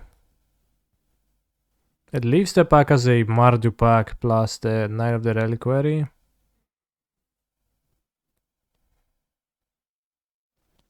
Interesting. We did pass triple blue cards, which were okay-ish, and people are gonna take them and then they will not pass me blue. But I don't think much else makes that much sense to take over the Ponder, so I'll take it. This Crucible of Worlds for strip mine, but 1, 2, 3, 4, 5, 6, 7, 8. It might wheel.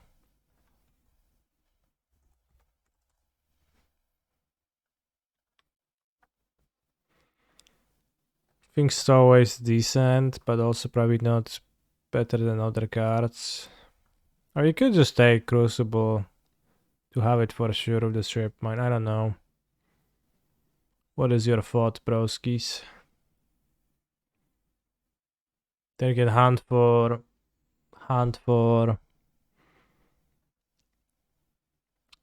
fast bond and similar. Ren. Take the crucible, sad. No, because somebody could take it and that's gonna be sad. 11 cards. There is Mind Twist and Concentrated Sphinx. Interesting. This is more on color with my cards. Mind Twist kinda strong. It's not always that the greatest thing ever, and the rest of the cards are kinda medium. Concentrated Sphinx is also maybe a little bit expensive, but what else?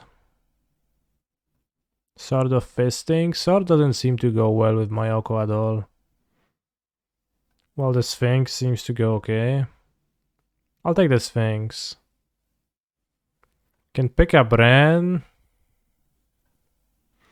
for the strip mine combination.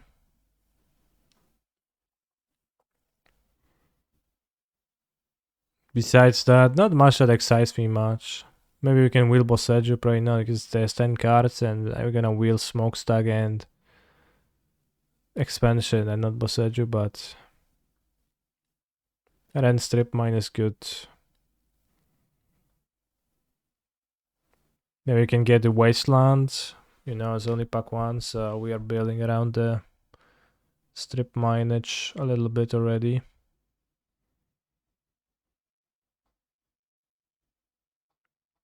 Basalt Monolith, Misha's Workshop, Test of Discovery. Eldritch Reclaimer can help me find a strip mine. Kind of a shitty card overall,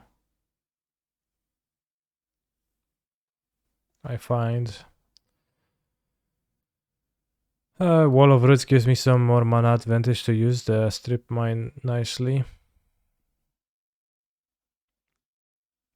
Well, it's kind of hard to wheel because that's gonna be the last pick now, so it's kind of hard to rely on that.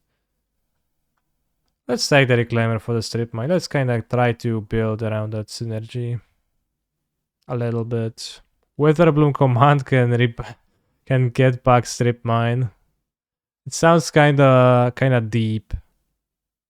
Cityscape Leveler as a potential ramp payoff or channel payoff if I get either of those cards.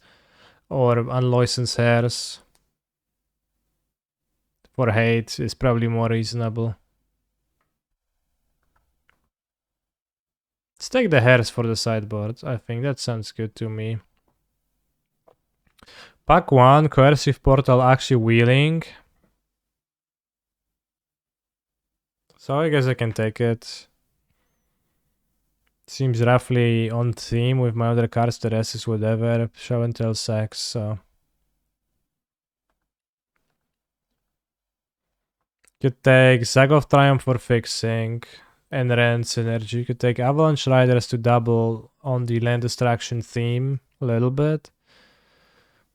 I think Zag of Triumph is probably worth more. The first one. Avalanche Riders is a medium, not an exciting card. Oh wow, Inferno Titan. Signet still in. Signet what weak colors though. I'm not sure if Inferno Titan is great for me either. And Ren might be just a simple splash. So I think I'd rather take the Signet than the Inferno Titan. Kodama's Reach. Yeah, okay, that makes sense. There was Mind Slaver for the Academy Ruins actually, but that's nonsensical. Let's take 1000-Year Storm and not play it, but maybe we will. And Acidic Slime can also destroy lands. Wow, last pick Basalt Monolith. Isn't that card a tiny bit better than that?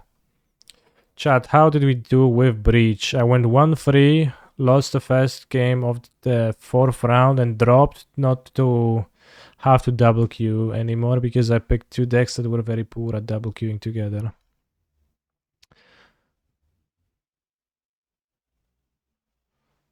So not the most fortunate. I think we lost the first round of the Pioneer Challenge because of the breach deck too. And double queuing, making me eventually run out of time in a very close game.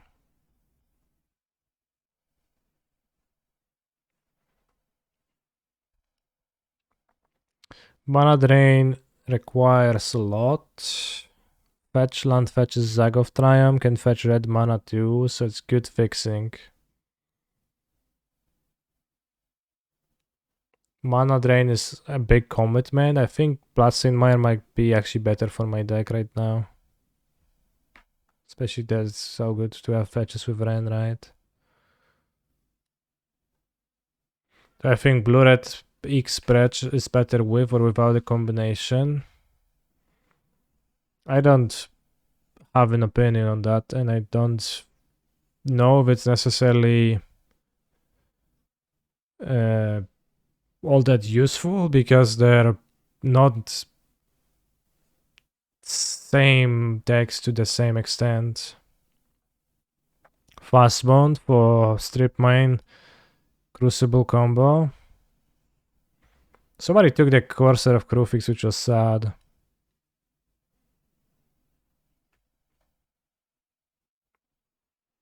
Maybe this Fast Bond will wheel, but I guess if people took cards good with them. Ketria Triumph is very nice on colors. Gris was interesting too. Well, Gris, I need fixing to play Gris. So I can pass on fixing to take Gris. I think we might want to bank on getting the fast one back. Yeah, the Ketria Triumph might actually be better as it is right now.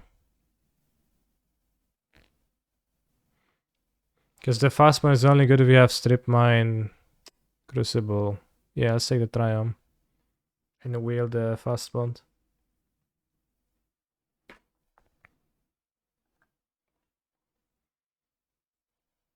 Bio, Breeding Pool. Breeding Pool cannot be fetched by Bloodstained Mire. Bio can be fetched by Bloodstained Mire, but I don't need black mana. As is. And Breeding Pool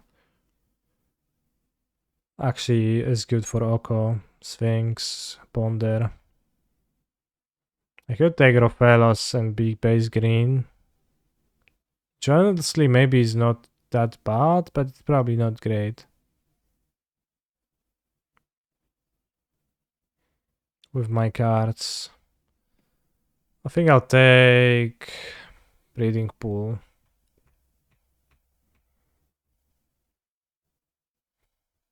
Because of that.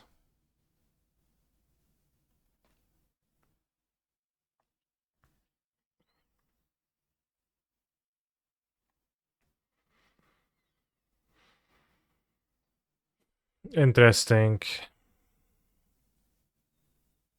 I thought they took out Edric. Maybe some one iteration they took out Edric, then they put it back into the cube.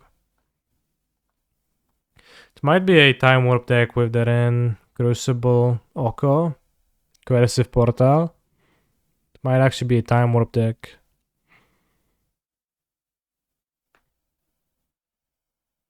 So that makes sense. I think Warp also just kind of a combo with Ren. Seems to fit well into the deck. We also have 1000-Year Storm, so you can copy Time Warp, I guess. Probably not gonna do that, but the Dream is available. Sylvan Library seems okay.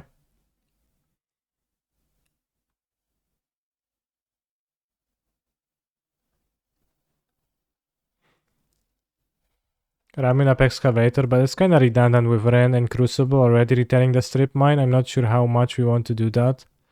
We could take Hydrate Crassus instead. I'm not sure if we're gonna ramp to a level where it's gonna be satisfying, but it might be okay. Puzzle Monolith kind of okay with Crassus. Say the Crassus seems to fit. Not really enough of Druid's deck. Hexdrinker is strong. Botanical Sanctum is strong. Golos is a Strip Mine tutor.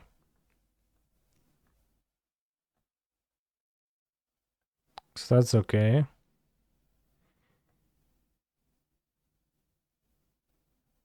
It's like Golos. Not super sure about it, but it makes sense. I think it fits.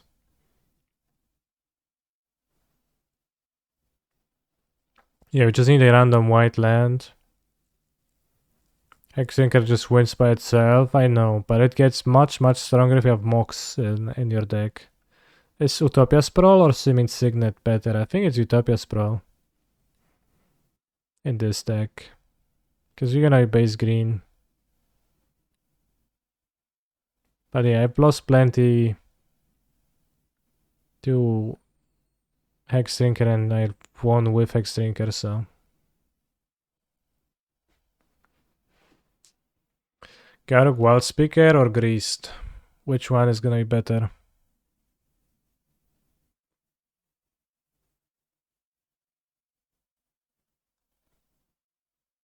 Which Planeswalker do we add?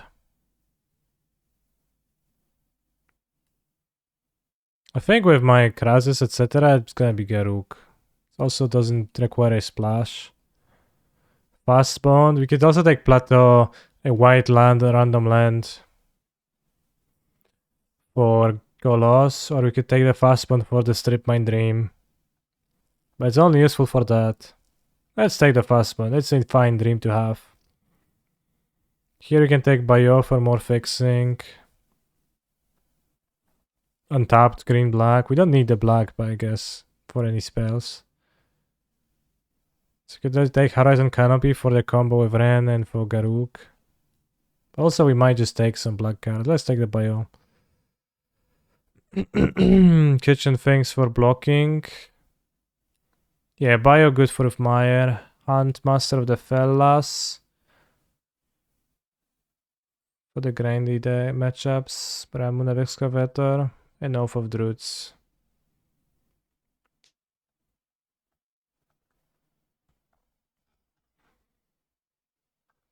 Eleshnorn, Grand Cenobite, Bros. Discard. Not a great pack. Celestia Signet, which would give me 2 white sources for Golos. Marsh Floods cannot grab Kedria Triumph, so that's really sad. Cannot grab Braid Pink Pool, so it can grab Bayou and Zagov Triumph. Might still be okay. But if we Timur, then that's the worst fetch. Black-white. Probably. For N.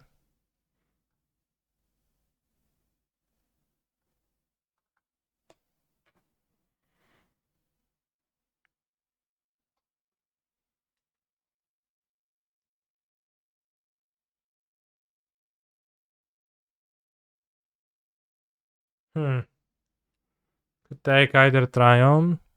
Probably Spara. Let's my Floods tutor green. Which it already can. Crop rotation is gonna wheel and it's also useless. Too bad Field of the Dead was passed, pack 1. Somebody took it. This lets my Marsh Floods fetch black, which I guess blue-green is better to fetch with by Marsh Floods. Let's take the Spara, I think. Can take Wasteland as the second land to combo with Ren. Could take Time Twister with Fast Bond, honestly, maybe that's better. Because we have a few ways to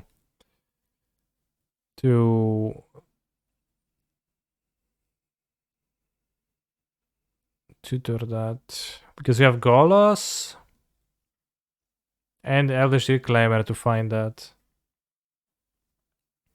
Saga seems bad to me. I'm not gonna have any artifacts. Cannot fetch anything, so it's just for the Brand's combo, but that's actually kinda sucks, I think. Like Wasteland is nice too, but we have ways to find our strip mine. So it doesn't really, it makes the deck a bit more consistent in that way, but I think Time Twister Fast Spawn might be really good in other spots. Tag test Thespian stage right next to each other. This is so funny. If we take the stage, then nobody will take the depths, right? Is it even something I want in my deck? I guess I have land tutors. I have literally every reclaimer, so maybe I do. Time Twister is better without fast spawn in this deck. Yeah, I'm planning to cast it when I have fast spawn.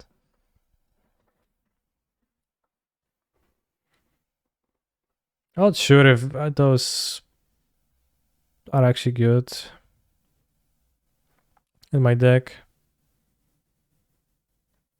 Rakdos. Let's take the stage. And I think Uro seems okay. In a deck like this. We're gonna play probably like 20 something lands.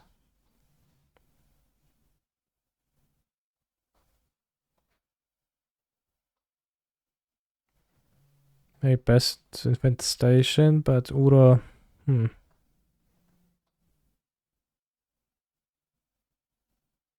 think Uro sounds good. Vampiric Tutor helps me find some stuff. I have some black mana. 1, 2, 3, 4. So if I have the land combo, or if I want fast one plus Time Twister, I can assemble that with Vampiric Tutor. I'm not sure if that's worth splashing. Could play Golari Signet instead. But black is no point in my has no point in my deck. Could take Brainstorm, yeah. Be base blue green, which I will be anyways. Brainstorm sounds like a better Vampiric Tutor, yeah.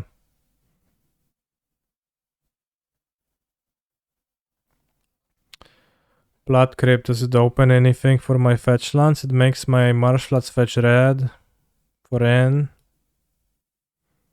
which it currently does not, so that seems relevant. Besides that, not much.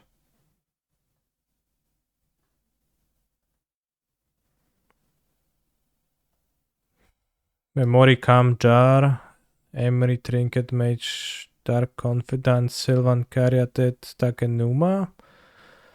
I don't know about this pack. Paxter.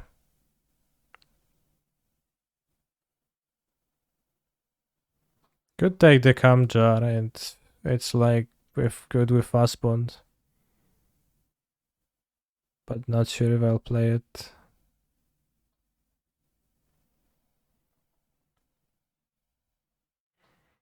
Caryatid seems like a better signet in your deck. You are actually right.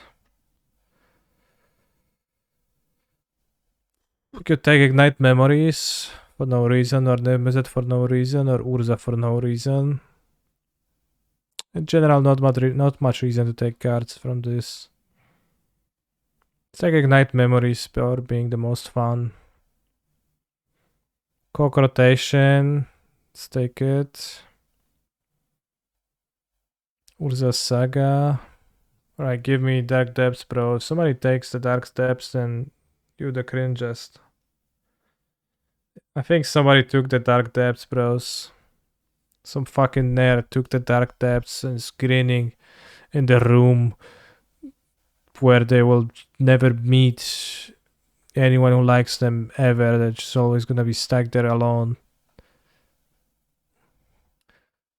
I know it's gonna be like this. Is Bob good? Bob is okay.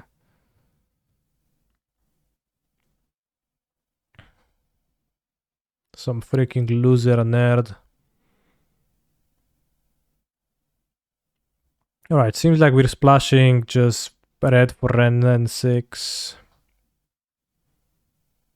And we have some random triumphs. So Thespian stage out, Cock Rotation probably out. I will just rely on Reclaimer and Golos to find my strip mine. Dark Depths describes the room exactly. Dark Depths of Solitude.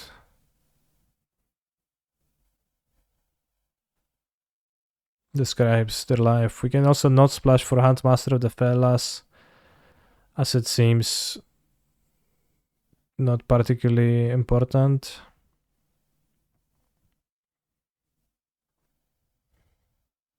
We got 25 spells here. 2 of them are signets, which I don't know if I want to play. I have an Urza Saga with no artifacts to fetch and I have a little bit of artifacts to play. Not sure if I want to do that. Strip Mine is more of a spell.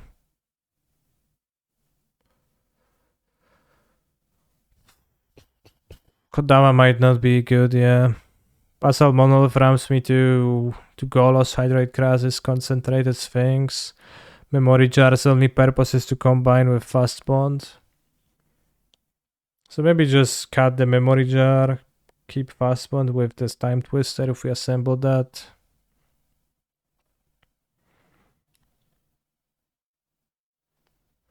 We don't really have removal, so I'm not sure how effective my deck is gonna be at doing stuff.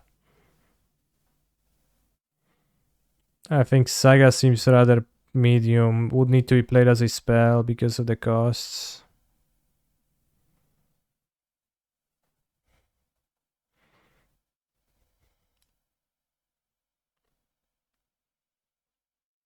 Probably want to be playing around 20 lands too.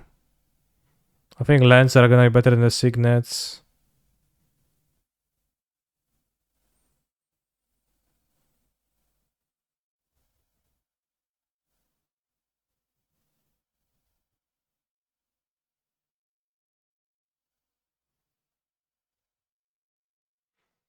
Because we have Ura, we have the fast one, right? Can probably not play Monolith, yeah. He's a phenomenal control player. Not play Kodama.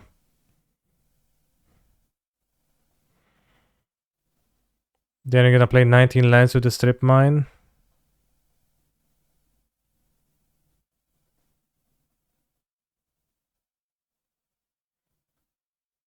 Let's get rid of the jar too.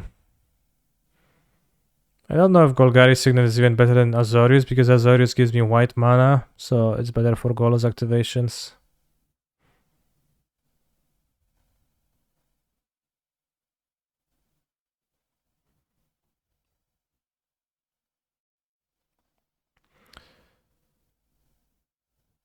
So yeah, Strip Mine is a spell, then we have this, and this.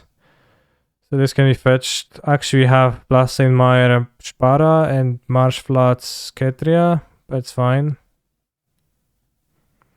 Then we have Blood Crypt, which serves as a way for this to fetch red, which I need for red, okay. Can this fetch red? Yes. Can this fetch red? Yes. Okay. That wants any mountains? I doubt it. Apodurols, thank you. No, Apodorules, thank you for the sub. 5, 6, 7, 8, 9, 10, 11, 12. So we can have one mountain if we play 19. Also makes it easier to assemble Golos mana.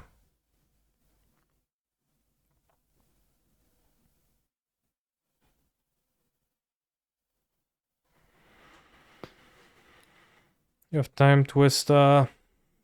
We have some card draw. We have some Uros. Can you activate Golos?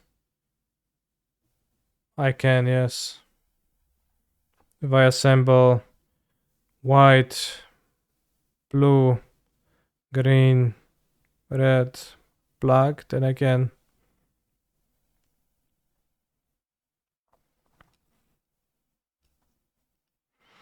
So yeah, not sure if it looks great, but our Pioneer match is starting and we are on the play. Would I like to play first? I would hacking love to. I just cannot contain my excitement when it comes to thinking about going first, and I'll keep this because I played 2 Monlands, so I'll have action. And I'll respond to my opponent saying hi.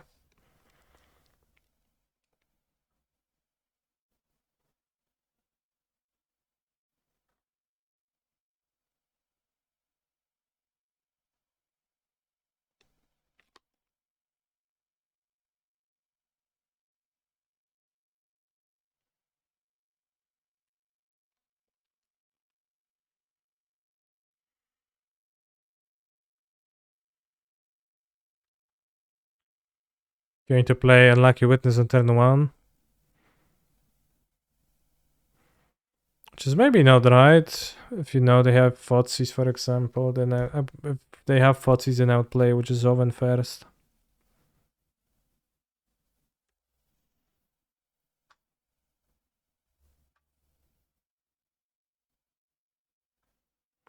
Probably play up against Bala, get recovery, so every point of damage helps.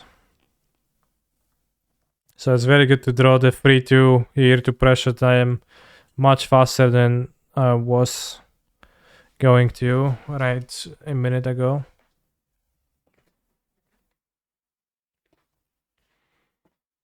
Oh, I'm gonna take 2 damage. Love it. Impulse.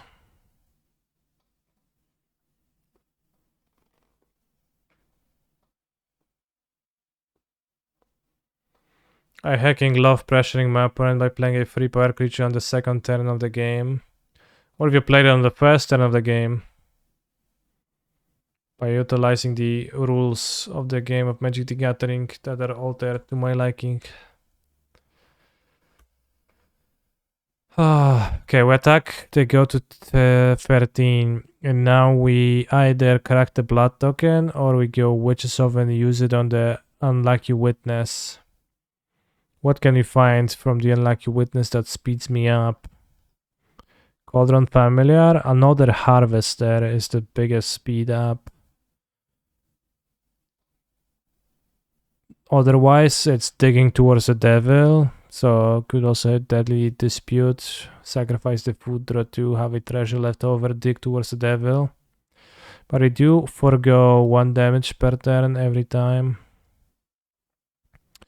So I think we might be supposed to use blood token. Can also just get Giganta. I am aware of that, but I don't want to do that because I need to kill my opponent. So if they play Lotus Field on the next turn, I attack them for 4 more, then they copy Lotus Field, and I attack them for 4 plus 4 with the Den. So that's not quite enough, that we need plus 1 damage. But it's an argument for not taking away from the board damage. So let's use the blood token, I think.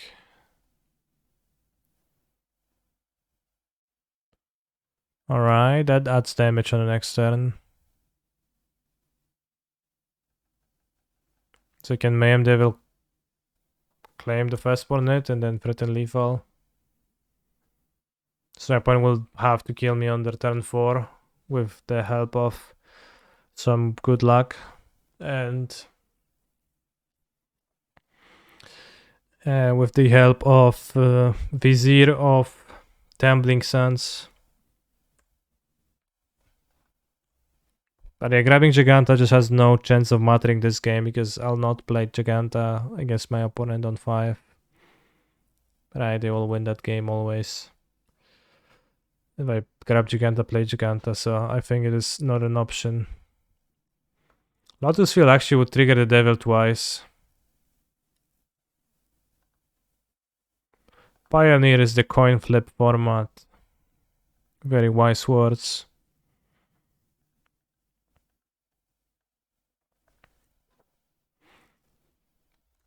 Well, we drew the cat, but that's the same speed if we claim this. Right, the cat is 1, 2, 3.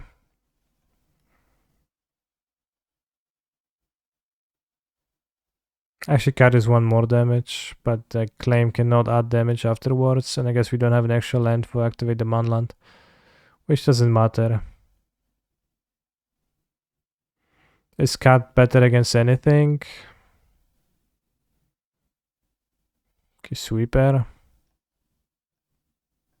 I guess they don't know that the cat is in my hand. They're kind of better against the sweeper if I do it this way.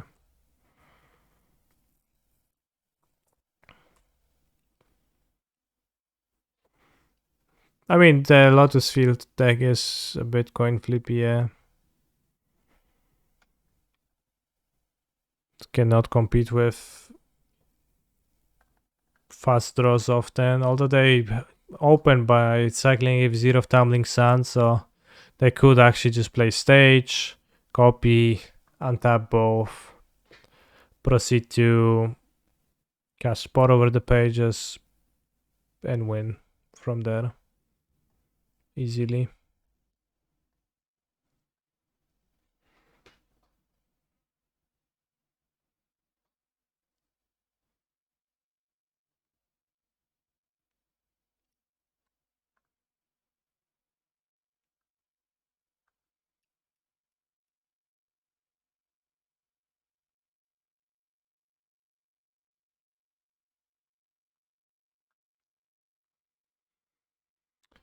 Yeah, maybe no strings. Maybe no stage. Needs strings, stage, etc. So, they looked at 13 cards plus the impulse, 3 more, 17 cards. So it's not like they've seen so many cards this game that they have access to everything, right? And I think my chances are decent. Yeah, that seems to imply victory. Because the route is to draw probably impulse into a vizier and then do it 3 times and then win. In the sideboard I have 2 dumping spheres, so they will never be able to beat me. 4 Thoughtseize to go blank.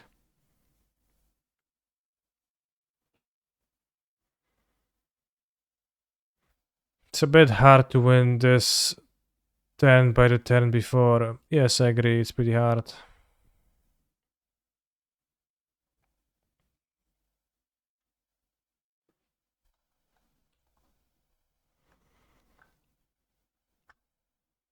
It's definitely hard.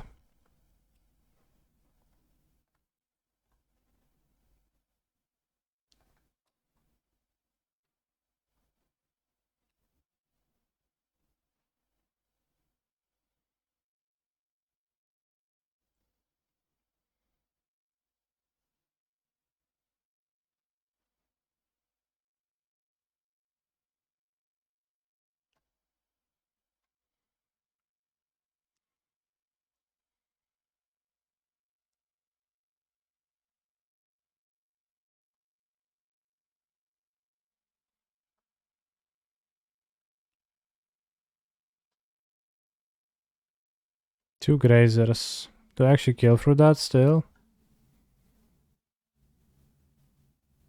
Oh, well, that makes it easier.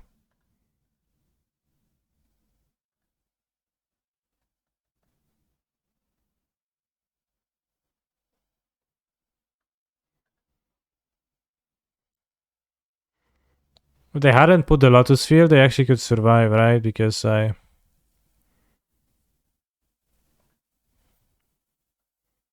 So I guess that would be punishment for not using claim.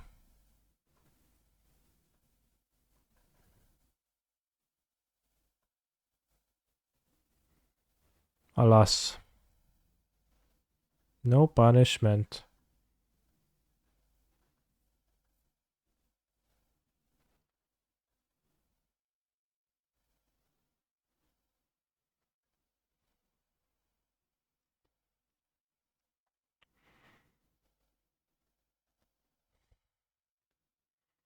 It would be at 6 life. I would attack them. They block 6 damage. I go to 5. If I drew a land to activate a man land,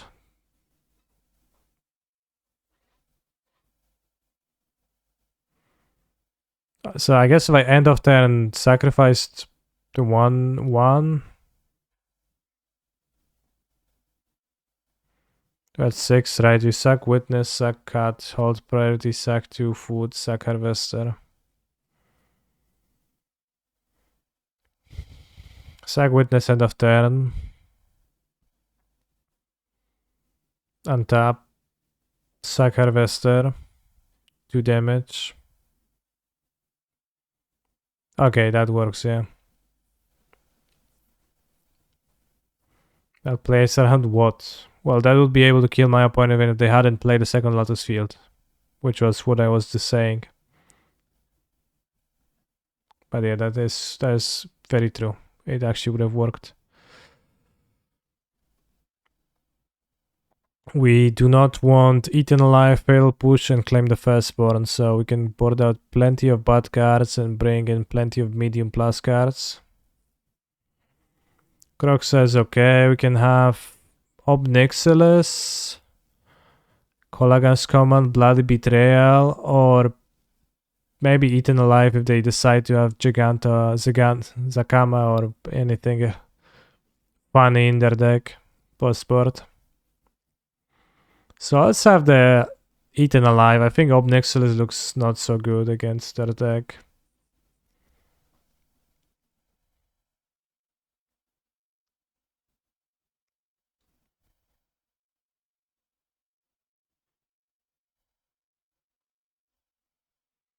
Maybe it's not true. Maybe Obnixilis is better than Ob. Usually keep 2 push for greater, but it's not great. LOL.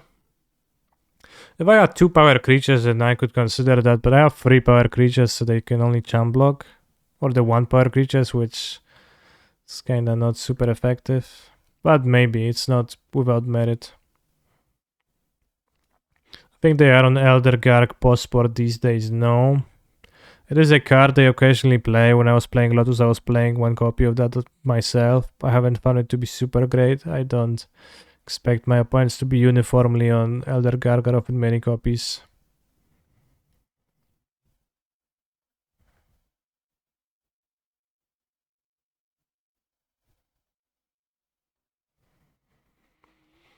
I prefer Giganta over Sheldred, Mihug, and Karizev. End of yes, why?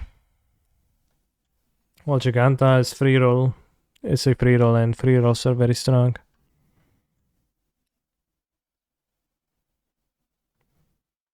And this deck, sometimes you flood out. Like, Sheldred is fine. They kept Hope Tender. Rather, boarded in Hope Tender. Let's take Suvan's Crank.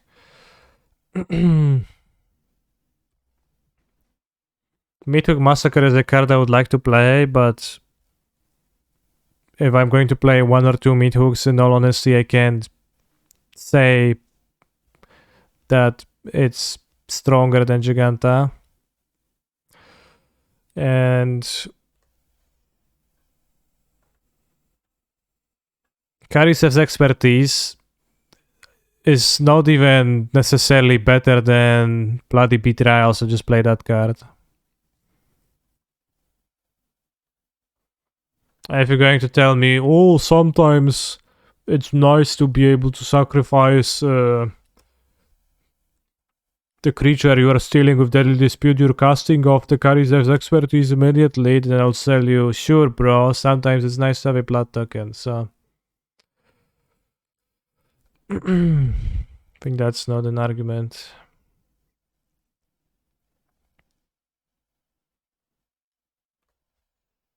Sheldred is a bit weird in this deck because your creatures are not good and worth killing necessarily.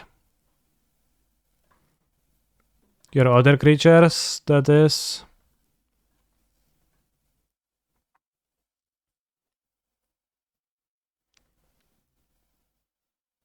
I think the most relevant line is stealing both against Karizevs. Oh yeah, you can do that, that's actually true. You could play Mayhem Devil to establish pressure, or we could Deadly Dispute the food token to throw Dumping Sphere. and send his hidden strings into unknown. Mayhem Devil cannot easily kill the Hope Tender, but will kill it with the Lotus Field pings at least.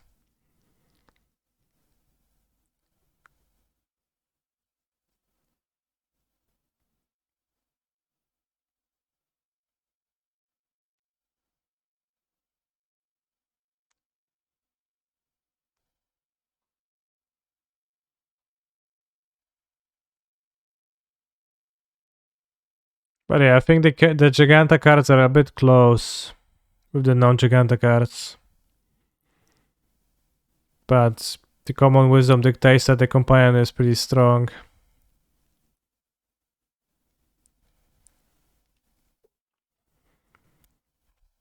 Well, if I cast Elite Dispute, I draw 2 towards Dumping Sphere, and it seems like I have plenty of time because I shoot my opponent down.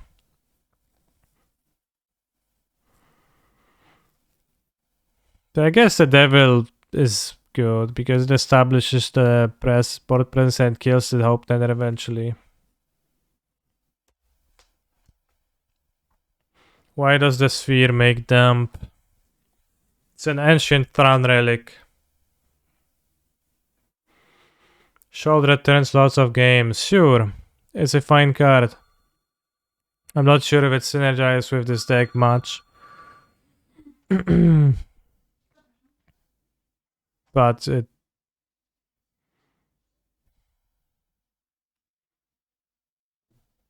You know, like when most of your creatures are bad creatures that don't warrant removal, in some way it is good to have a creature that warrants removal, but it's also really bad when your shoulder actually trades for a removal spell, I think. Is shoulder the Baneslayer or a Muldrifter? Is that really a question? It's one of the most obvious.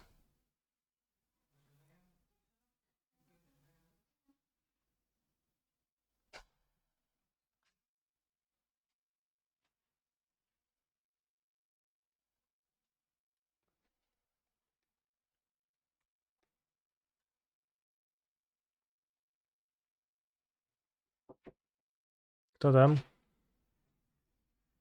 Dobrze. Możesz mi podać w sumie. I think we keep the card up because that way I can... Like, I don't sacrifice the Blood-Tide Harvester. Dziękuję, Kasiu. Don't care for that too much. What I do want to do is I want to be able to maybe kill it if I really need to. And also I might want to loot away the Witch's Oven, because the 5th land activates Hive of the Eye Tyrant, so just clocks quite fast.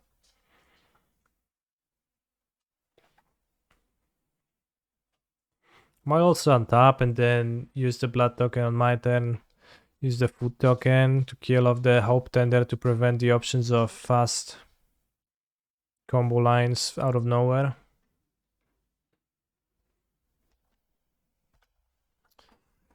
So, not sure what's the best line. What's the fastest clock? We also get another look at Dumping Sphere. If we take the loot with the blood token.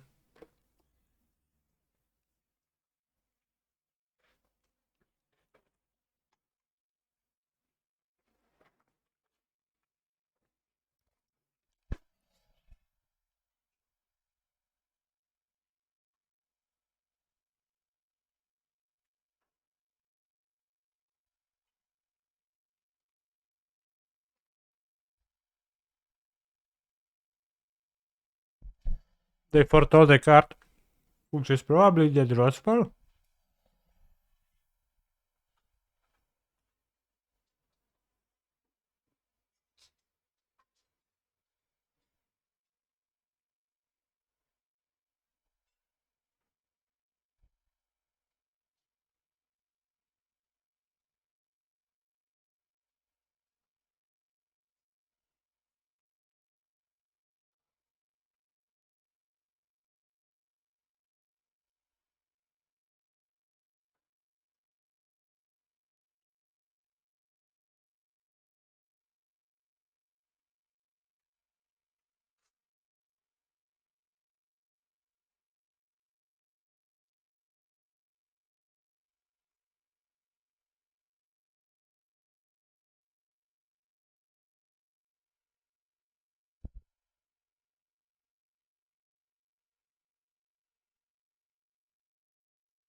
But Polish pizza.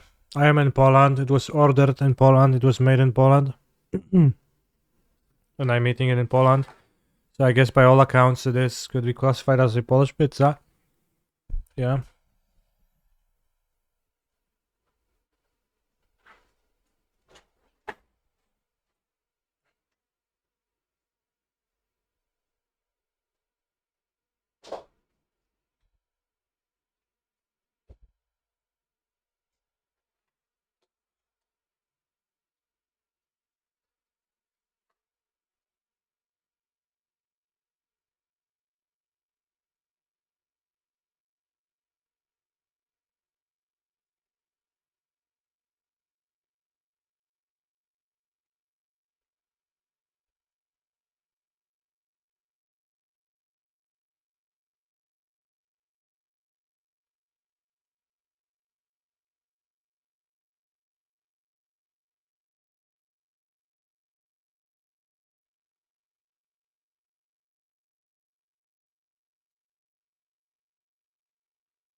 He's a phenomenal control player. 53 is the 16th prime number. 53 is the 16th prime number. It is also an Eisenstein prime, an isolated prime, a balanced prime and a Sophie-Germain prime. The sum of the first 53 primes is 5830, which is divisible by 53, a property shared by only a few other numbers. In hexadecimal, 53 is 35, that is, the same characters used in the decimal representation, but reversed. 4 additional multiples of 53 share this property. 371 equals 17,316, 5,141 equals 141,516, 99,481 equals 1,849,916, and 8,520,280 equals 0820258816.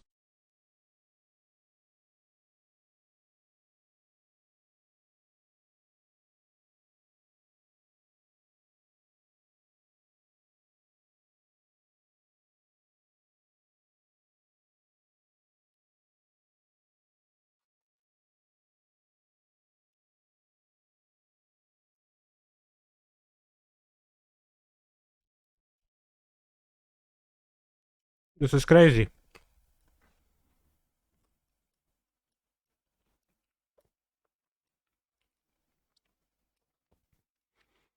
I was thinking they will not combo out here, but seems like my opponent is making progress. Let's see if they will be able to go through.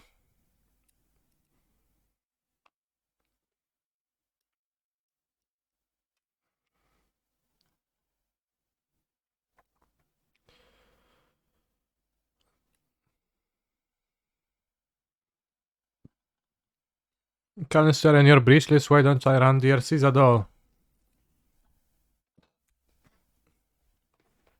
I don't because...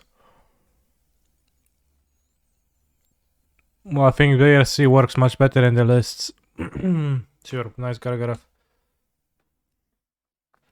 That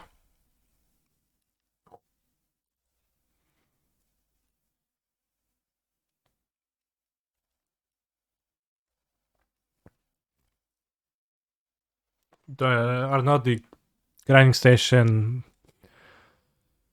variety. Grinding station that needs you to run Mox Amber, then Mox Amber needs you to run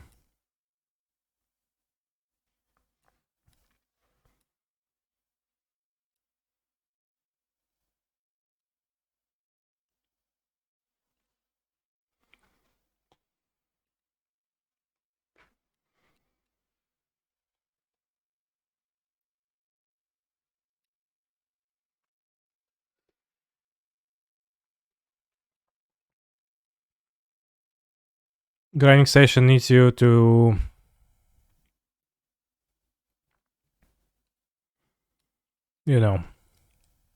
have the legendaries, then you need Emery.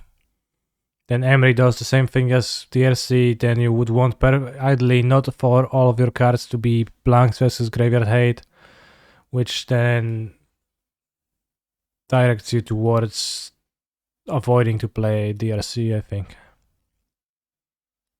Much better suited in the list that are using the regular lands with no Urza Saga, no grinding station, just spells. Then you get to surveil lots of DRC and take good use of Underworld Breach this way.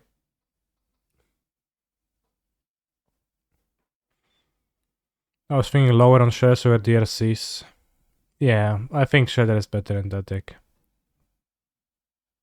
Shredder is like a plant versus Graveyard Hate, while DRC is not. Quite the opposite of that. Can I kill my opponent? If I attack with everyone... No, because it's triggers on blocks, right?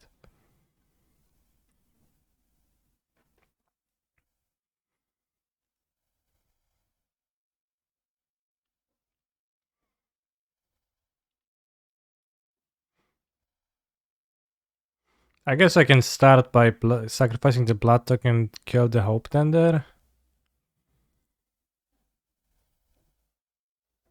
No, probably target the Elder Gargaroth. You can go them to 1. Yeah, but I don't want to go them to 1. Also, I don't know how.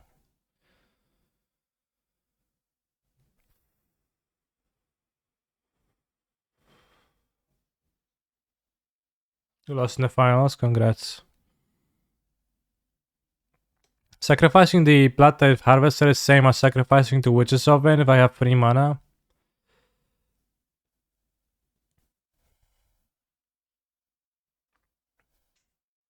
So I might just start by sacrificing the Blood Token.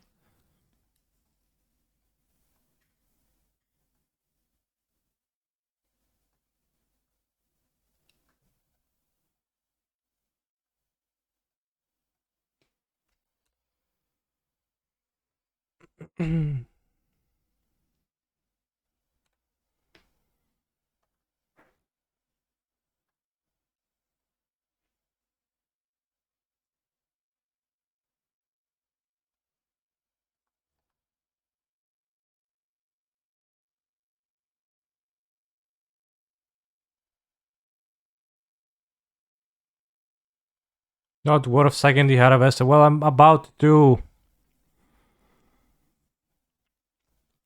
This actually punishes me a little bit, but you can sacrifice the Blood Type Harvester with Witch's Oven and then sacrifice the food and also gain 4 damage. Which is the same. If I draw... Probably... I don't know. It's pretty hard to say. Because I could have drawn different cards.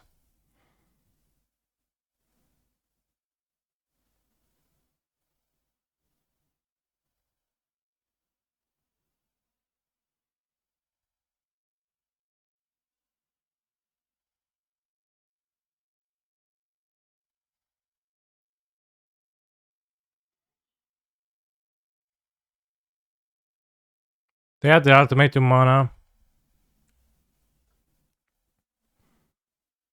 They did not cast Ultimatum. So you can assume they don't have that. Well, if I draw the free drop, that's better, yes, but... If I draw other ways, other cards, like if I draw a card, I can keep my Harvester. So in hindsight, yes. But in non-hindsight, not really. I think we don't need a second oven play. I wanted a second oven to kill the Hope Tender after they take 6, so they can't draw ultimatum.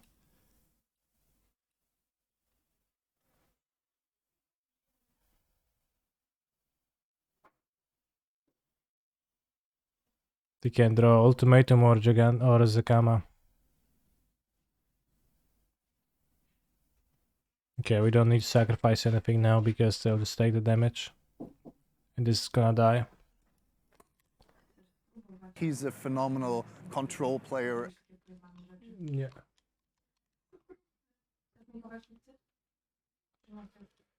Za chwilę.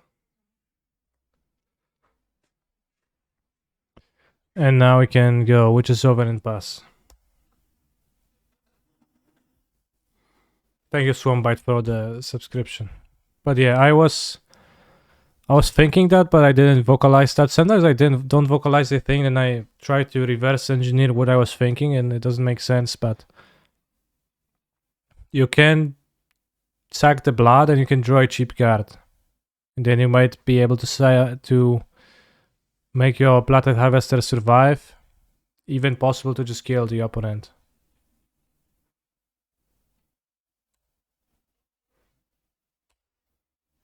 Jesus Raphael, if you're a fucking prophet and you know that you're going to draw a free drop card and not Cauldron Familiar, then you can make a better play. I did not have the precognition necessary to know that it's gonna be that. So I just played what I had.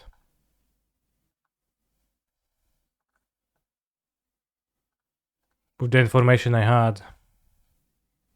I know it's easier for you.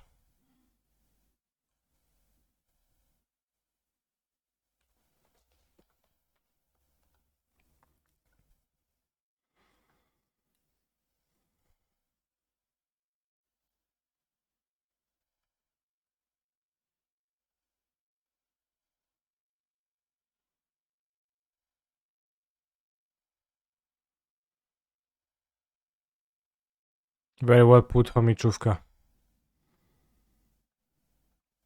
Because I believe if I draw the cards, I was actually just killing my opponent. Which is why I kept the second oven, I kept that.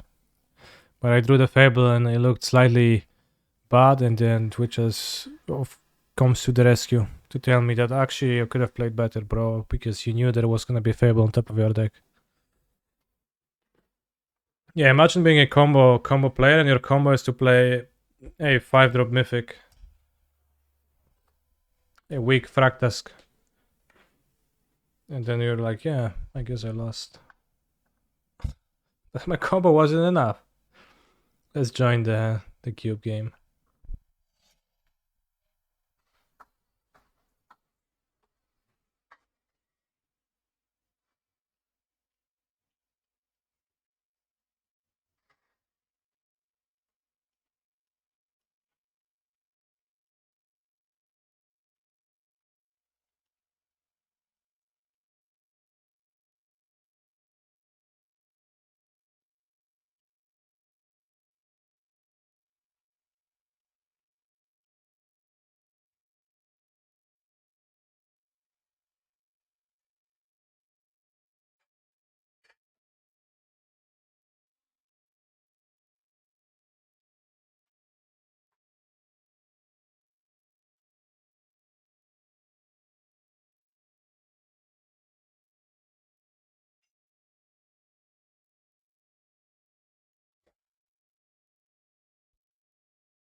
I was actually planning on not blocking, letting the Sundering Titan through. So I can transform my bird into a land.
Dziękuję.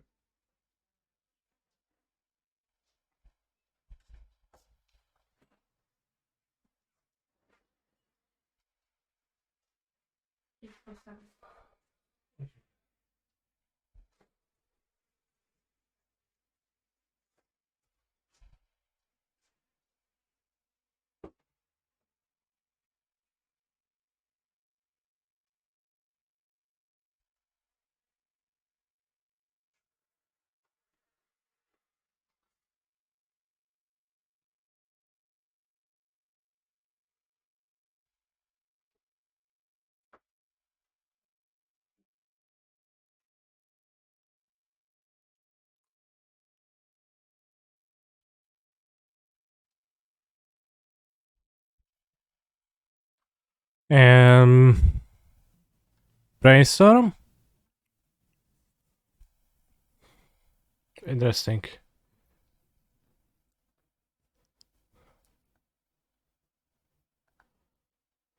So I don't need Crucible.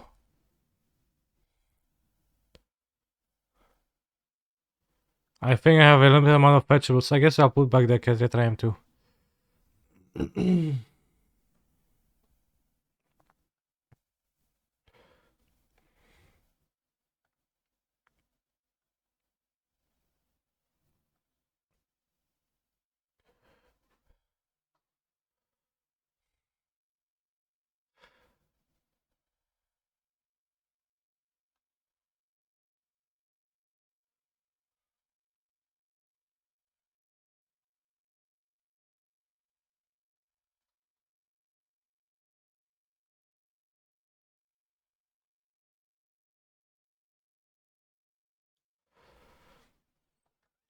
Yeah.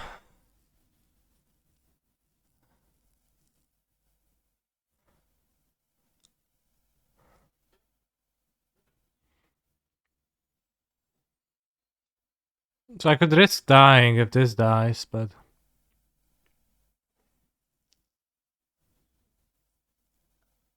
Yeah, where's block?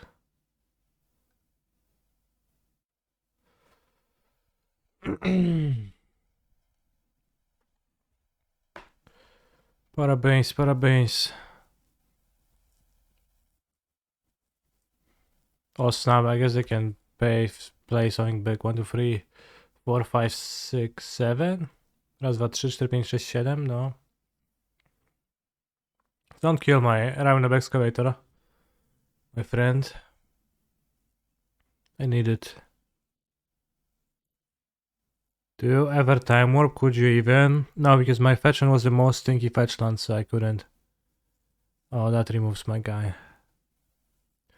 Alright, seems like I played with fire and the fire fired me back. So, I was like, yeah, I'll wait, and then waiting was of no use. We fucked around and found out. We actually found out.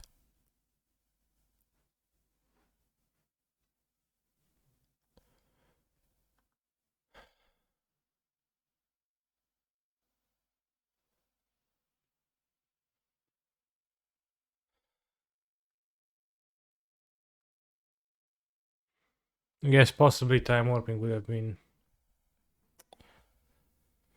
have been stronger.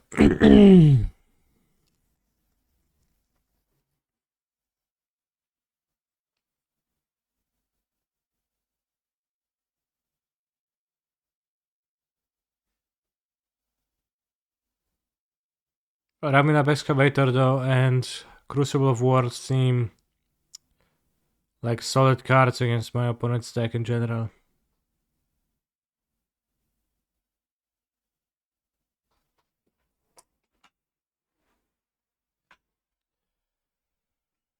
So this one time I will agree, it was indeed a huge misplay.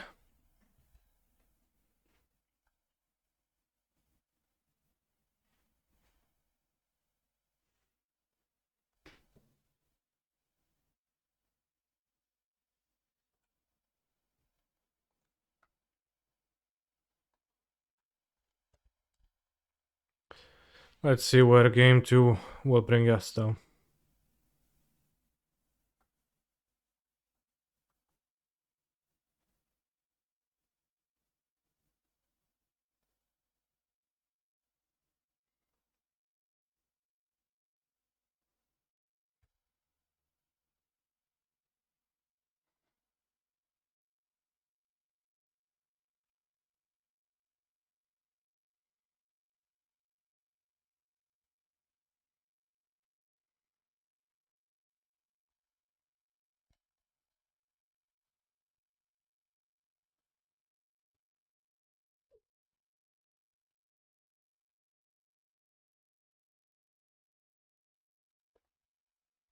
Seems like opponent has some pretty tough decisions to make during the sideboarding phase of the game though.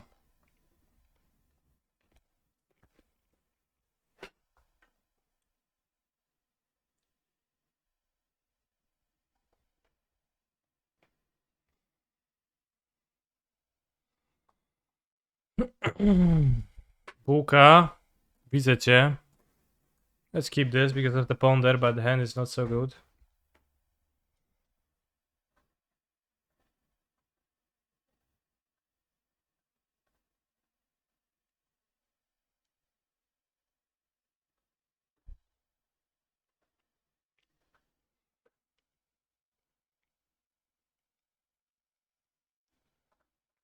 There's a chance I don't turn one ponder.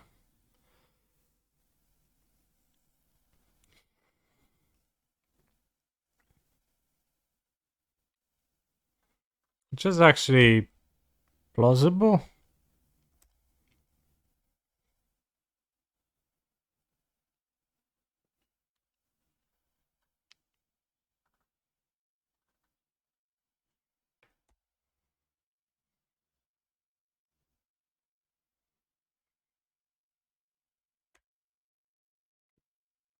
I will instead ponder way later. On turn 3. Grim Monolith. Opponent drafted all the big mana producing cards. Seems like I should have just turned one ponder then shuffled away all of those stinky lands though. This is pretty good.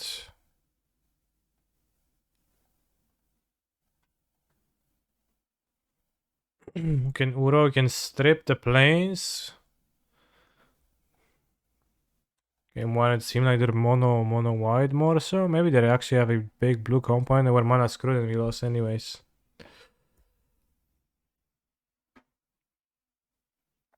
Can Acidic Slime the Grim Monolith or Coercive Portal to draw more cards. We have found Strip Mines, so I guess our goal now should be to strip mine everything.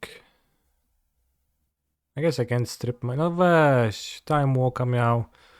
A już się cieszyłem, że mu Trandynamo wyrzucę. Well. Shell Dog, okay. Spot against strip mine. It does seem like their blue component is pretty significant now. At least land-wise.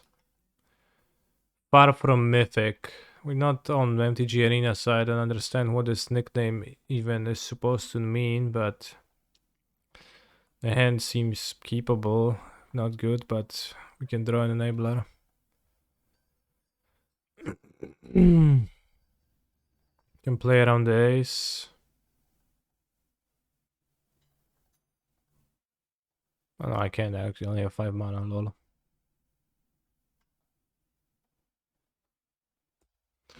I guess I use this to untap the Green Monolith anyways, but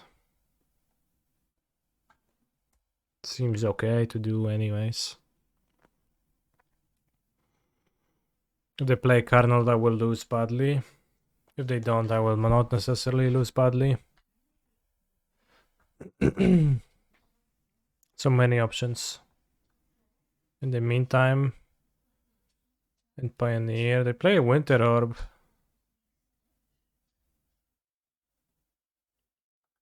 Okay.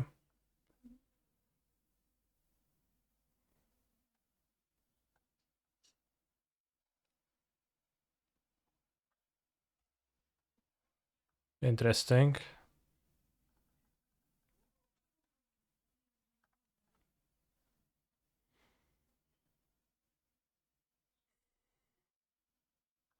Don't want to play red pathway, so it makes the most sense to shock and play the Unlucky Witness.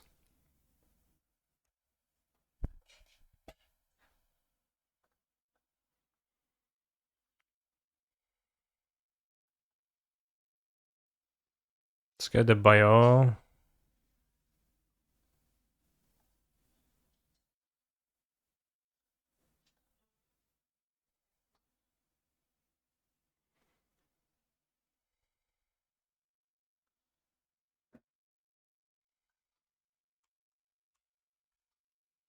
Stripman. I mean, that seems pretty good to do, honestly.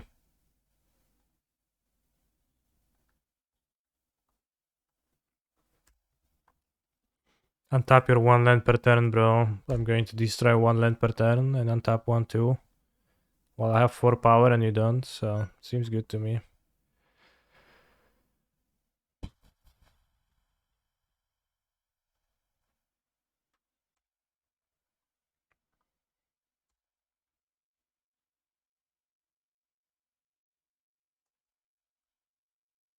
No cię na wsi to się takie rzeczy gada.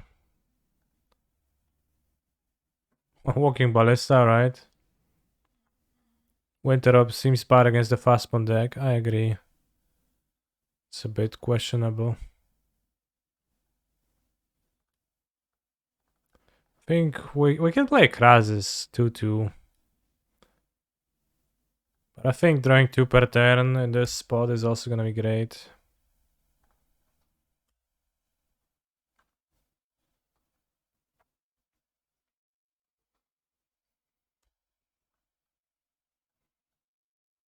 I mean, I don't know. Winter Orb versus Fastbone is actually kind of good, right? Because you...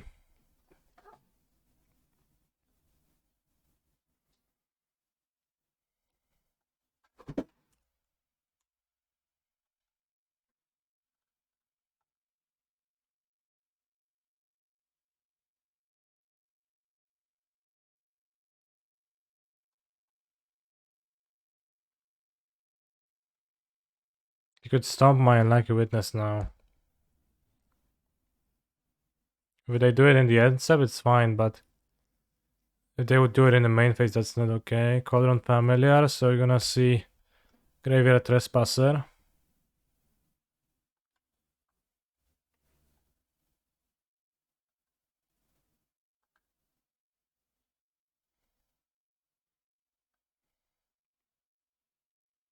They might have Urza, but assuredly, yeah.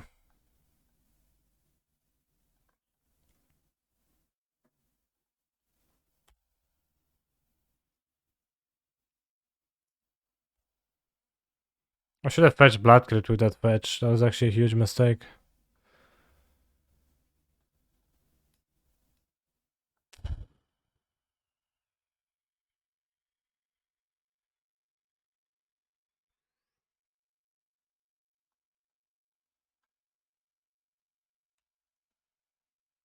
Yeah, huge misplay.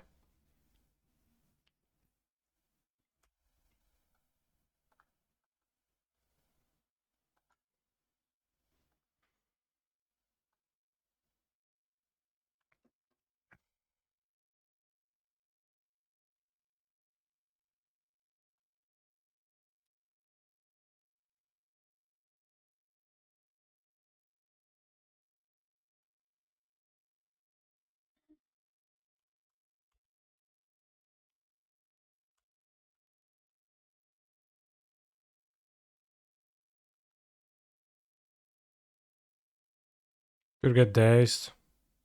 Sad. Also, maybe I should bring in Golgari Signet against the Winter Orb deck. The next game. Not sure.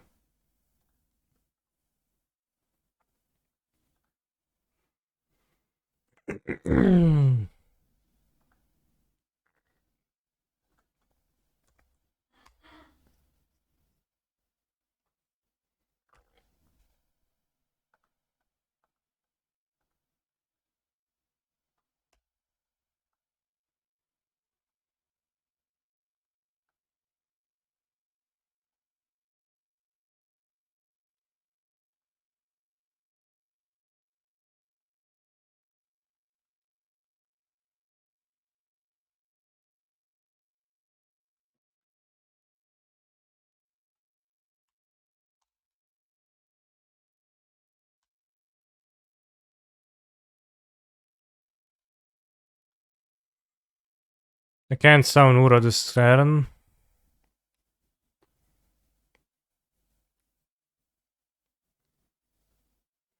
Guess I'll wait.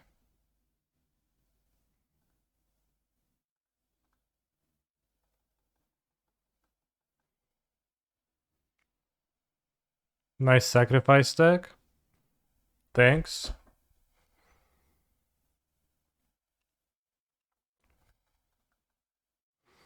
Did you just want to point to the fact that I'm impossibly ahead and I'll not be able to lose anymore from this spot?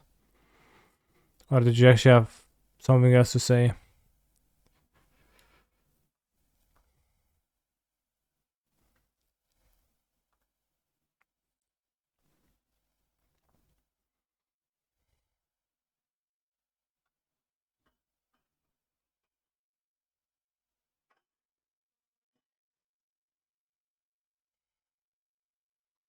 That seems okay.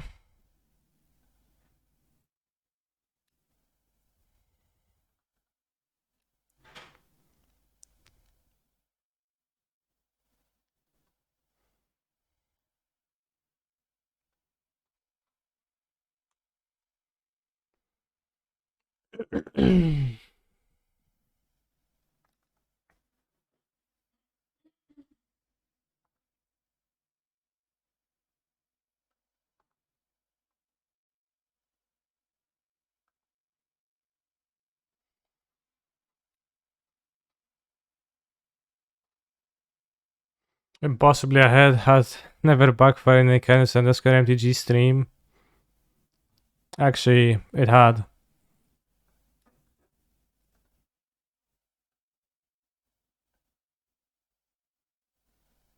No dawaj tego Bankbustera. Spaniaku. Amogus.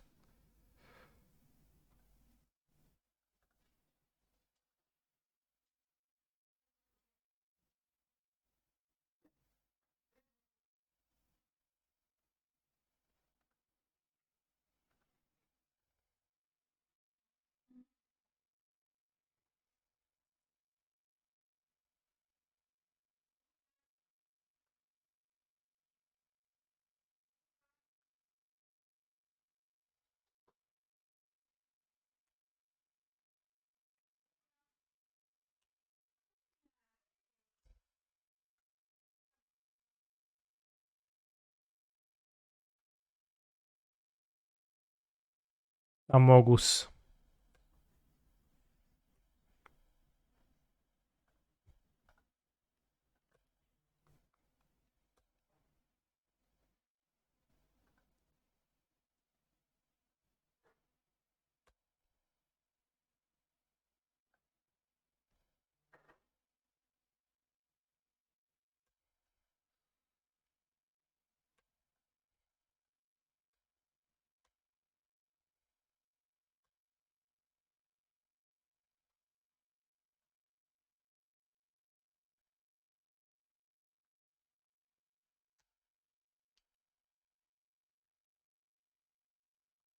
Play the Bob of Paradise so they can have red mana for Ren, which is gonna be game winning.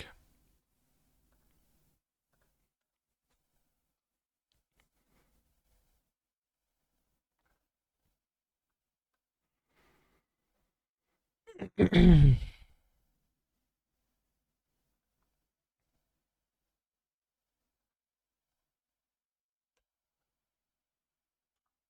think I'm fine doing this trade.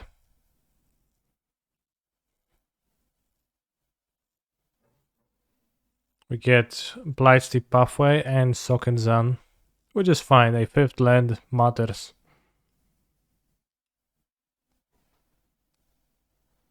A 5th land no longer matters.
Seven? You mean game 7 in this match? That would be frankly impossible.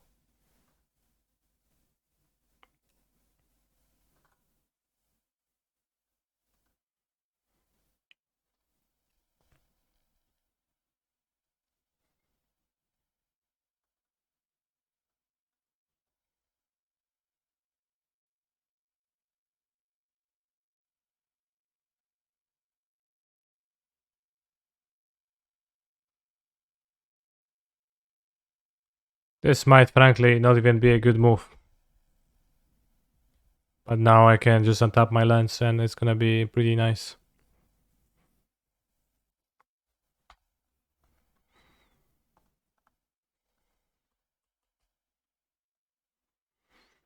Opponent here can sacrifice a Harvester targeting the Mayhem Devil,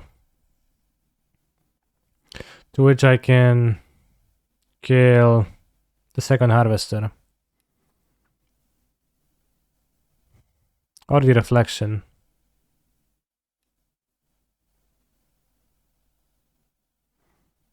Which I probably want to kill a second Harvester.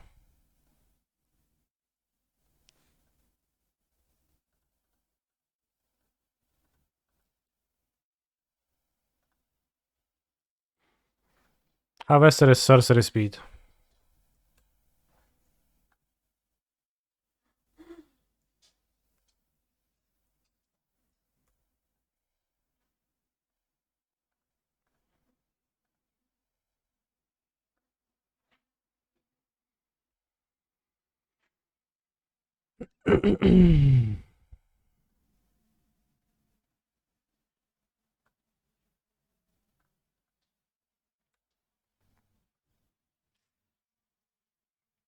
I think it's a bit greedy, but sure. Why is it greedy?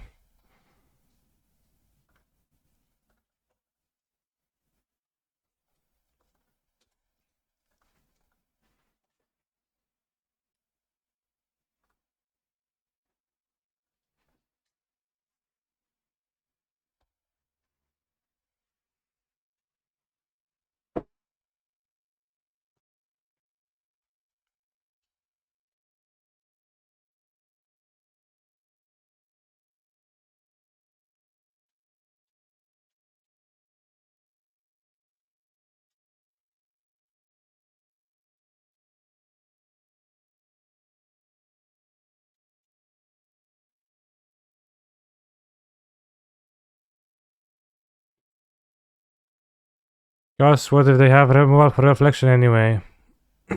Well then... I'm like one thing ahead, right? One step ahead.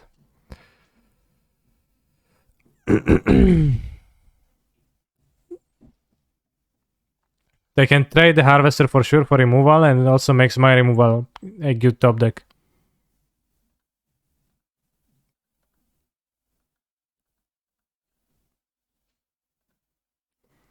I'm not sure if I actually want to kill it. I probably do. Or if they draw Jolred.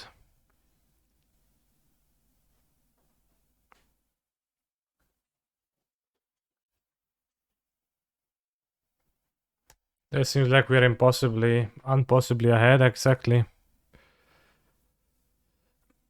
Oh wow.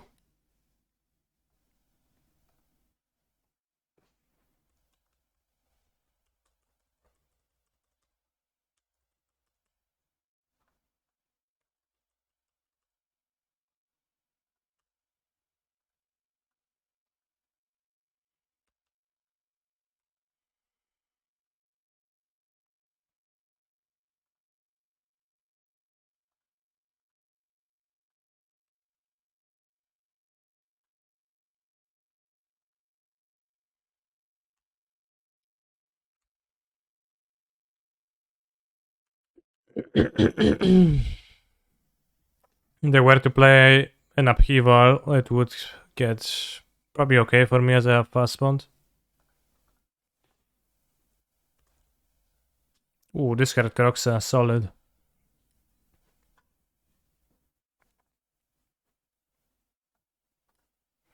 Thankfully, we are impossibly ahead, so it does not do anything.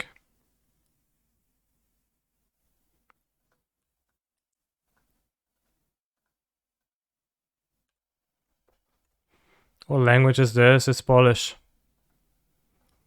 It's a cringe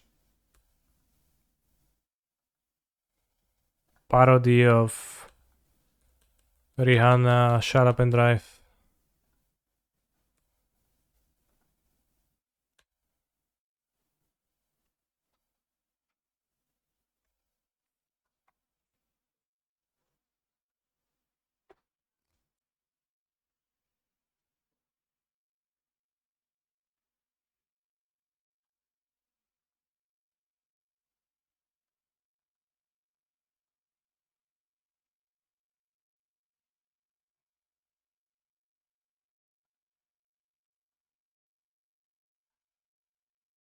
They chose to play the Graveyard Glutton over the Croxa. That explains everything.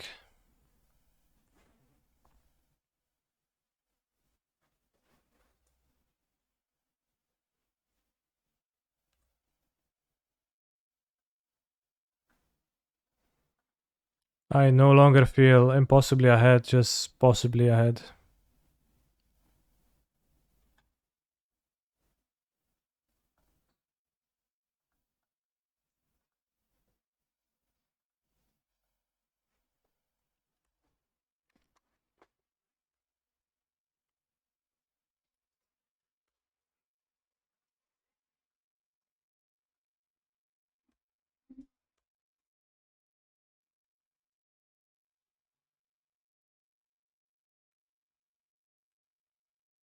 Opponent finally allowed themselves go to rest.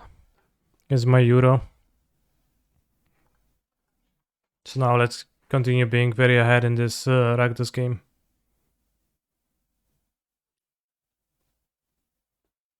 They played Swamp and played Croxa. That seems pretty impossibly ahead for me.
The reflection and subcopy just readable removal forever, right? Well, just copy on your main face, the harvester, and then that's removal. But they could kill the reflection. It's actually not very hard to do, so.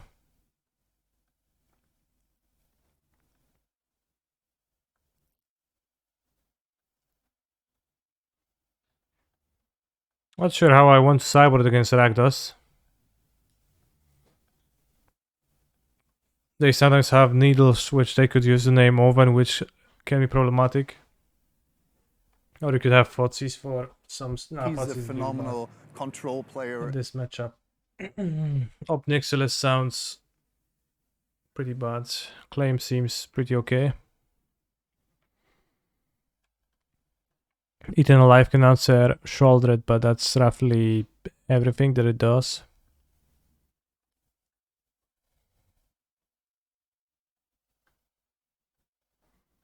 I'll just gonna do this.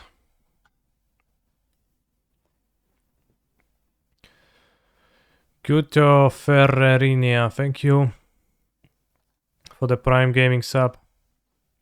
For your Prime Gaming sub, very based.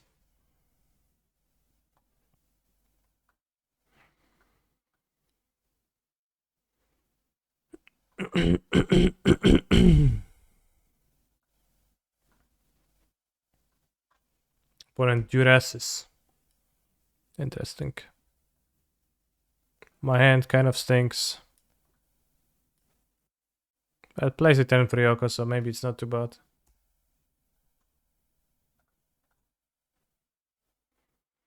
Point to get claim the first pawn with no synergy from my hand.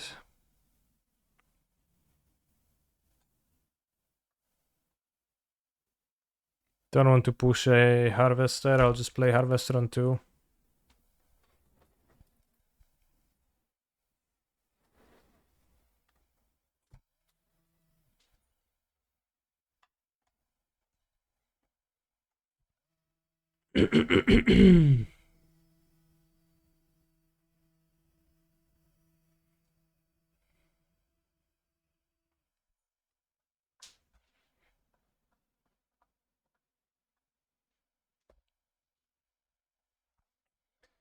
Think you likely will not play 4 Blackleaf Cliffs even in this deck. If you want to keep playing the Manlands, that's too many of the lands that fight for the same slot. So you'd play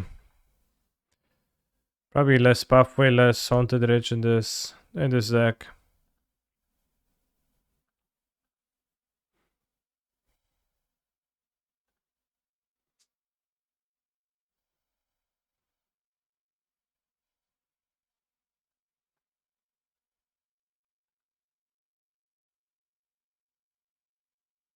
Guess I'll pass.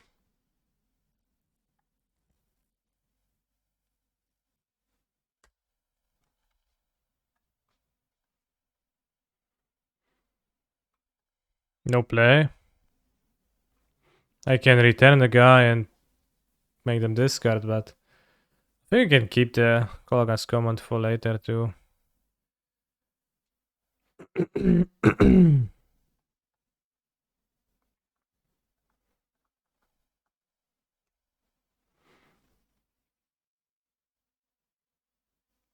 Was expecting Jaldred on 4, but they didn't come.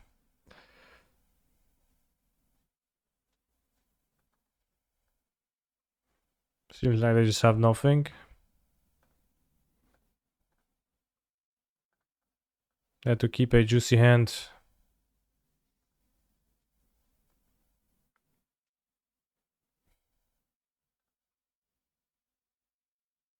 This is not strip mine, so I'm going to shuffle. Seems like I got hit by the bug. Is this Patrick singing? I think it's Eminem.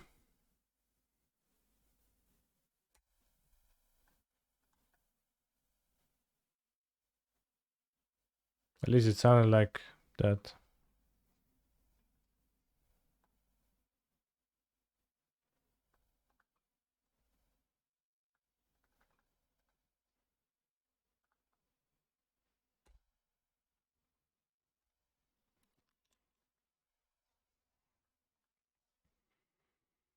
Hmm.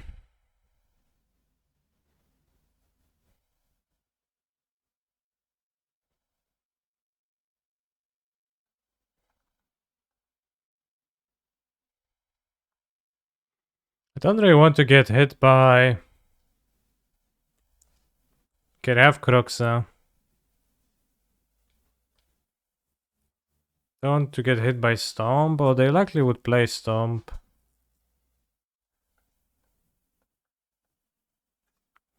No sack outlet. Are they pushing the devil? Like if they stomp the unlucky witness, that's the disaster, or they can play a land off of it. Because they'll have to do it main phase, so I'll have priority still.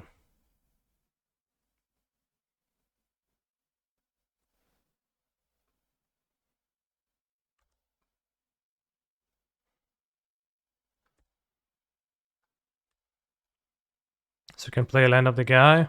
No, I missed. So bad. So sad.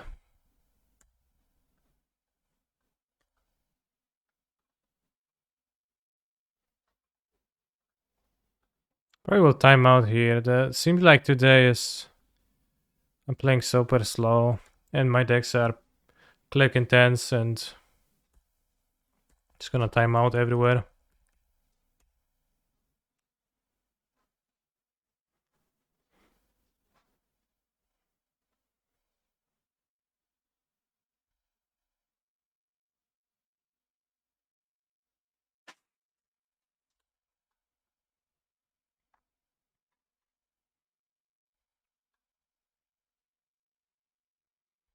Yeah, Rakdos probably does not accept multi-queuing too often.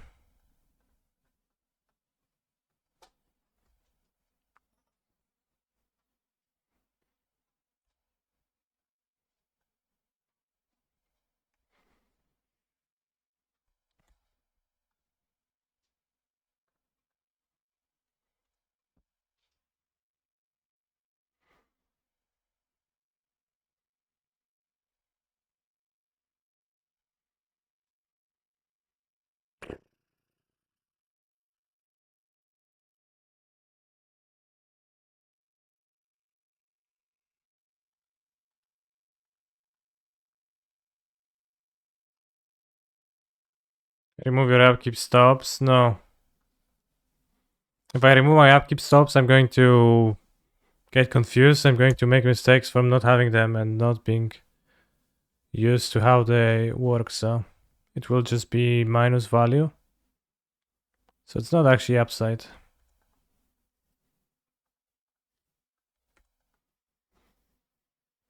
Even though it might look like it is.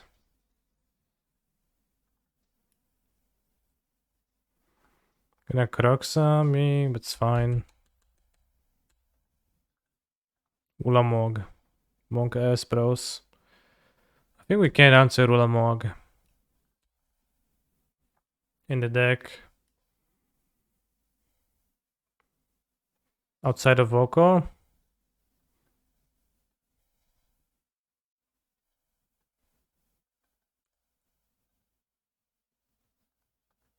Well, it would be nice to have Oko, but I don't have Oko because I countered it.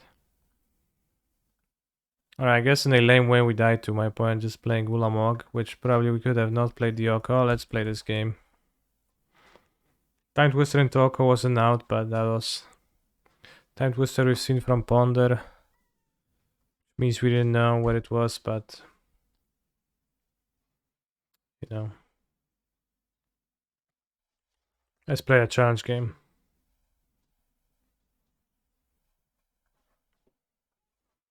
Fable.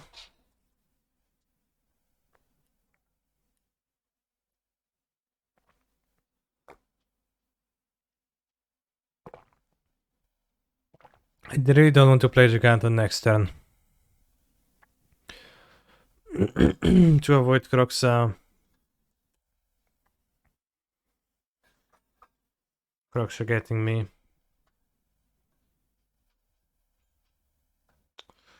Alright, let's do this.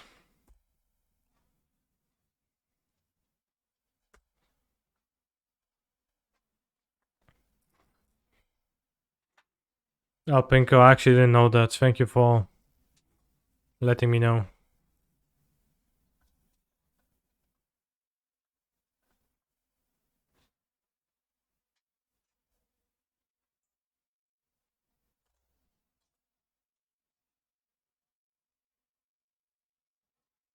Ouch.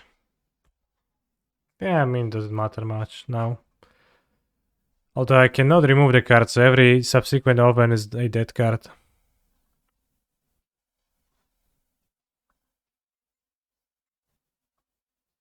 They don't use the Croxa still. Makes sense. Oh, guess. No, I can't get Unlucky Witness.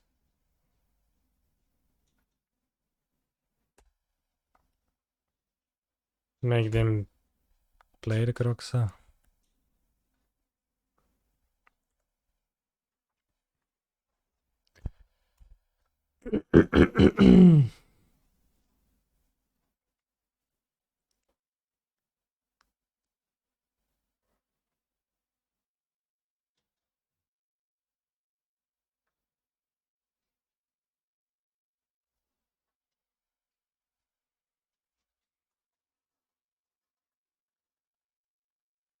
I don't know if they know they have Crocs in their graveyard. Maybe they do.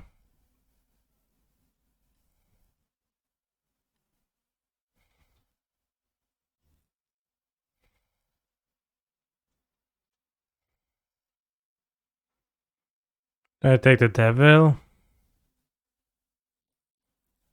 When Clay sniping, playing around push with Croxa. Sniping is the only way they could know of it, yeah. In their discard deck.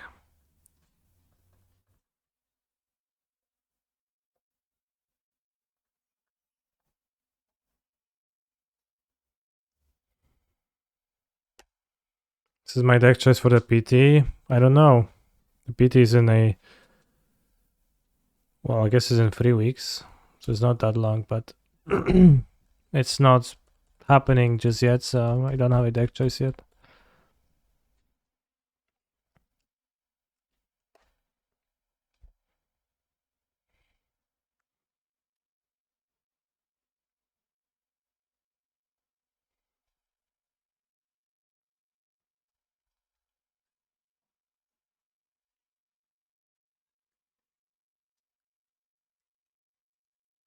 Yeah, and you said it's gonna be legal.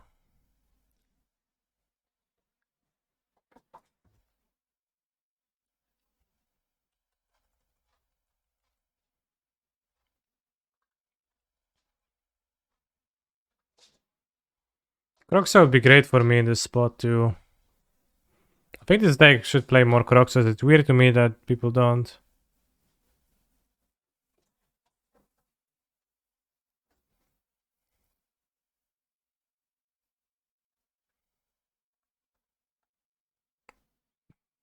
Claim is gonna be bad now to draw.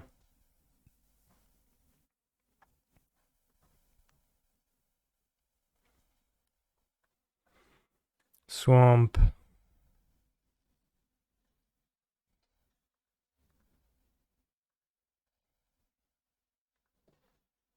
Claim was always bad because no oven. That's what I said. That's why I said that, bro.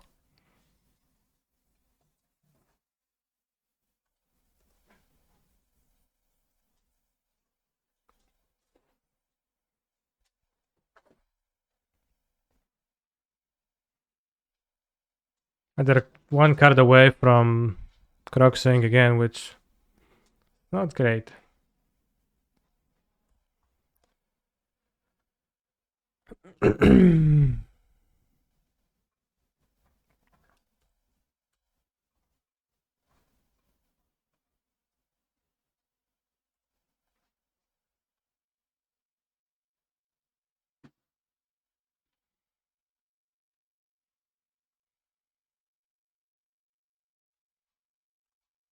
Oh, here is my Croxa.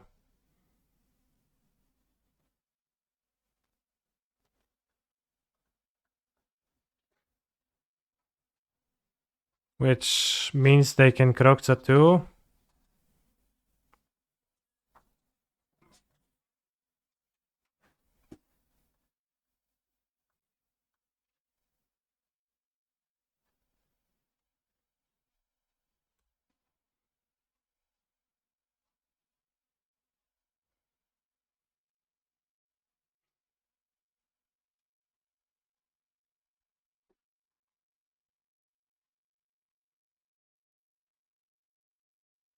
No! Bro! What the heck? How can it be this lucky?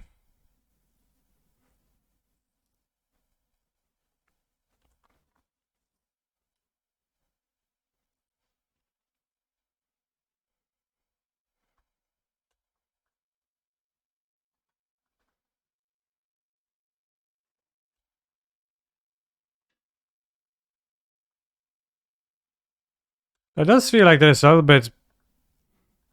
Like this deck is a little bit short on stuff in it. I guess without the oven.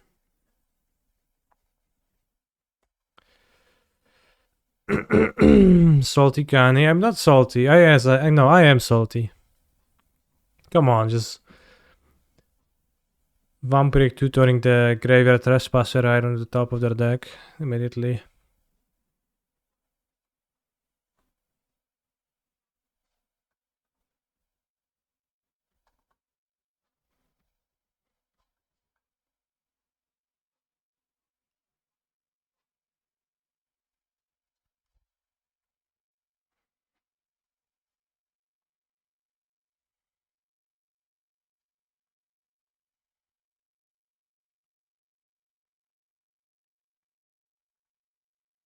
No dawaj tym Trespasserem, no. Co bez ataku, frajerku?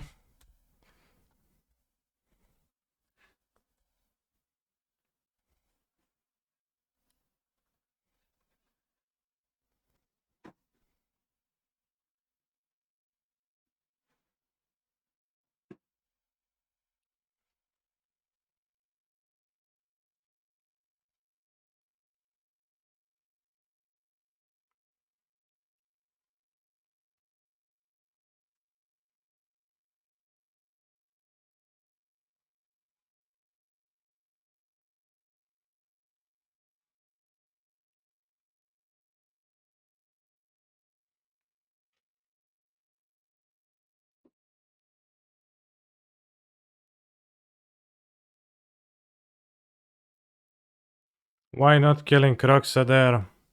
So I can keep my Harvester for the Fable token. Not sure.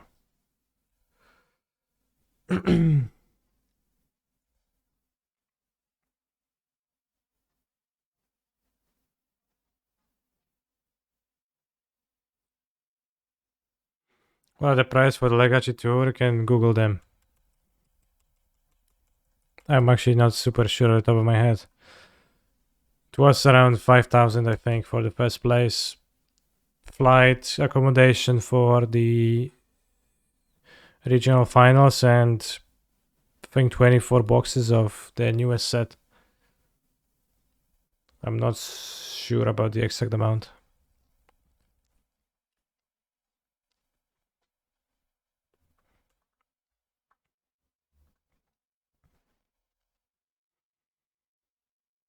Alright, I messed up. I guess we're gonna do change of plans.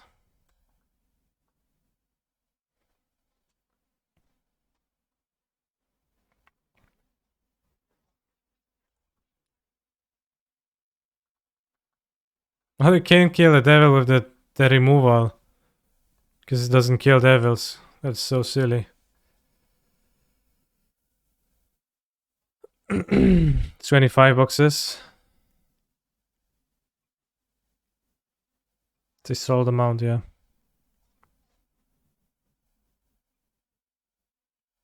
Alright, my not killing Croxa backfired. Pretty hard.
Claim key copy Mayhem Devil. It's too late.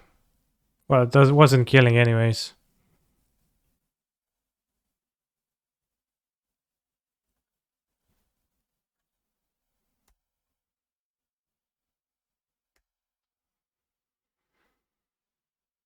Alright, it's 1 minute, so I guess if we die to their top deck, we just lose the match, so pretty big top deck here.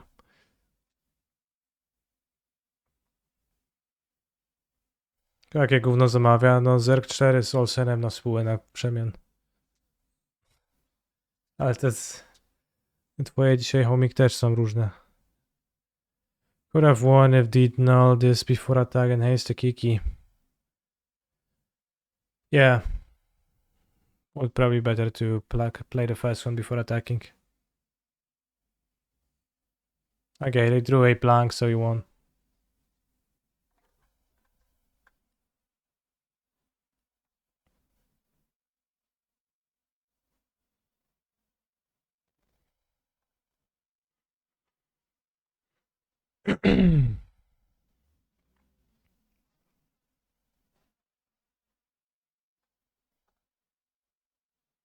Just copy Devil as GG. Oh, well, that's what I'm doing. They fell to top deck, but if they top deck their removal, then it would have not been GG.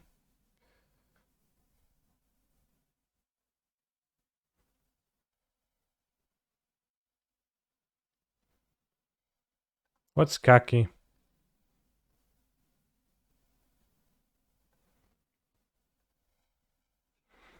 Damn, bros. 3-1, but we were running low on time every time. But what's Kaki with the boys? He's a phenomenal control player. This map is so free. The Master Mike, thank you for the sub. Very well, very wise usage of your Prime Gaming. Not this turn, the turn before you drew the claim. Opponent was full tap. Also didn't have enough damage on the previous turn. The moment I realized I could have done that because I was left with 3 treasures versus 6. I couldn't have killed him. If I cast my draw spell before I attack, then sure. Then I can draw the claim, haste Kiki, haste Devil. Devil's in the details, kill them.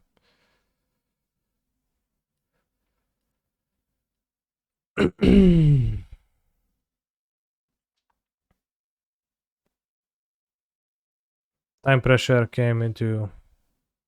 affected my decision making too.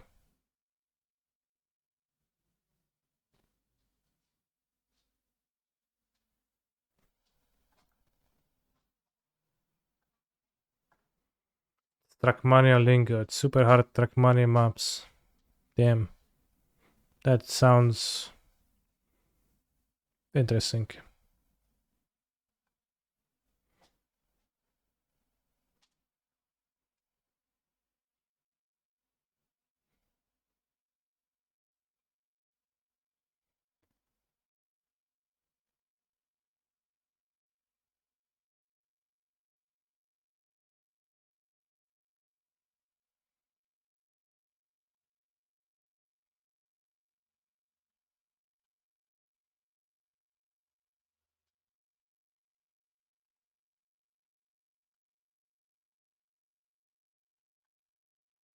You had it because you would haste Kiki, copy Devil. Oh, because the Devil triggers twice from the Devil getting sacrificed at the end of turn. I had not counted that. That's true. Because Kiki sacrifices end of turn. In that case...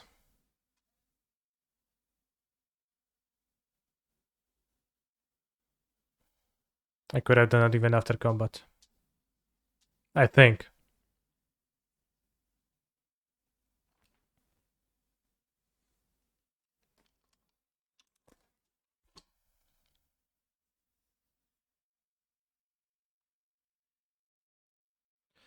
Alright, quick break. I'll come back for the next round in 2 minutes.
You're on Sky Nomad.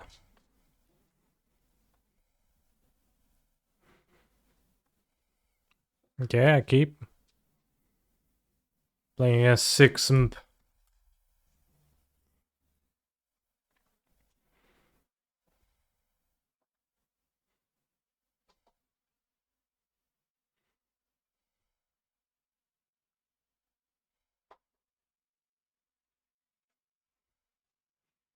Let's play the Witness.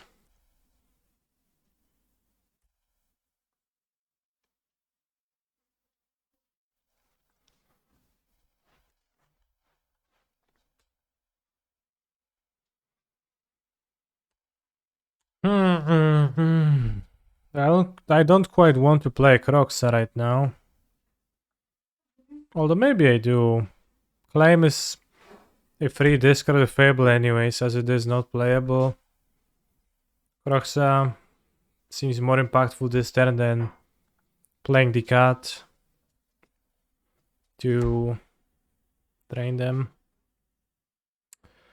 for just a few damages.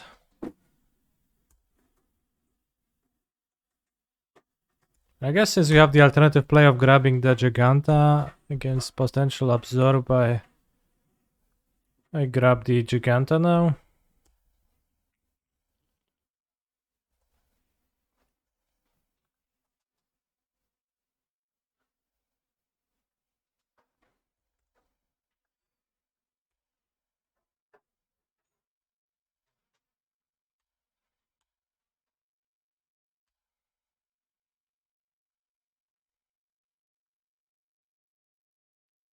Play Fable. On the play, if my opponent wouldn't have had absorb up, I'll just play it and it'll be pretty nice, but as is, we just play 2 of those. They discarded Data Fairy from my Croxa, which indicates I think a greater than usual likelihood of 2 Teferis, which does not seem to be the case, which is nice. Attack.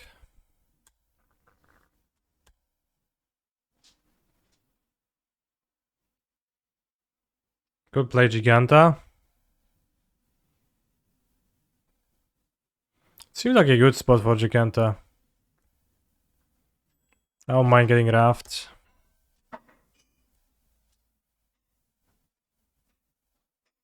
Don't mind getting countered much. Don't mind if this results in my opponent cast draw spells. Don't mind if they play Wandering Emperor. Yeah.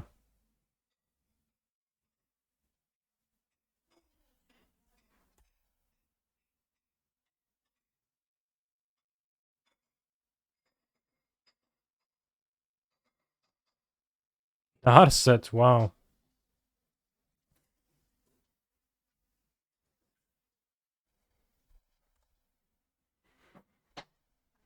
What did they grab? Nothing, it seems. Solid. Narset.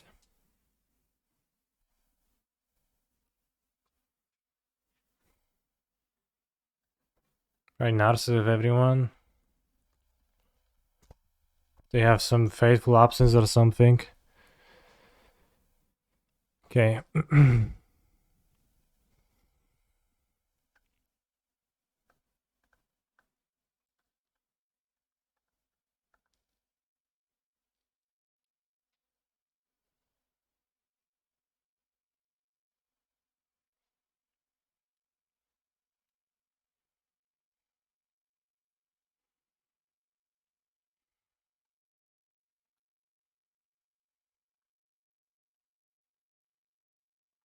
Okay, so I would want to Kroxa them if they wrap me.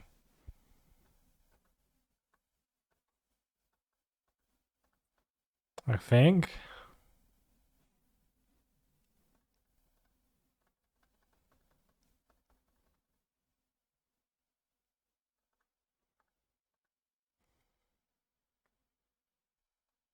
Oh wow, just nothing.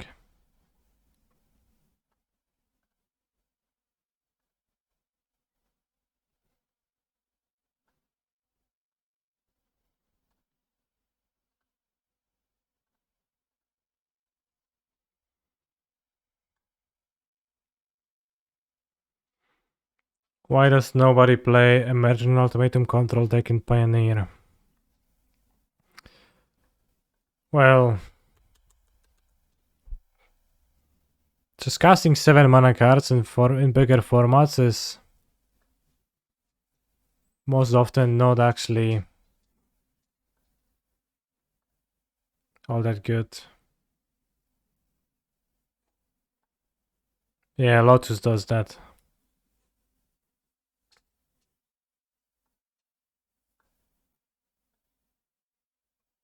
It champ blocked. Well, champ block traded. Farewell would be kind of bad. Sure hope they don't.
Croxa.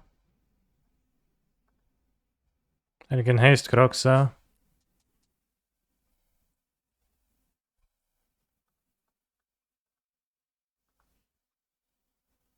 And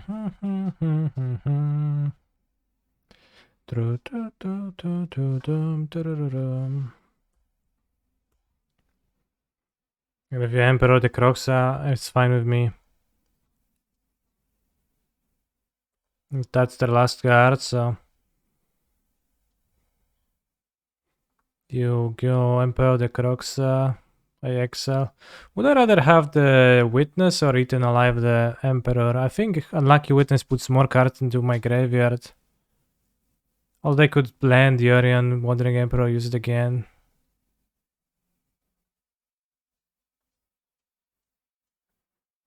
Let's kill the Emperor for that reason. Got 7 life with Orion in hand. If my opponent draws a land, plays Orion, that's fine. Fairy of the top. Well, that's solid, but you still need to survive my cats. Cat on slot.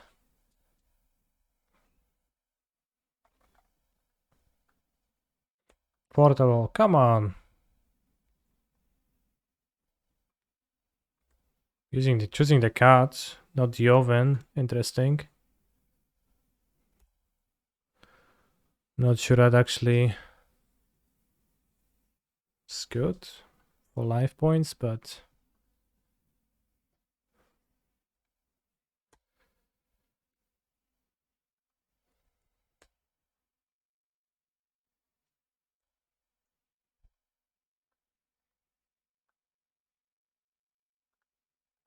what potential deck do you think will improve the most from fast lands? Look for decks that want to cast cards in both of their colors. On turn 1 drops from both colors. We actually don't even need that. I can show you a trick, chat. We can kill our opponent without the extra land drop even.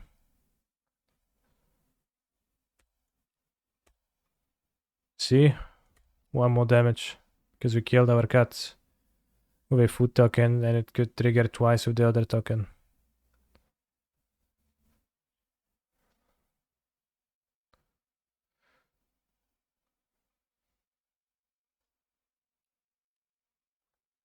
Well, I also could have done what I've done, which I also think was a good line. Claim the firstborn out. Do you think they'll have angels against me, like Lyra, Shmira, Ob in, Go Blank probably in, Collagen command, eaten alive. Could have bloody betrayal, but we already have eaten alive, it's fine.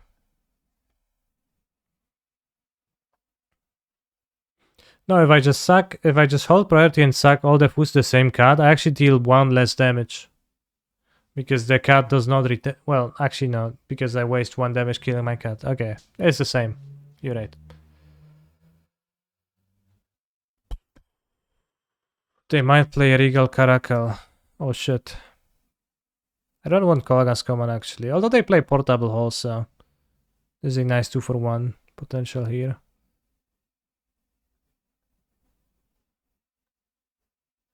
Can maybe trim a cat and a devil.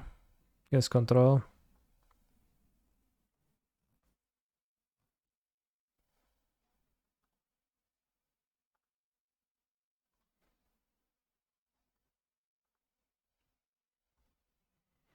Two Op Nixiluses. I have to keep this hand.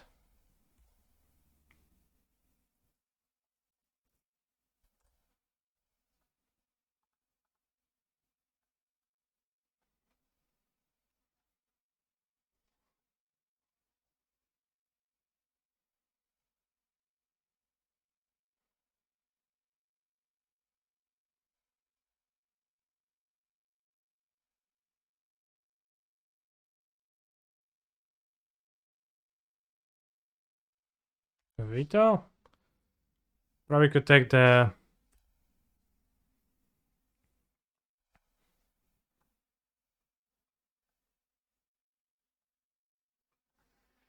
Wandering Emperor's undercard I would like to take.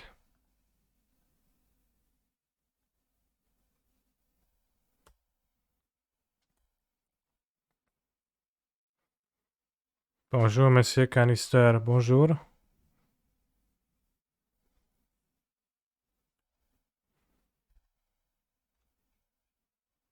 Two top. Alright, let's take the Emperor.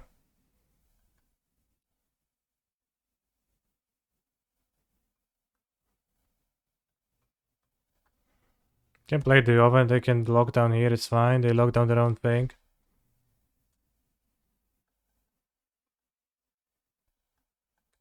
We know they have a pathway in hand.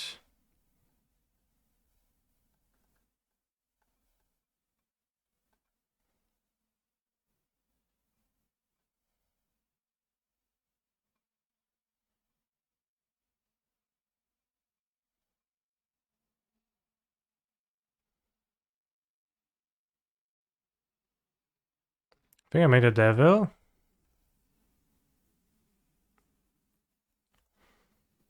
If they lock down, that's fine. If they don't lock down, that's also fine.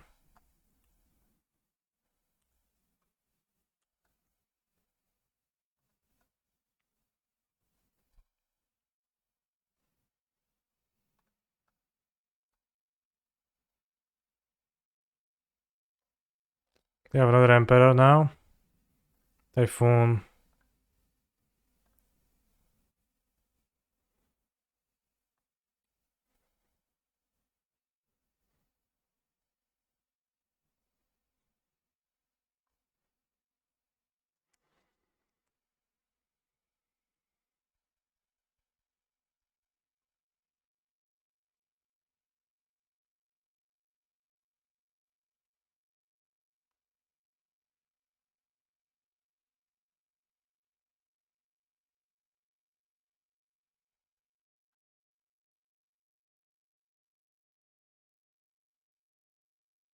Smack that. Let's only leave them with the inconvenient cards.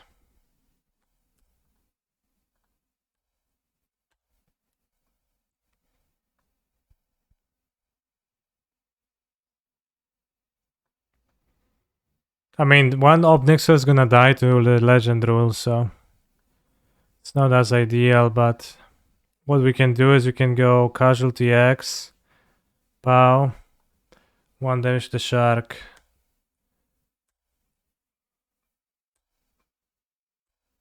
Then go to the original Nixilus. Keep it to keep. Make. Plus.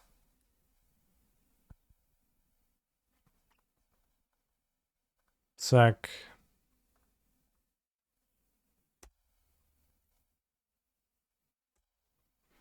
And if my opponent doesn't draw something good, then their hand is 3 useless shit sweepers.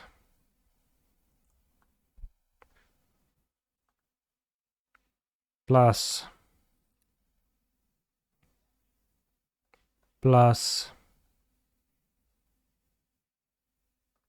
Grab a Giganta.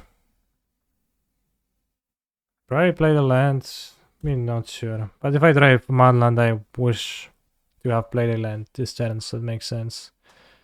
If they play Yorion now, it's a bit sneaky, but we can kill it with Eaten Alive. Keep plussing. Lockdown, yes. So gain 3, they exile their own Omen. Actually, this is not that bad with Yorion because you still get the ETBs. Pretty funny.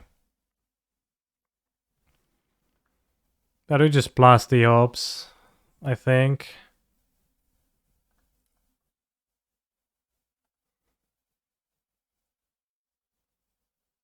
And I guess I play the Giganta. So they're incentivized to Verdict now, but not actually all that good, and I plus ops again. Then of the bugbear would be really good. Okay, with Daily Dispute, I guess we're gonna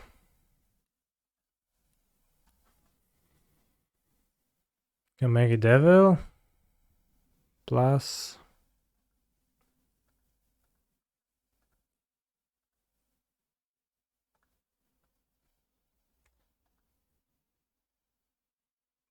It took 2 damage.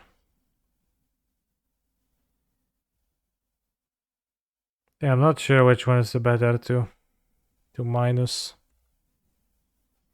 But probably right. Make it with the smaller devil, yeah. Smaller orb, yeah.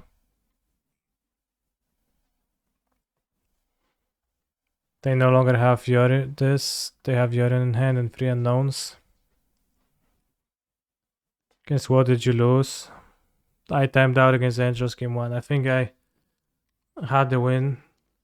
I had a little bit more time to process and click.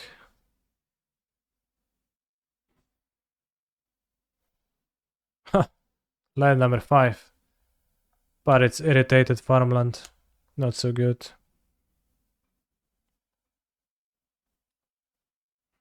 Plus my orbs.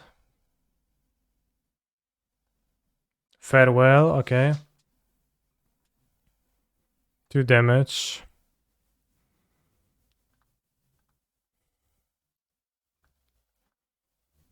I think I can draw 2. If they counter, that's fine. They have nothing. And if they don't counter, you can go to this.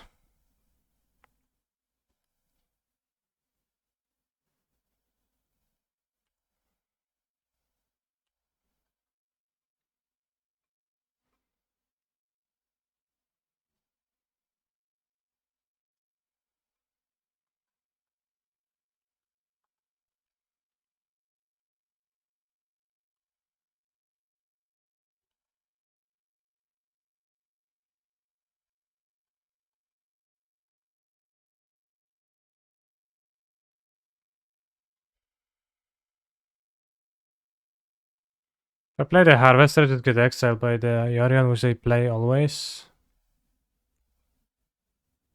There's no point in playing the Harvester.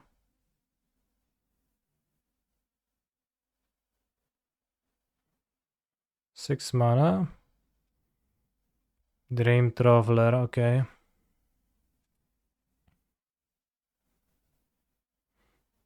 I can force them to kill off the Troller.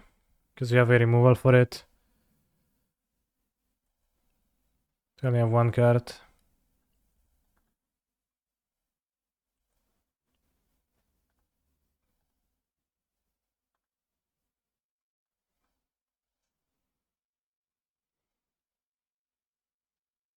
We won. Zulul. Yes.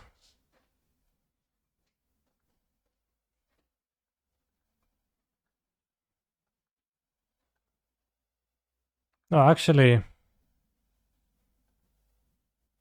not yet.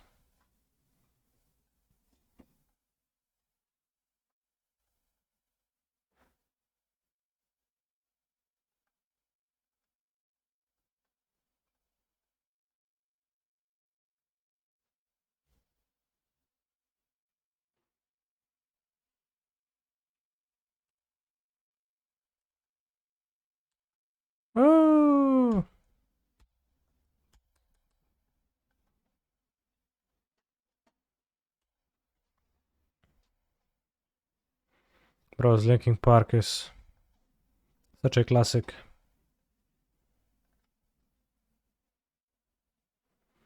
We are 4-1 the challenge.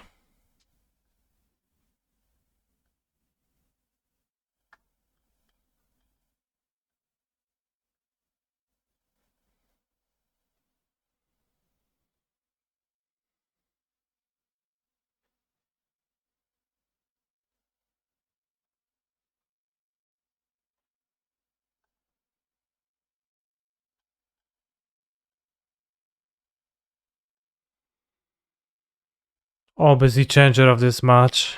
I mean, game 1 seemed pretty easy too. Just played my cards and they died. So maybe it is the game changer, but whether the game needs changing to start with is potentially arguable. I'll come back in a few minutes. There's 97 players, gonna be 7 rounds, 2 more rounds. Let's go.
Yorion version is easier for us than the non-Yorion. The blue-eyed no-Yorion is pretty boring.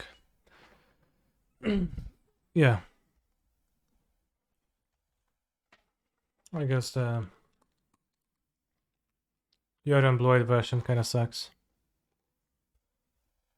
Yab's version is better. Of what?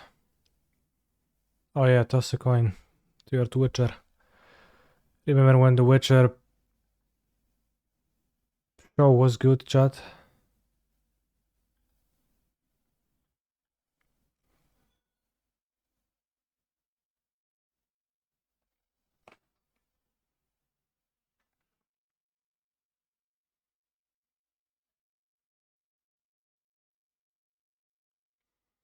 The new series is epic.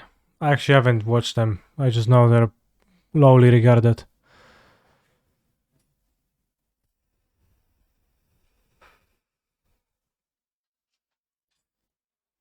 Am I playing in the Pro Tour in Philadelphia? Yes. Why is this card being bought out? It's because... I don't know, bro. It's insane. Mercurial Spell Dancer. I hacking love it when I'm at 1-1 and caster is 4-1 when I leave, come back. Yeah, me too. People think it will be the new DHA in Legacy. Yeah, and people like thinking sometimes. Thank you for the bits, Oshin. GL Kaneki. Let's go. Thank you. Gab. If you want to know where to get the best cheesesteak in Philly, I can post the address. Okay. Will you post it right now in the chat so I can review the place? Maybe does it have a website or just Google Maps presence? We have some time to kill right now. Is it your house? Yeah. You might get mugged, but don't worry. Well, that's always an option. What's a cheesesteak? It's a sandwich with cheese and steak.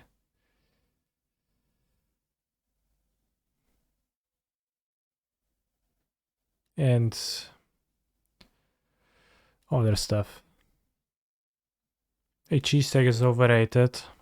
No, I don't have expectations of eating anything good. I just going to be in Philadelphia. So what other way to experience Philadelphia?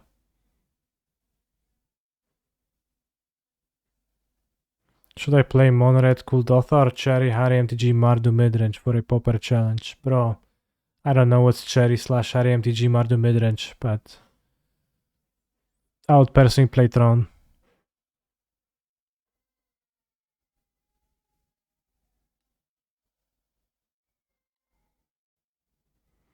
I googled cheesesteak, it looks like puke. That's US food, yeah. Will there be a canister meetup in Philly?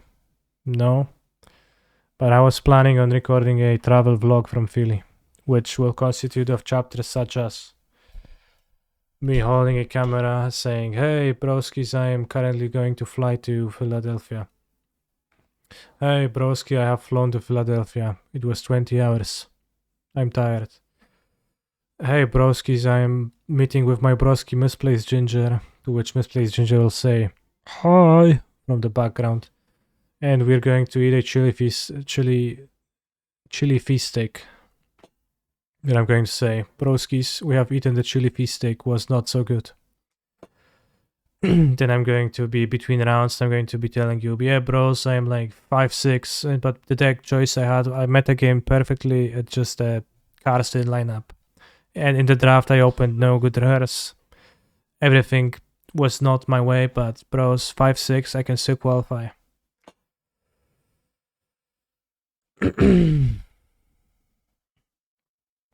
Are the vlogs subscriber exclusive? Well, I'll just post them on YouTube. Is it true you convinced Misplaced Ginger to get a haircut? I don't remember. Maybe. And then do you qualify? Then you'll have to watch the vlog to learn. I'm telling you that because I actually recorded most of it already. So I know what happens, but not the ending yet. Is it true? Have been inspired ginger? Probably not. Cheesesteak place review. D'Alessandro. Steaks. Restauracja amerykańska, kanapki cheesesteak. Can you put the little map guy? D'Alessandro cheesesteaks. Beer hoagies. Alright, looks like a place, hard to say. Very stylish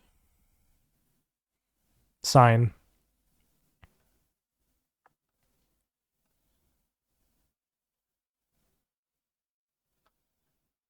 Can see some average cheesesteak enjoyers sitting there.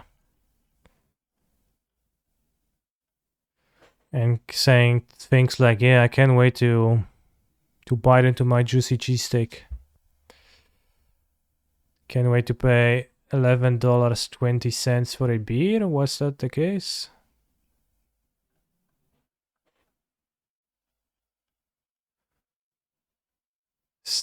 Stella and cheesesteak? Okay, so that's better. Get a beer and a cheesesteak for $11.20. That sounds actually real.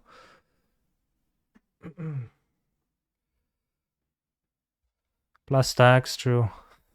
Plus $10 tip, yeah, just a tip. Are you really willing to Uber 40 minutes there and back for cheese whiz meat?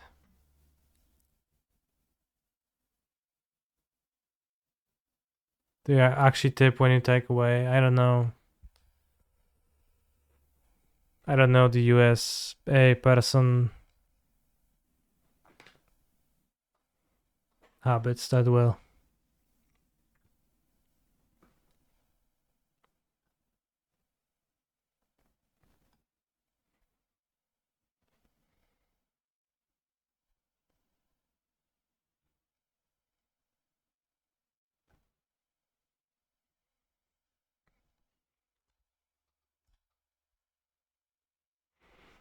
Imagine cultivating a culture where you have to tip.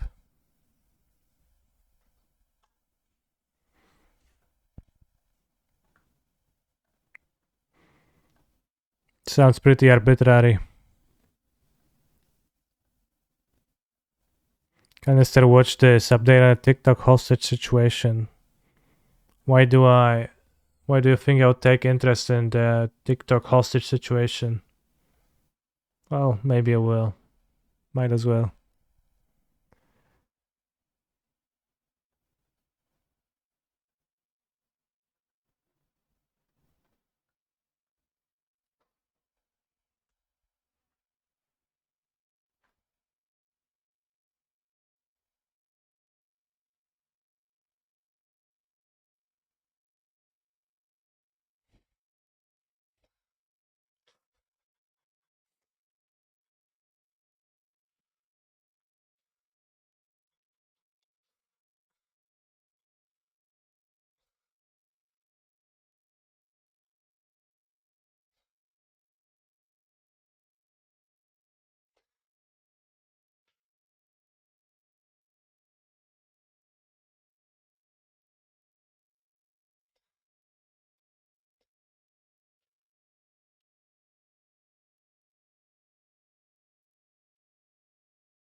This is actually pretty funny.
I didn't get everything, but it did seem like a pretty great collaborative effort. She does look like a sock puppet, though.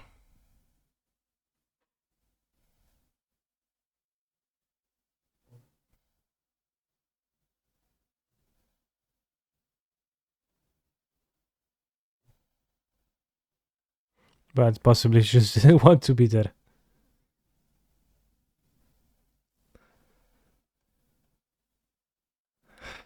How's the round situation for 4 people still playing?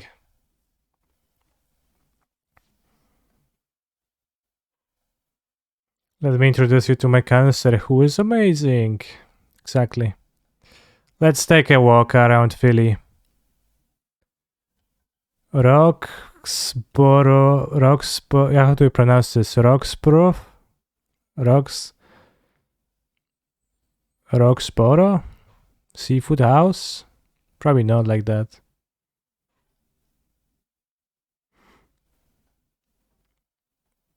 Oh, because it is actually by the coast. So they have seafood here.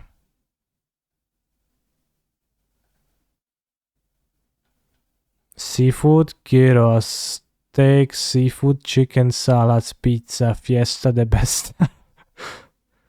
Is Rakdos mid-range favorite against Monred? I would guess it is, yeah. I think it is. Especially since Sholdred is this Pepsi Man. The one they made game about. An entire game about, probably not. Seemed like a regular person working. Steaks. Hoagies. What's a hoagie? We deliver. I write down the number. I need to write down the number myself, I guess, for my trip. 215-482-1500. Bros. Hoagie is a grinder, is a sub, okay. Can go there. Can we?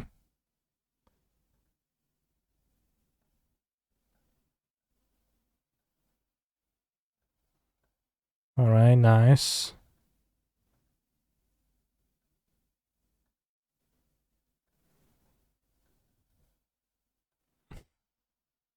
This is the vlog, yeah. This is the like preamble. More cars.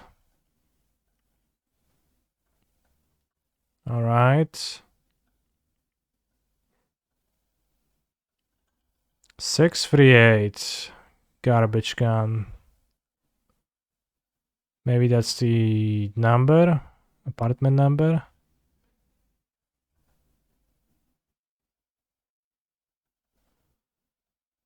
This is a solid alleyway.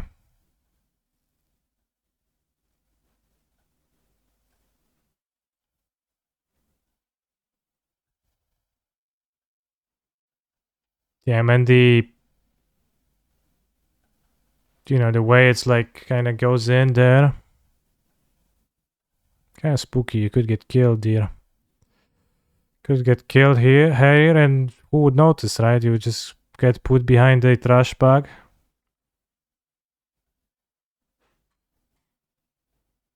People will steal your garbage can, so you have to spray paint the house number on it, no kappa. Okay, I'll make sure to spray paint my number on everything.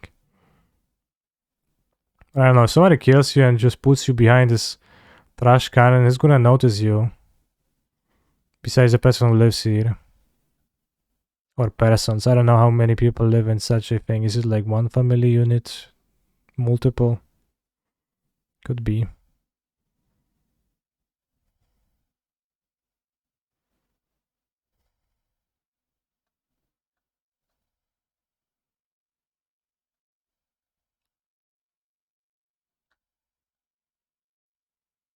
Speed limit 25 miles per hour. How much is a mile? I actually don't know.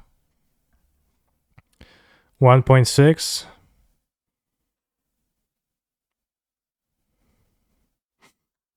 Hey, I just watched your YouTube Vintage Doomsday video. Nice gameplay. Thanks. 1.6, good. Do I plan on playing Vintage these days? I play Vintage on Saturday Challenge most often on stream. 1 mile is like 5,280 feet, okay.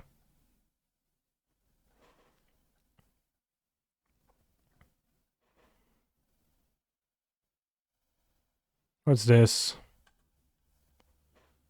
The first tee, Greater Philadelphia, Walnut Lane, newly renovated. I don't think I can go in there. Why is there a stop sign there? I was wondering the same, but I mean, I could crash into this car coming from here. Otherwise, I don't know. I mean, you go there, you stop your car. Like if you go from there, you drive on the outer lane anyways. I mean, there's no lane. I don't know. T, no tree, it's a golf thing, yeah.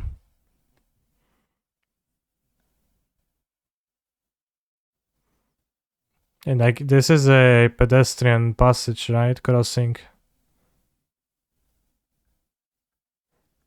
What to the T, which I guess you can go through the gate if it's open. Okay.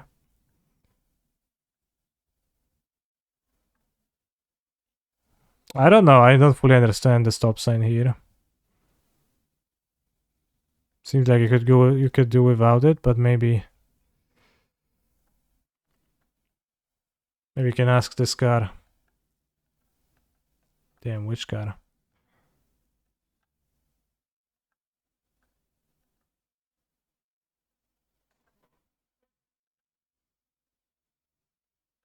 To protect pedestrians.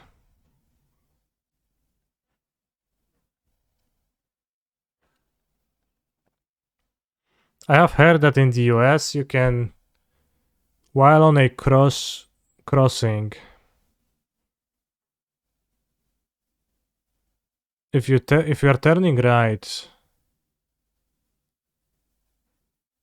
you can just permanently turn on red. If there's like nothing going, nobody that has priority over you.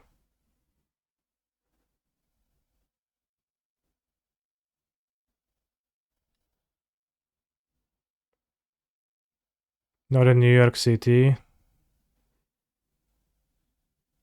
Most general rules you can turn on red, yeah. In Europe, or at least in Poland, but I think in most of Europe there is like those little green arrows under the lights which tell you that you can actually turn right despite the main light being red.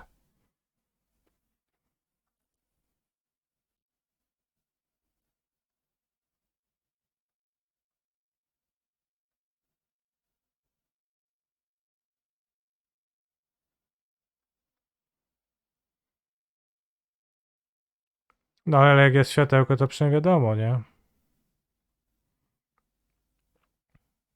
Chociaż nie, bo zielone to światełko i tak się świeci jak pieszy idzie, więc tak musisz patrzeć na pieszego.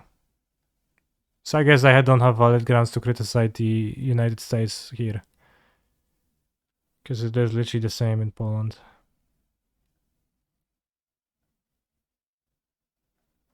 We're in Philadelphia still.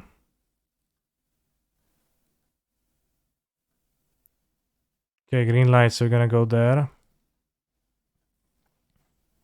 This is the golf tee. What is this? This is pretty colorful.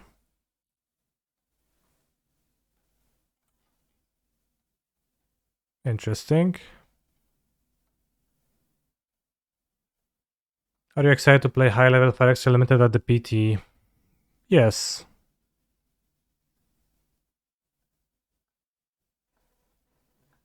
Probably elementary or middle school. Hmm.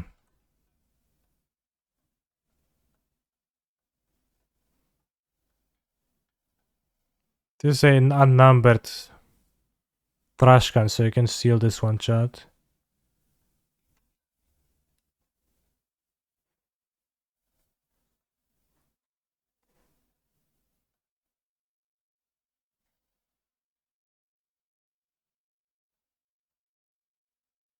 Recycle? Yeah, you can recycle it by taking ownership of it.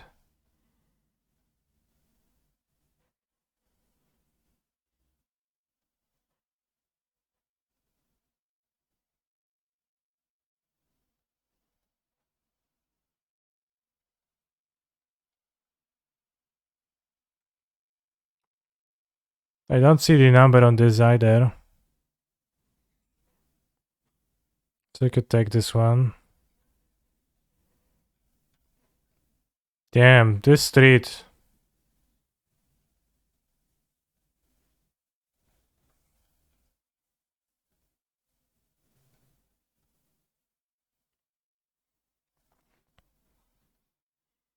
So many trash cans to take. Unclaimed. Those are the ones provided by the trash company. I see. I mean, you can still take them.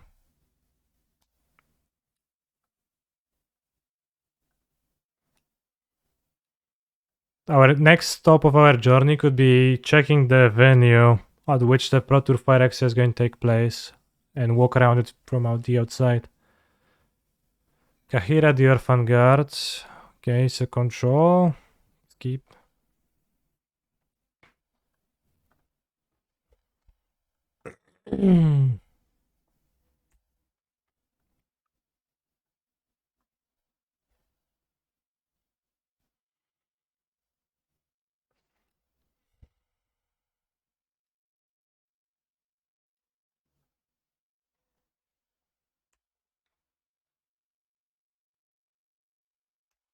Very nice to be on the play, put lots of pressure on my opponent.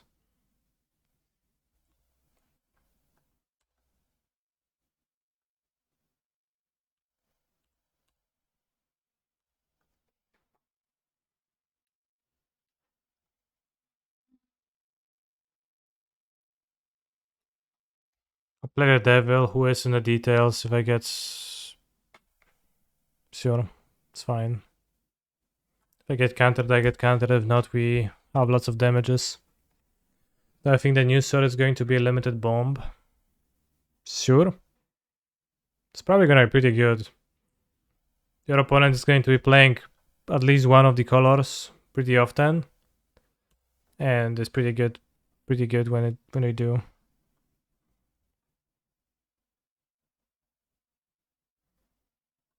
Wow. Co jest kurwa?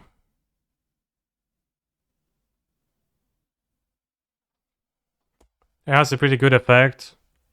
So it seems like a pretty great limited card. Probably a bomb, yeah.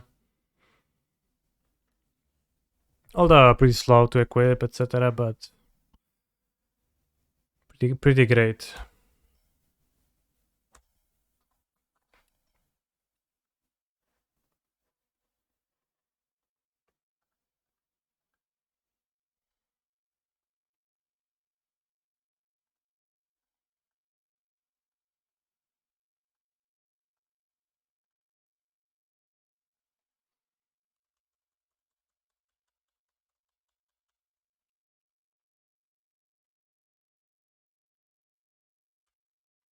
Whoa, we can use the claim.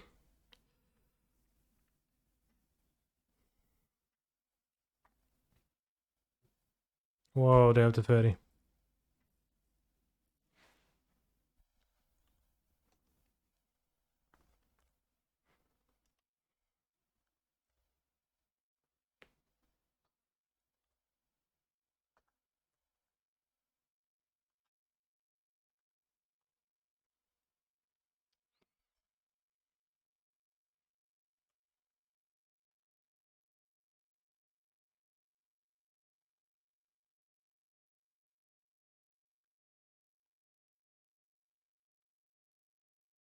Not too bad, we get to kill the ferry.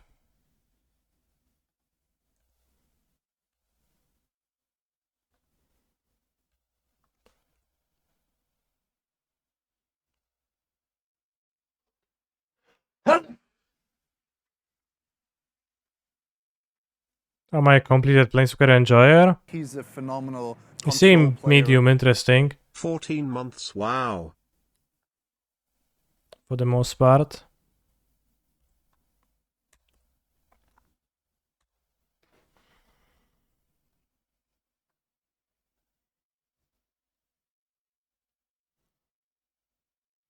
The actual cards revealed seem medium interesting.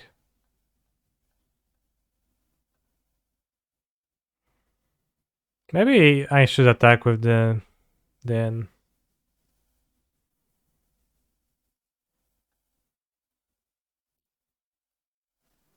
Maybe a bit tough to deal with at sorcerer speed, instant speed rather.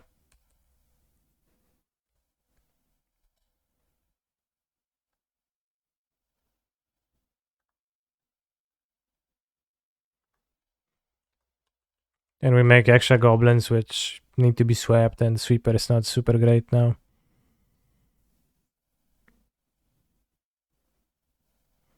Not completed, but the Tivar seems pretty good. Tivar seems pretty interesting. Giving haste to every ability seems pretty powerful. Farewell. No siemanko, kurwa, siemanko.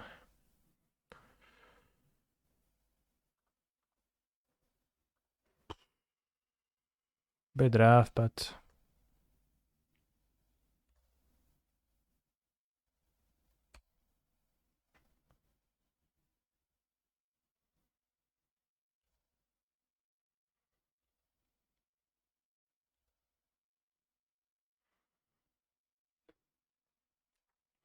Seems good to play...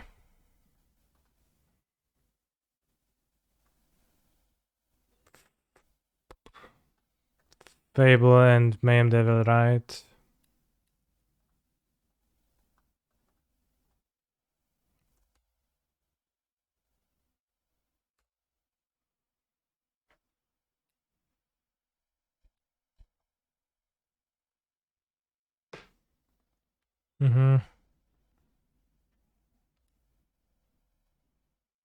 Powerful Kahira.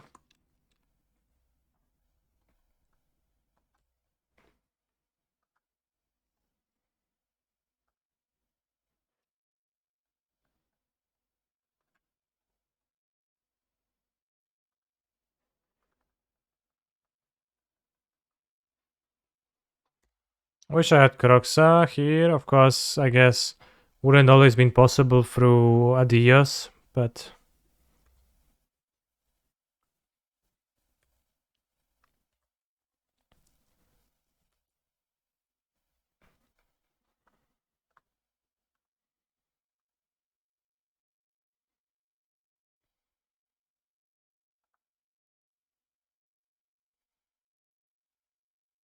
Seems good to steal. Attack with Dan.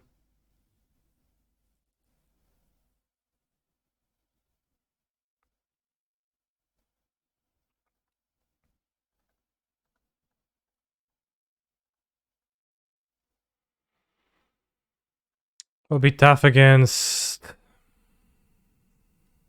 the Wandering Emperor, but still reducing my points life total.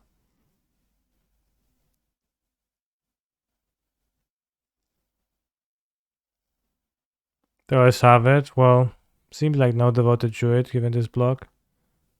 Well, maybe not. Maybe they do. Okay. Wandering Emperor, not devoted druid, I guess.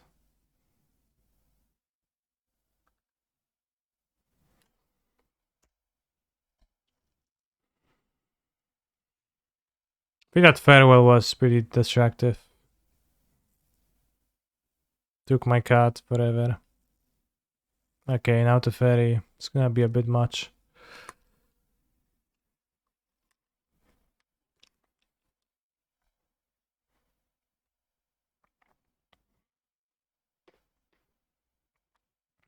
Need to draw what? He's a Bloodtide phenomenal Harvester control into player. something good. Kroxa. I guess. Corey B. MTG, thank you for the sub.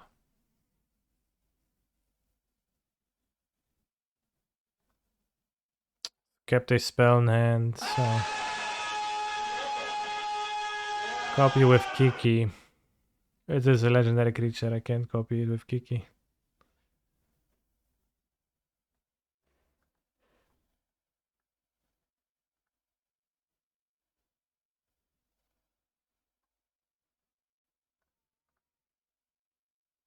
I mean, they have something that's better than Portable Hall, but I guess it's not Shark Typhoon, maybe Tawara. Okay.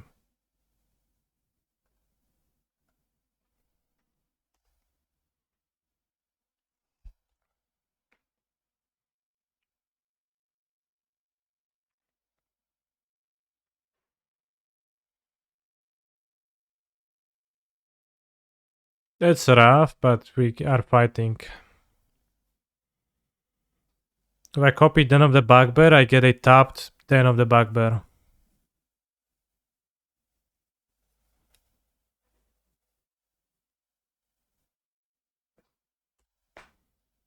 Which is not a creature, it's a land.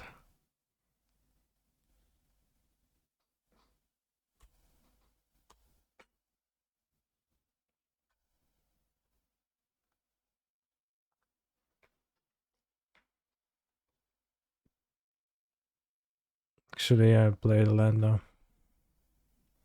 This is a pretty good draw, honestly.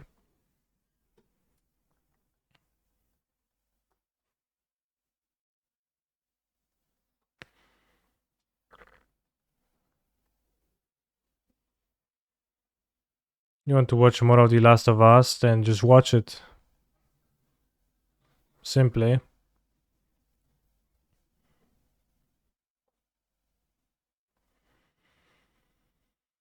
I don't know what's the issue is. Yeah, same episode over and over. Just keep watching it, bro.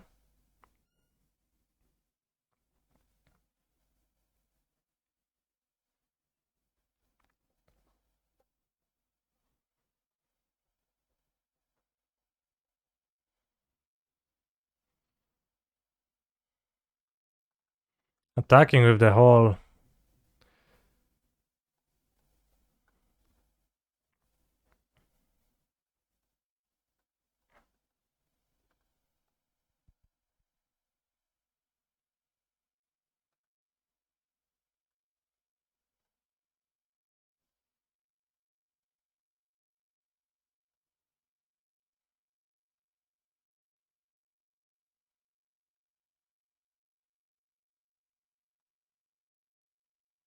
Mayhem Devil. Devil's in the details.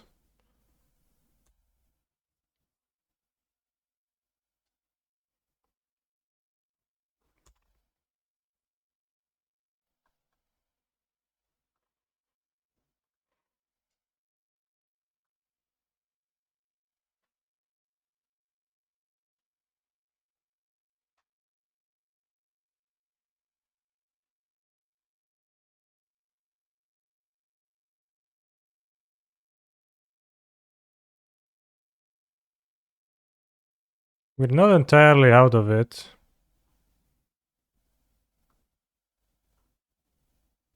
We're not super in it either, but... Maybe we can cobble together enough burn damage to kill my opponent.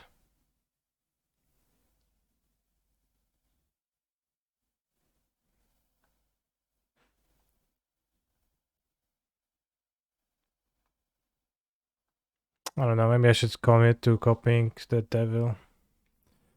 The witness.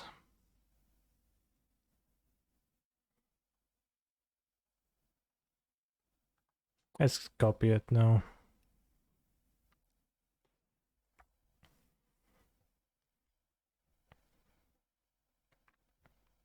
You could try to end of turn copy Mayhem Devil.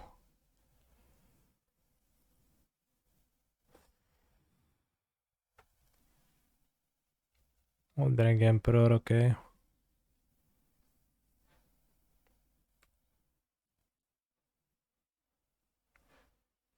I mean, if we draw...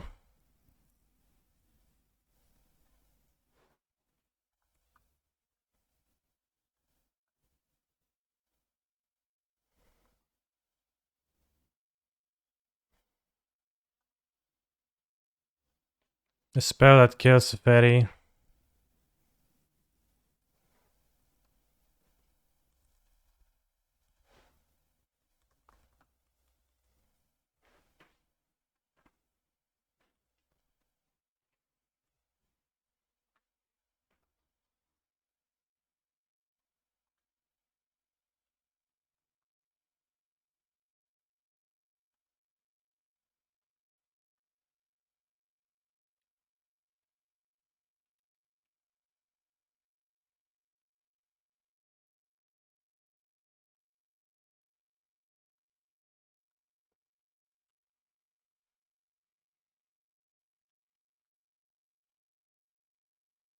Can exile the cats to play Croxa.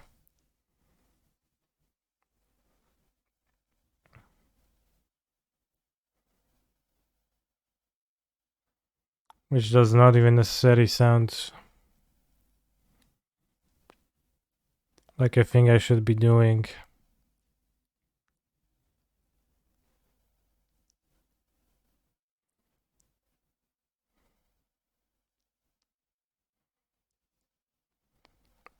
When they have the ferry, that doesn't seem good. Well, I agree.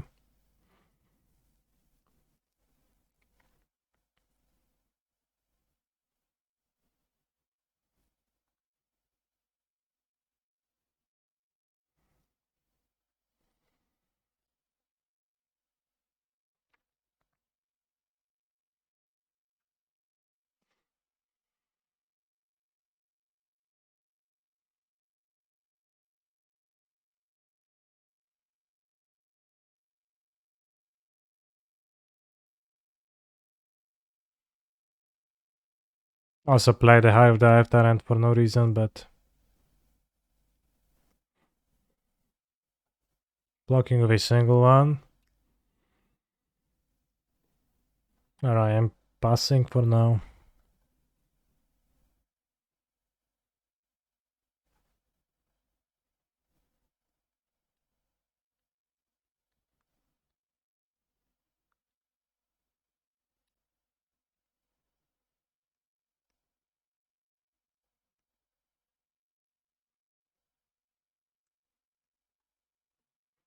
Hell Kaniki lol. Very well put.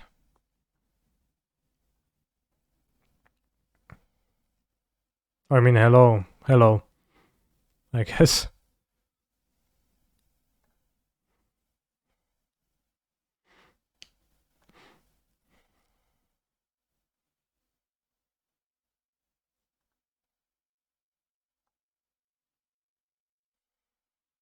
A instant speed removal can kill me, but I'll just let it kill me.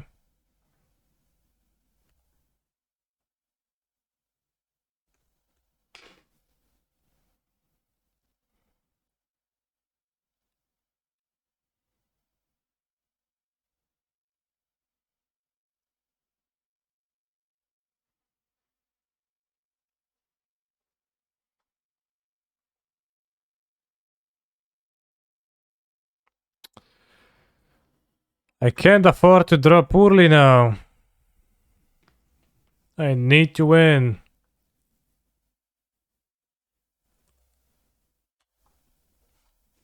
Maybe it was actually fine draw. Maybe I should have attacked with the Hive.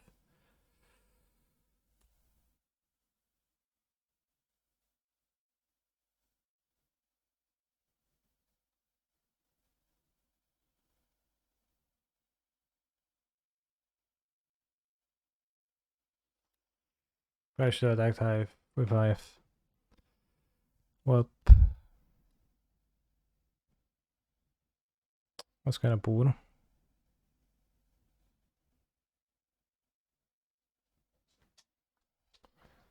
Alright.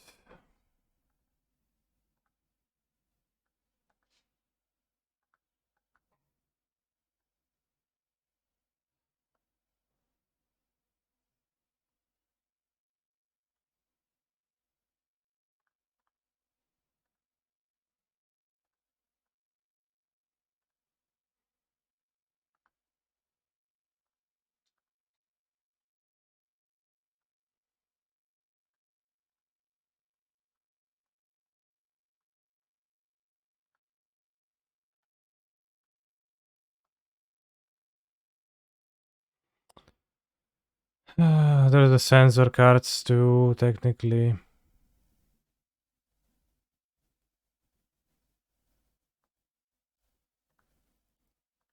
Is it to play around Field of Ruin? No, it's because I didn't attack. I should have attacked. I didn't play around anything, I just misplayed.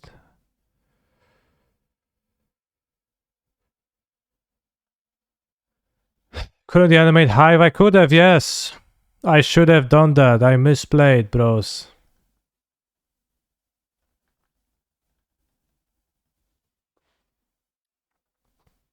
It is indeed the case.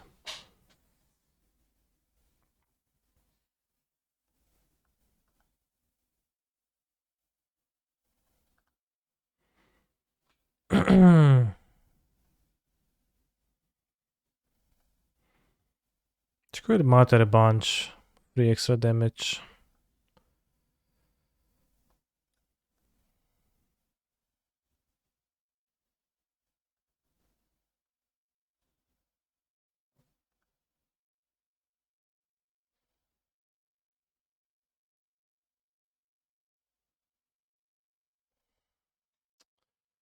Ay ay ay.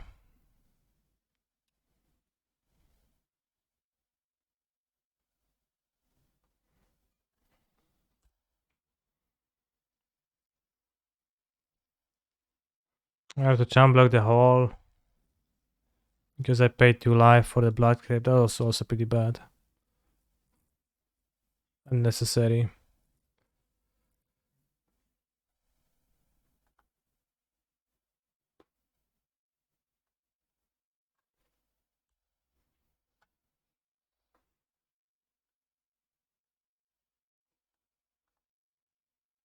Literally best draw.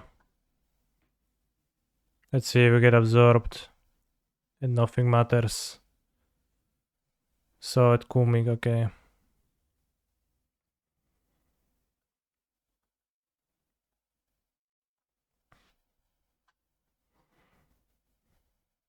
We get to board out plenty dead cards and board in plenty life cards, so that is should improve my position quite a lot.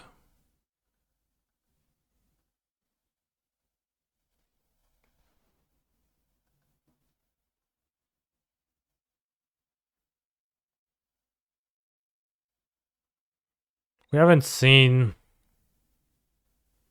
He's whatever a they got. phenomenal control We haven't player. seen the lockdown.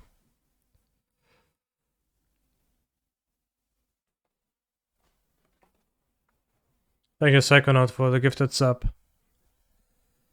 I see the Superior Giganta Saxo is employed here. Giganta is pretty good, yeah.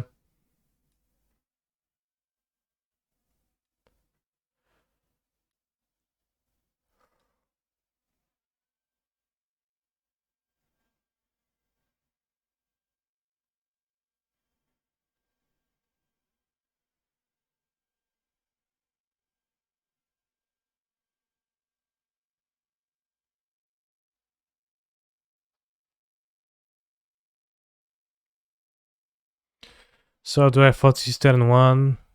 Depends on what my hand is gonna be. You don't like hairs here? Why would I hairs? Or hold for turn 3-4 to know what you're playing against? Well, I know I'm playing against control. Here I will lead on Owen and play the Unlucky Witness on 2.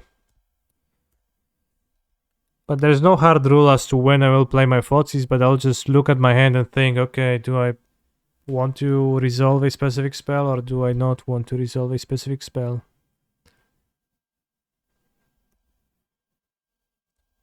And then I'll decide.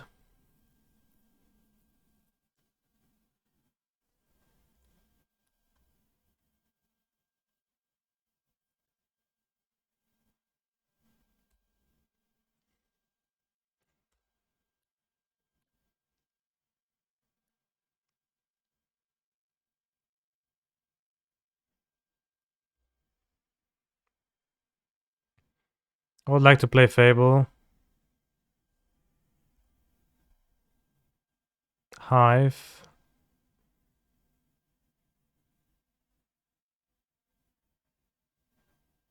Okay, let's go with the Harvester.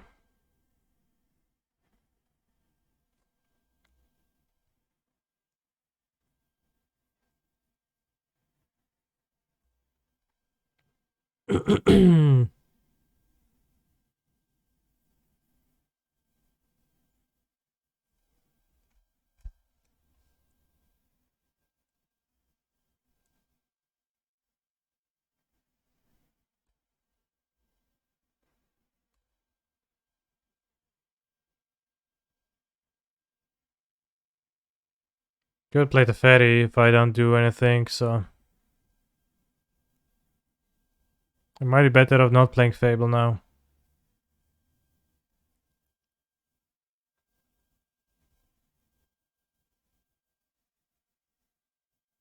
Regal Karachan. Alright.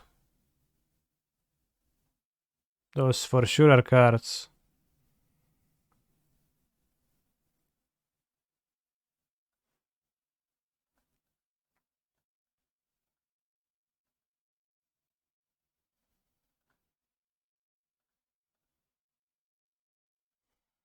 Let's take the Caracal, I think.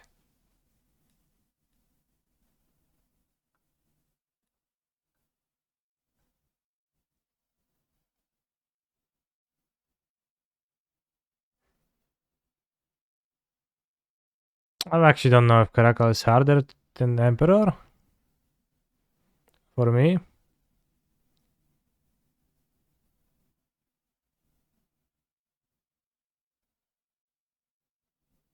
Maybe it's the Starnheim Unleashed. TBH. I mean, all of those cards seem kinda rough. Honestly. So I'm not sure if I'm going to be able to emerge victorious.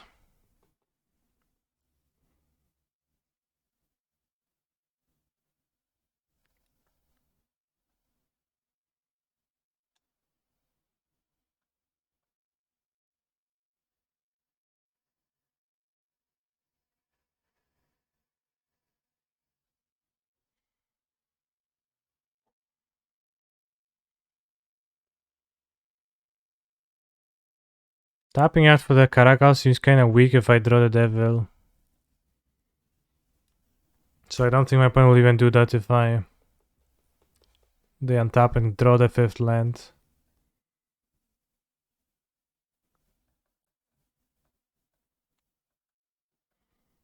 Or I'll just Emperor, probably.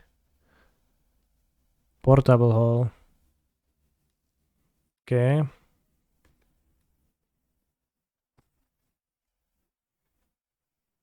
I mean, that's fine, because Kroxa now can deal with some of the cards.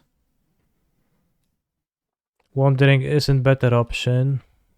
I don't know. I don't know if Wandering isn't better option.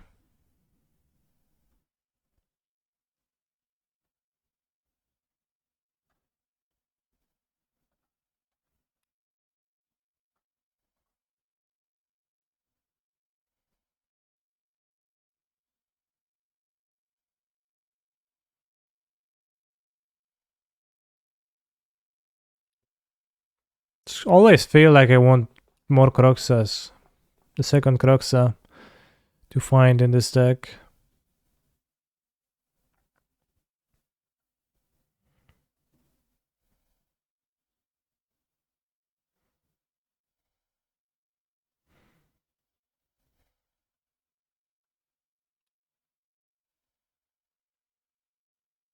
Yeah, versus Blue-Eyed, but even versus Angels was awesome.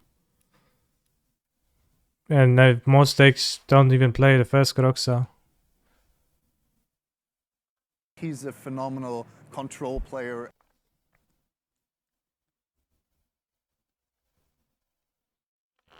Thank you, Chokchi Adam, for the race up.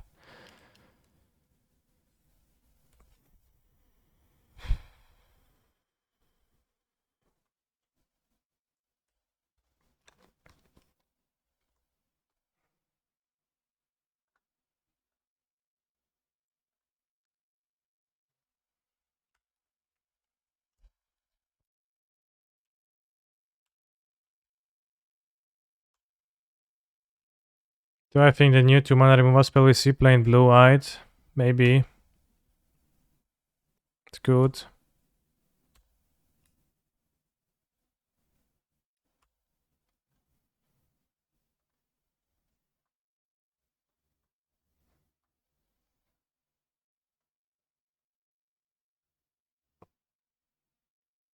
No, because no one plays Blue-Eyed. That's factually untrue. Look at my opponent. What is the deck that they're playing, huh?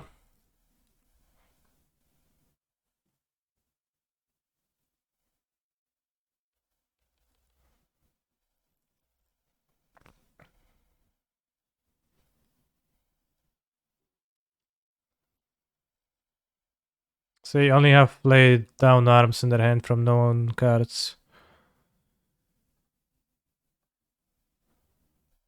Hopefully no counter magic for this, awesome.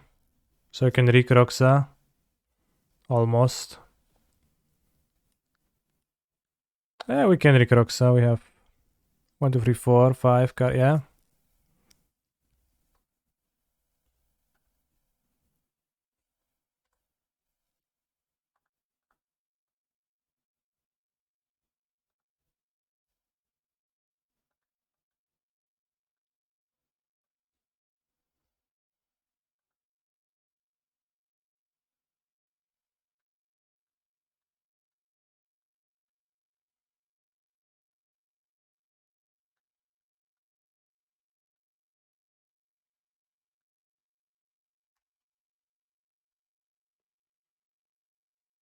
Awesome, so now they have nothing.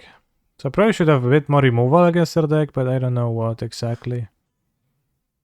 Like Mayhem Devil, probably just have 4 Devils in the deck. Hey, Kolaghan's command for Portable Hall. 2 for 1 sounds good.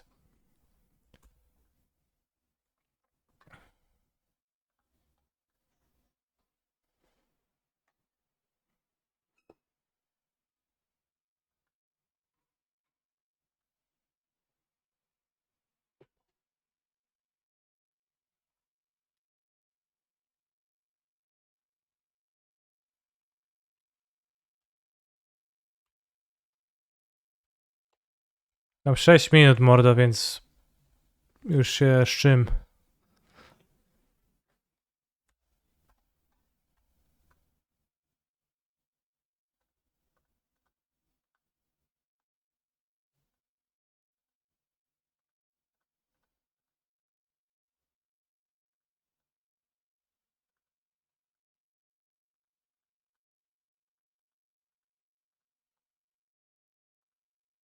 Okay, we had lethal. Let's have K command. It seems like Orb is kind of weak against my opponent's deck because they could just attack it. Except early in the game, it might be good at making them play the low resource game, but I'm not sure if that's actually that good. I don't know.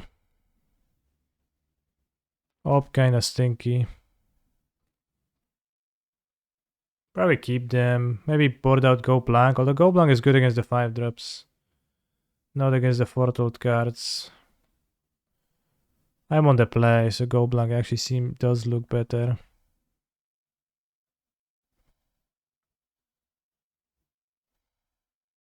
They have the Regal Caracals. I understand that.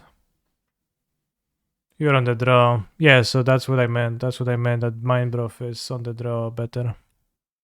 Maybe I said I'm on the play, but I meant on the draw. I guess, I don't know. Let's have a braid. A braid seems okay. Maybe actually I'll go -1 Devil. And -1 Obnixilis. A braid is okay against the cat. Caracal. Portable Hall can target it. Croxa, my best card. But I can't use my disputes He's a at all. phenomenal control player. I don't think this is an excusable keep. No, I can't keep it. Thank you, Erin Kaiba, for your sub. Alright, this makes sense.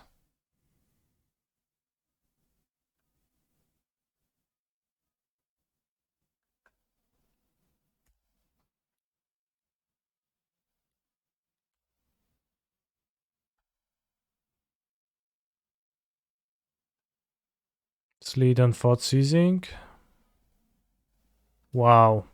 What a hand. What the fuck? Just snap kept this. This is normal? What the fuck was this?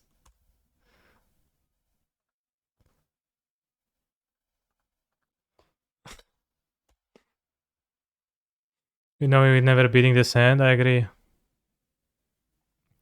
Obnixa is also kind of stinky to actually summon because it doesn't work great with Unlucky Witness.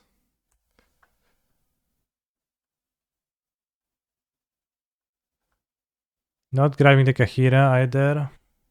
Oh, we drew Kroxa.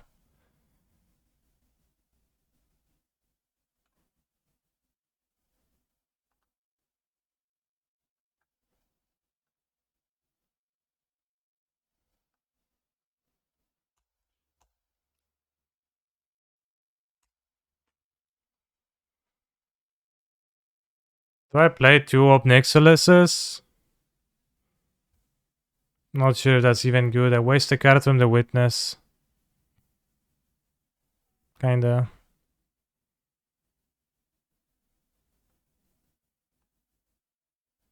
Didn't grab Giganta, Kahira.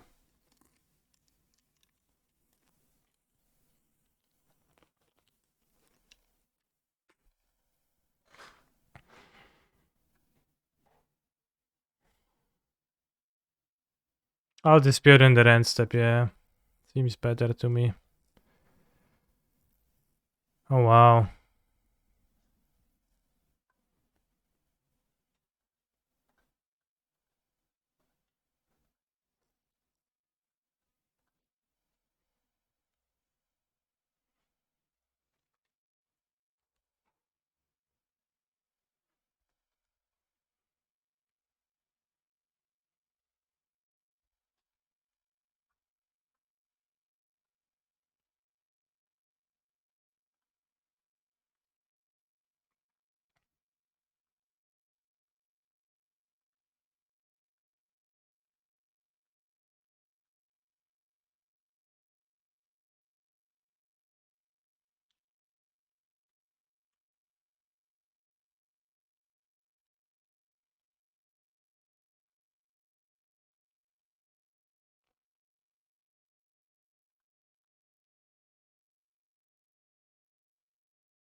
Why are we so low on time? Because you click lots of this He's deck a and I have to phenomenal think too. control player. Emperor, okay. Thank you very much for the He's a subs. Erin phenomenal Kaiba, very control based of you player. to gift so many out of the left field. He's a phenomenal control player. Happy to have you in the chat. He's a phenomenal control Thank you, player. a second one too. Yeah, Obnixilis sucks He's a balls. It's phenomenal so bad. control player. Against the Emperor. It's literally unplayable against the Emperor. Actually.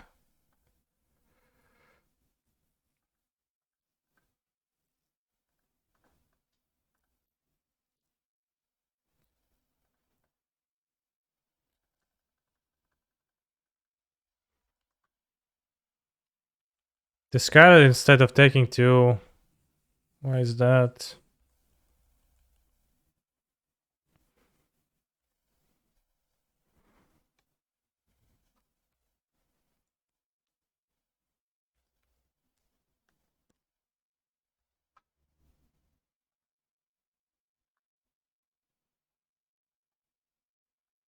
Should have responded that ability because another Emperor can make it stronger.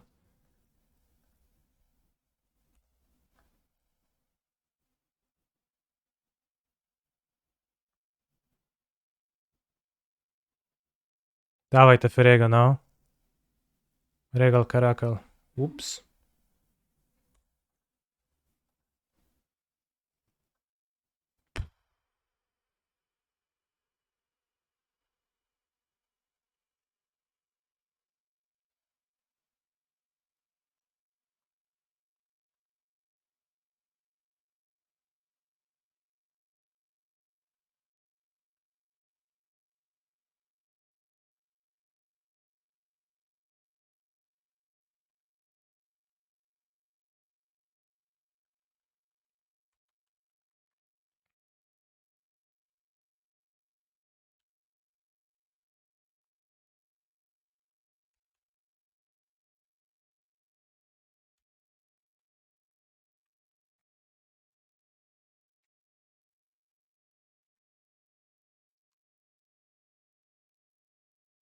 Oops.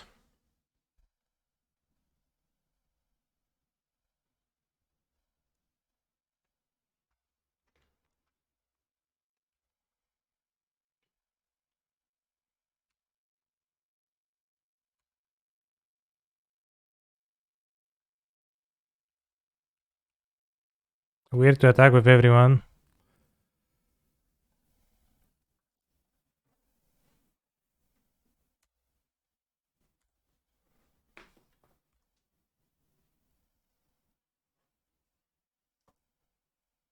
Oh no, Kahira!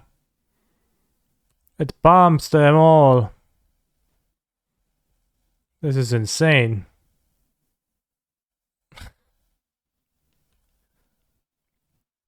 I wish I had, what, Meat Hook Massacre now?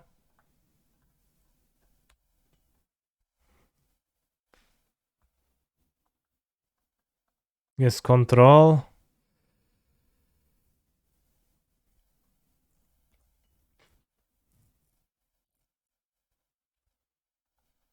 Regal Caracal is busted. It looks pretty okay here, yeah.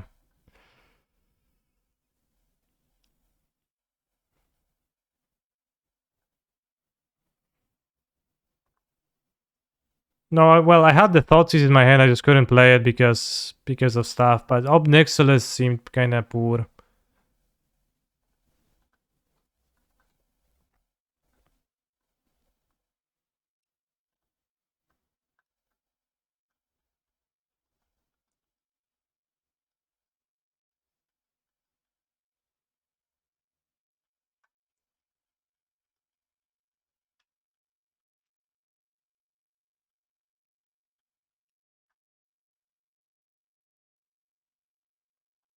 Natural Care of Regal into Kahira, yeah.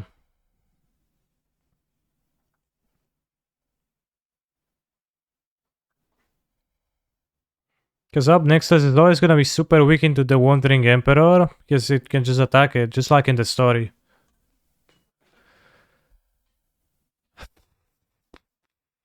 And it's tough to play Ob on Curve, so the card you actually want is Croxa.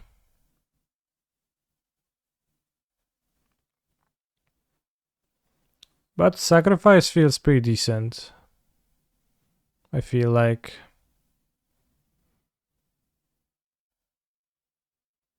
This game was also like difference between. I think keeping that hand with one land and then missing a land for a 10 was kind of the difference. It is a 22 land deck, I guess. So you're sometimes gonna open with one landers. And it's gonna be tempting to keep.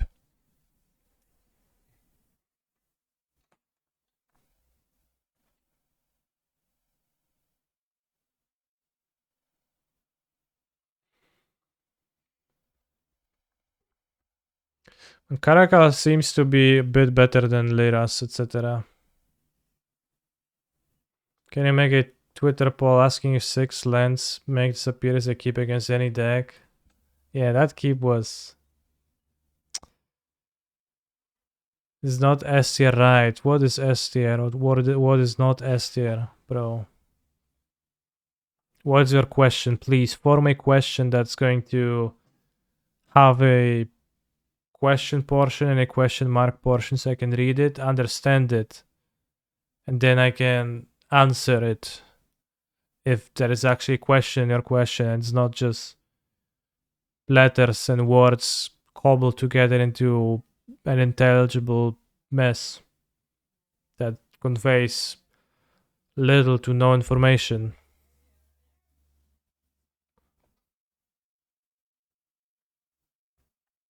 How I played the blue-black Days and doing deck? A little bit. I didn't like the combo in general. I didn't like the blue-black Days and doing spell in general, deck combo rather, in general, because it felt surprisingly weak.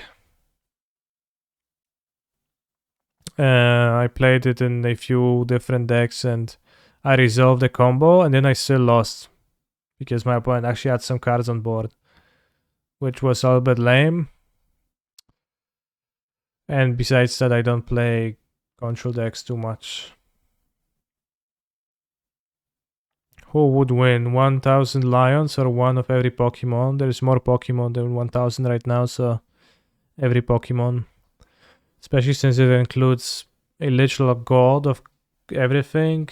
Gods of time, gods of space, gods of land, gods of see. Do you will play some sacrifice this week? Very possibly, yeah. Gods of Lions. I'm not sure there's a Pokemon God of Lions, but...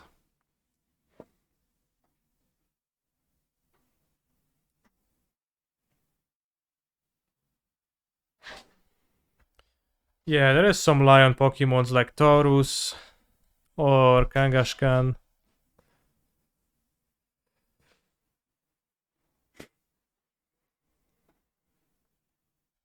Plenty of options.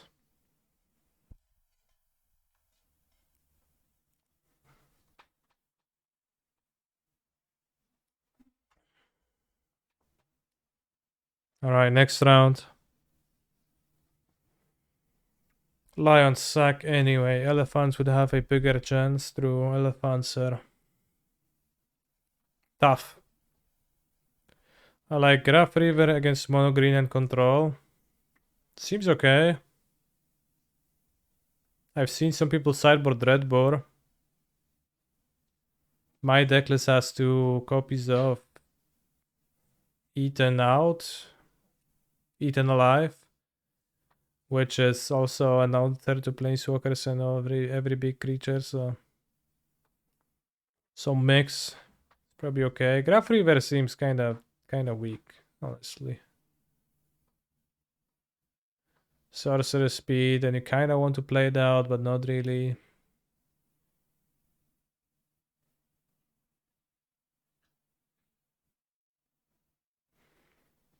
That cat name was Kahira or Regal Caracal. I don't know which one you're asking about.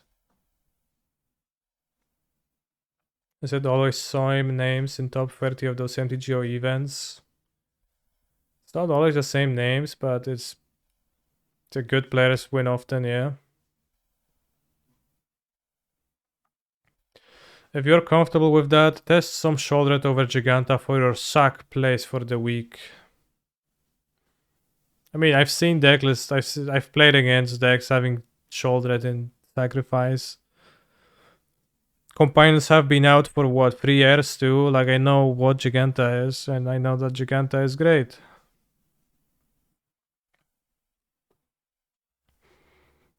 Like, Shoulder seems extremely replaceable for sack to me, but Meat Hook Massacre a bit less. I think it's pretty nice effect. Helps you pile up all the damage much better.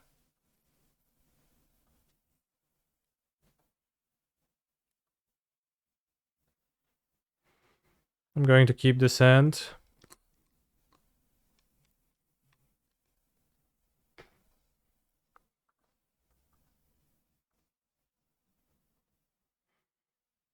I will deploy an Unlucky Witness.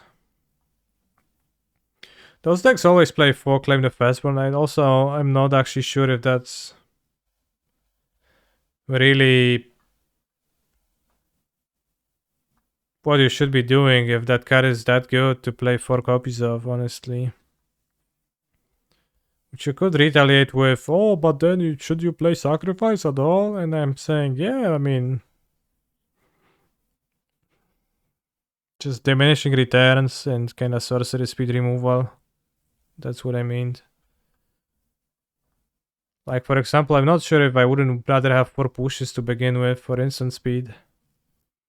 Is Trail of Cramps just too slow? If I were to splash red, I think I would splash for... rather splash green, I would splash for... Corvold, I think. That would be a big card advantage, just Dragon Man. Because this deck is cool and all, but it's kind of small at times.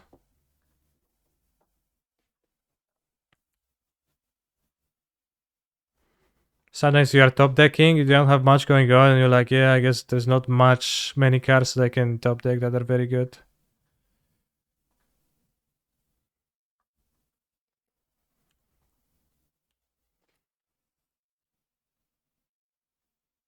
So I wouldn't mind having a few Corvolds.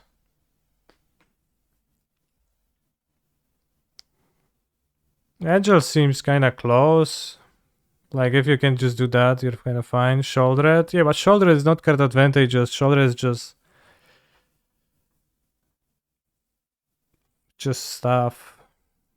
It's a creature, like, it's not, doesn't produce cards. I just want to produce cards because I can do stuff when I have many cards, right? Because you have synergies in this deck, and so you have cheap cards that combine to lots of action, right? The ovens and cats and devils that just piles up and it's lots of damage from a small amount. One thing to ask is, does the fear of claim cause opponents to play in ways that would be suboptimal if claim weren't present? Sometimes claim blows people out, but I'm not sure if people actually play around it. I don't know, but I'm just saying that you could play 3 and not 4. Should I attack? I don't know, bros.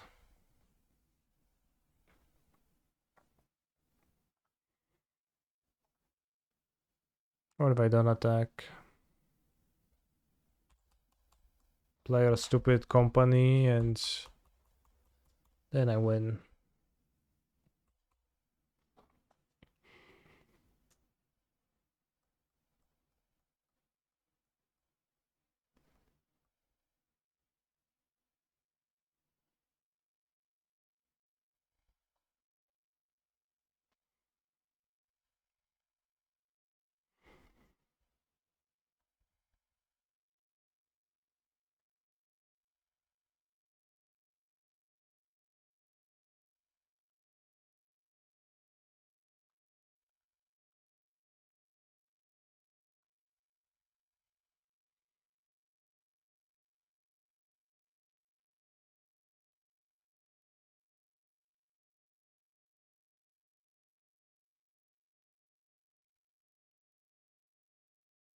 If people don't play around and that's a strike against going to low numbers on it.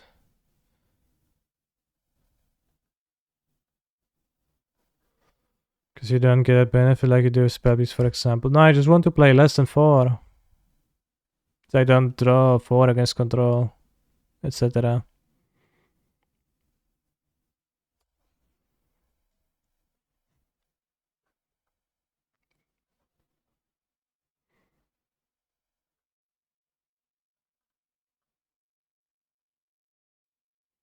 If you dial pink Skyclave, don't you keep the devil? No. Skyclave apparition has the old wording. It's actually not really possible for it to function with the new wording.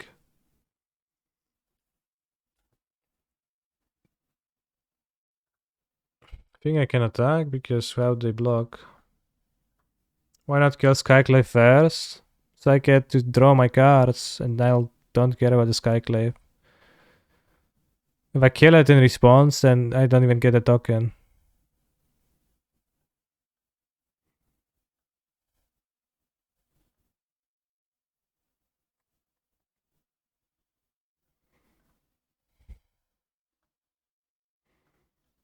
So that's why.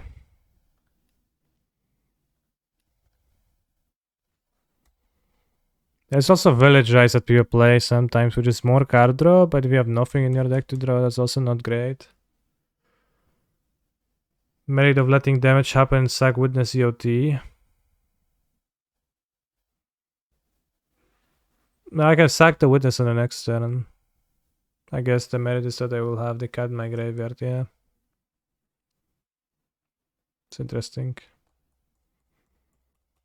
Bros, you gain so much life, what the fuck?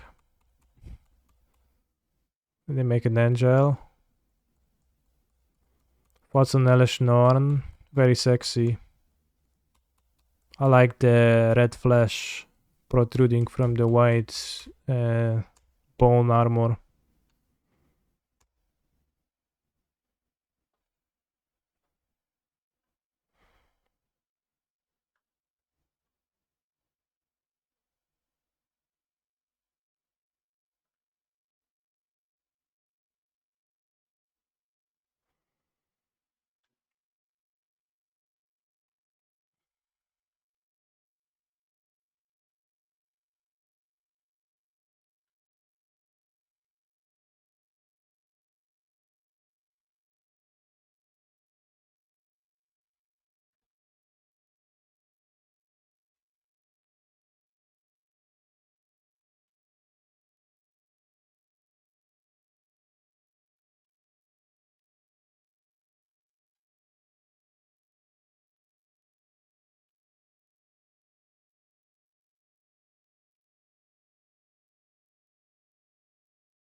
It's second Angels today.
Here you go.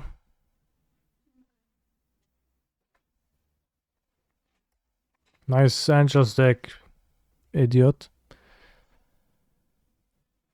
Is Phyrexian Arena just bad anymore, or that possible against Blue-White with one?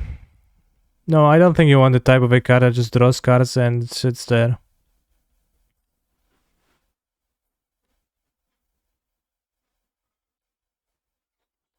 Those are not good ones.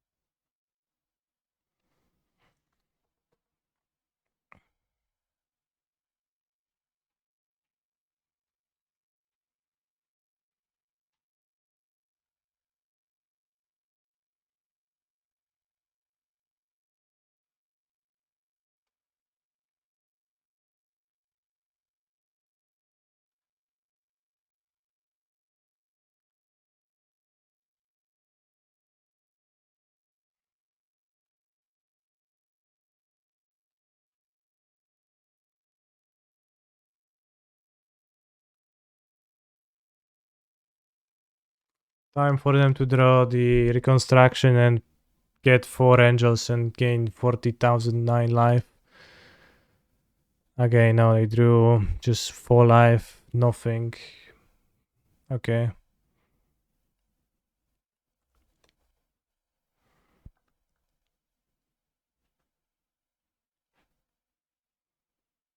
A sacrifice a bad matchup for angels. They seem to pretty payable until they get to 27 life. I don't know. Seemed kinda fine so far.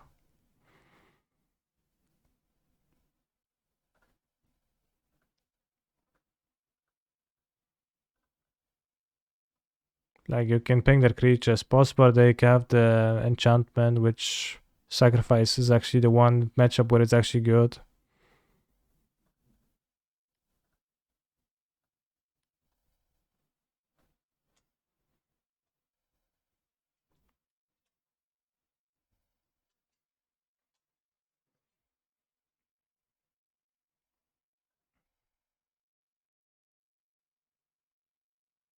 Can I move them? No. Damn, too bad.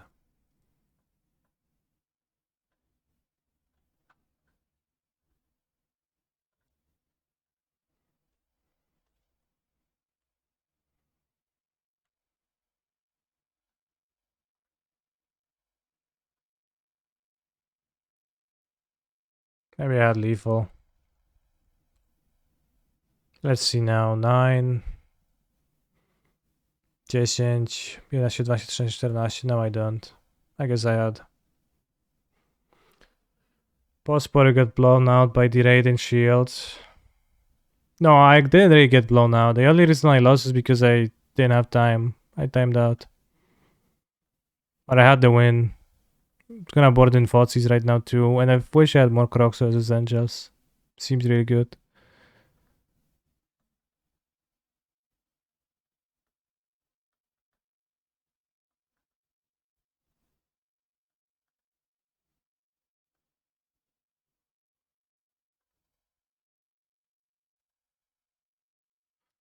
But I think 4 pushes would be actually better here than claims.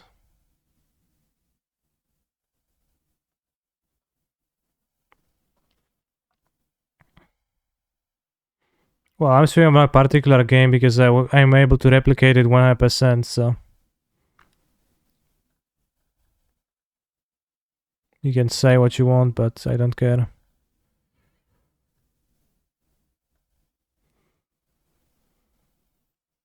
Okay, command seems mediocre, okay. I'm bringing in to be able to kill Valkshmira, the Raiden cringe shield.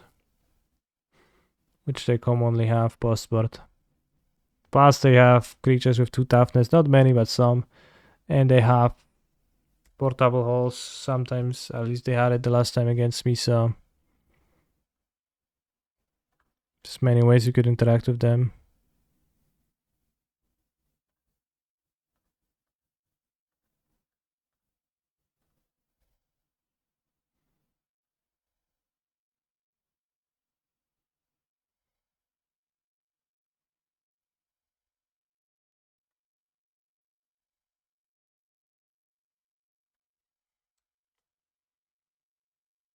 That guy is also a nightmare. Well, it's kind of a nightmare, but you know, it inevitably leads into this situation where you know you have 2 color reconstructions and you're really trying to lock sack into anything good at the top of your deck into perfect draws.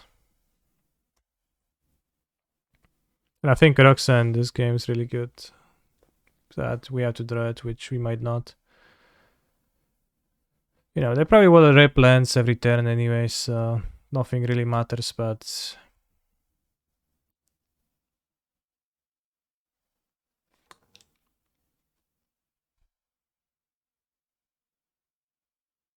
Let's play the guy with the power.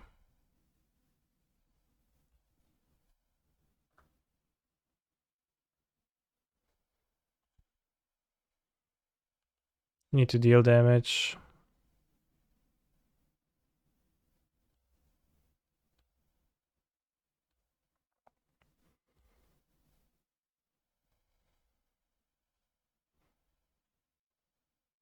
Alright, this is a bit of a...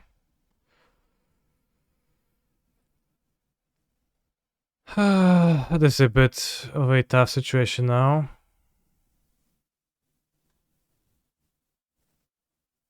Because we could just start trying to attack them in power through their reconstructions, but they draw a land very likely.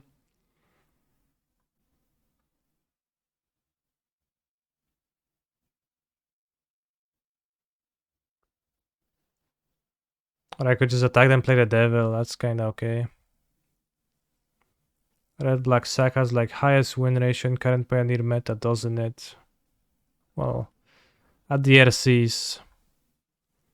I think so.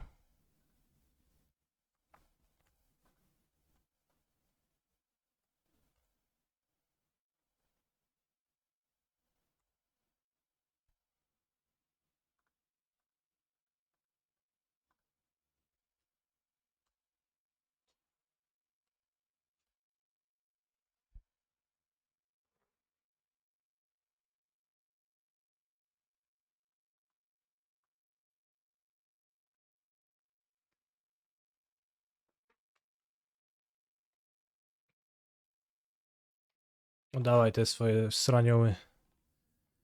Cwaniaku. No upkeep.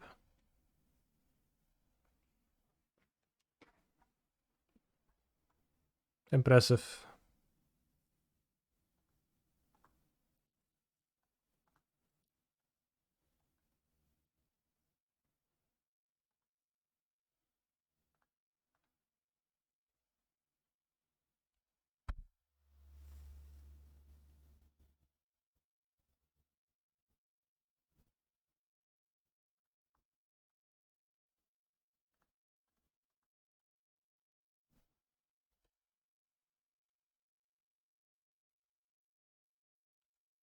Maybe I could have attacked with both. But that's before playing the Goblin Shaman for so-called tempo.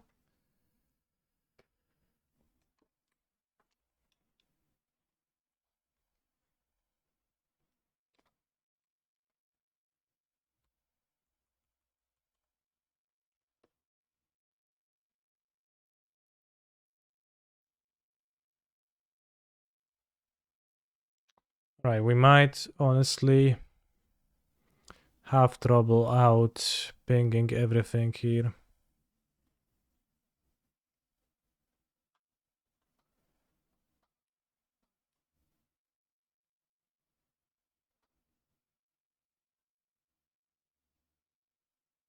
That claim the first one would be nice. Well, I casted this game, and also it wasn't all that nice because my opponent drew cards with it, so they were able to. They're gonna be casting company or construction list every turn. Try to mill them.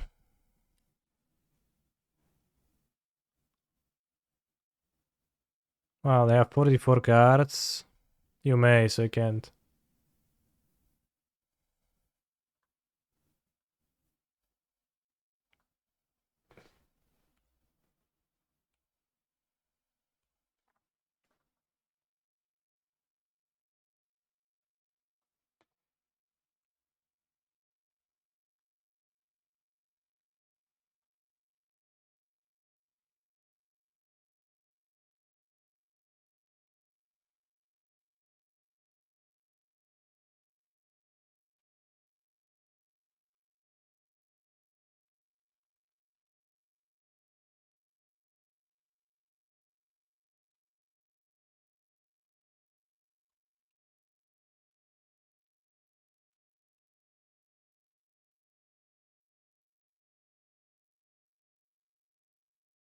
It doesn't really matter what they draw now, that they draw a lot. Should probably kill their creatures still. I don't know. Plan to deck them? Again, it's May. You can deck them.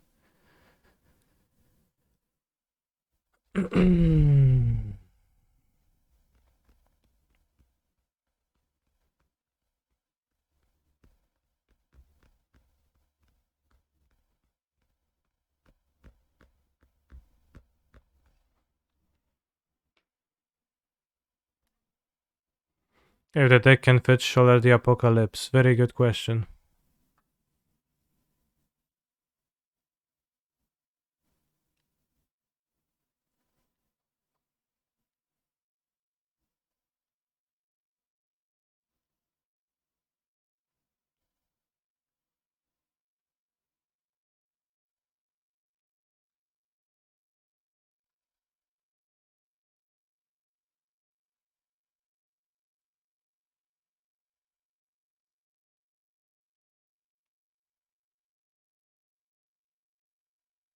I just let them draw, whatever.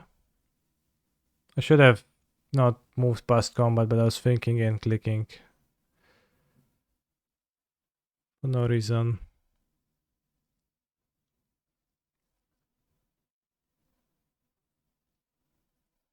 What if they auto yes and they don't know how to remove it? Yeah.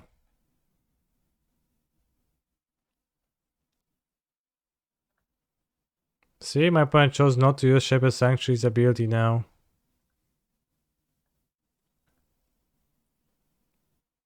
Not so good anymore.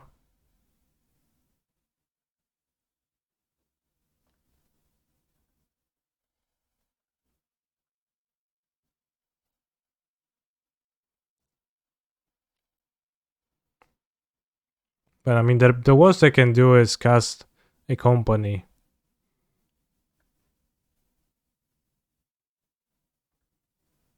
Which is... Sure.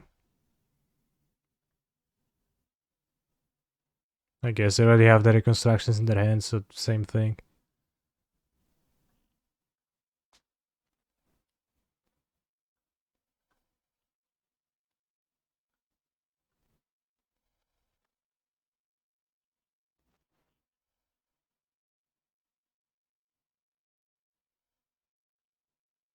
Yeah, I should have attacked.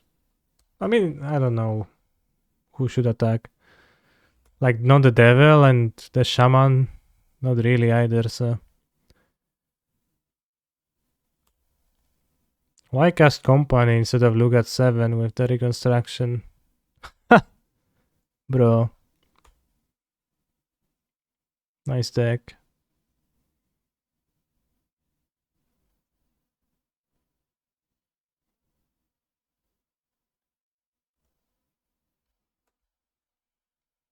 Too bad I discarded the upgrade.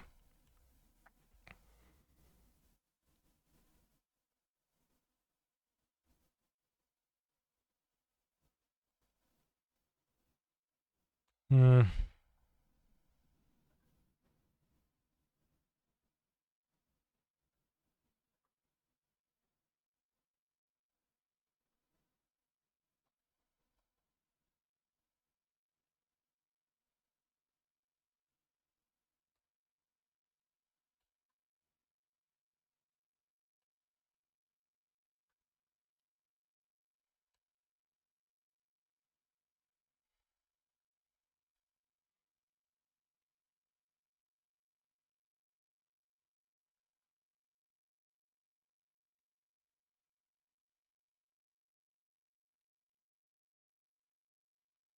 Yeah, I could have played something. Well, whatever. They are very low health. I think we can kill them from 11-1 next turn. I mean, that's literally probably true. Wasn't that lethal? No. 1, 2, 3, 4, 5, 6. 11 minus 6 equals 5. 5 greater than 0. You got lethal 12 damage. Perfect Needle. As Perfect Needle enters the battlefield, choose a card name. The chosen card is Witch's Oven. Activated abilities of sources with the chosen name. Witch's Oven, tracks. Never has Perfect Needle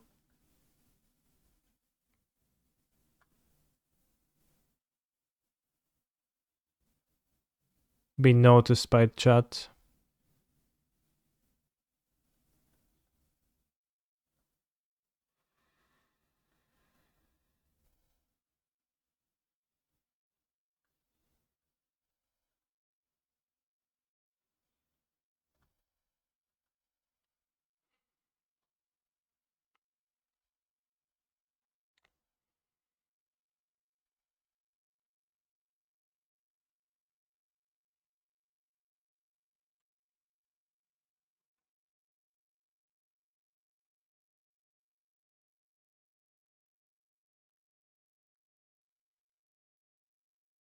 Take them with Shapers. Great idea. Let me do that.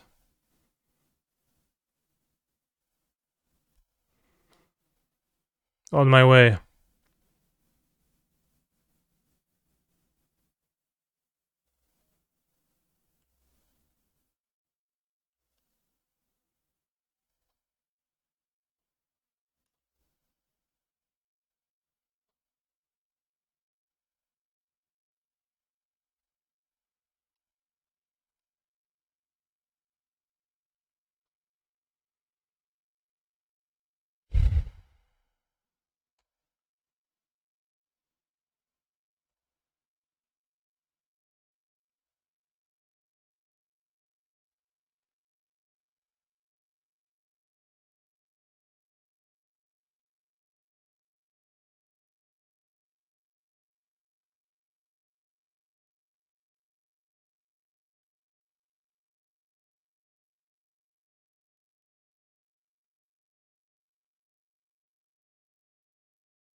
If there are drawing creatures, their companies in Khazir construction becomes weaker. I mean, kinda, not really. They don't draw anymore, they stopped drawing a long time ago.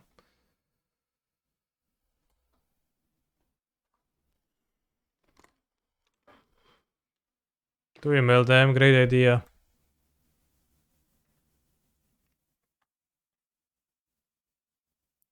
Certainly it's gonna work through their May ability card.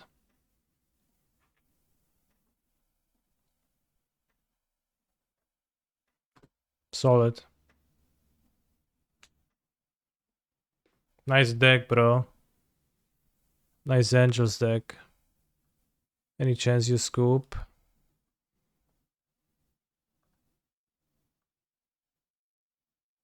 No? Why?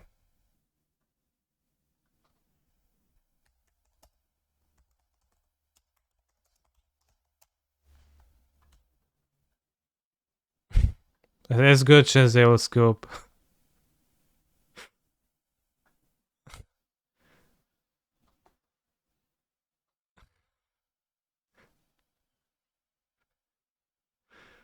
Do you want the invite though? It's a challenge.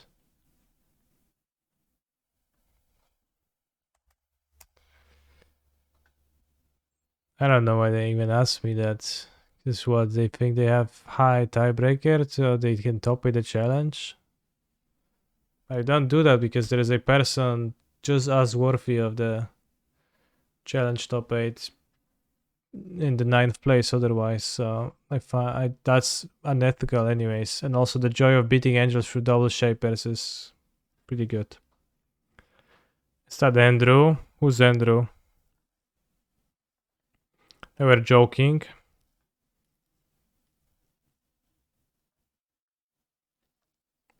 I don't know. Unethical cake W, yeah. Well, I mean, I do not like the rhetoric saying, oh, bro, you have to scoop to me because then you can let me into the top 8, and if you win, you can make the top 8 anyways. But what about the person who is 9th because you got into their spot?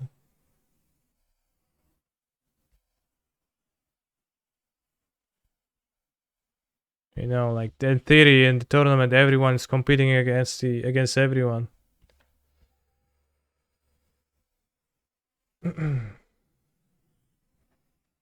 Double shapers and needle, yeah. I think sacrifice has good vibes for me. Maybe I'll play it in Philadelphia. That kind of makes sense from the metagame standpoint in a few ways too. I need to play a little bit with the list. Person that would be 9th might not have registered Shaper Sanctuary as well. True, yeah. Shaper Sanctuary, best card.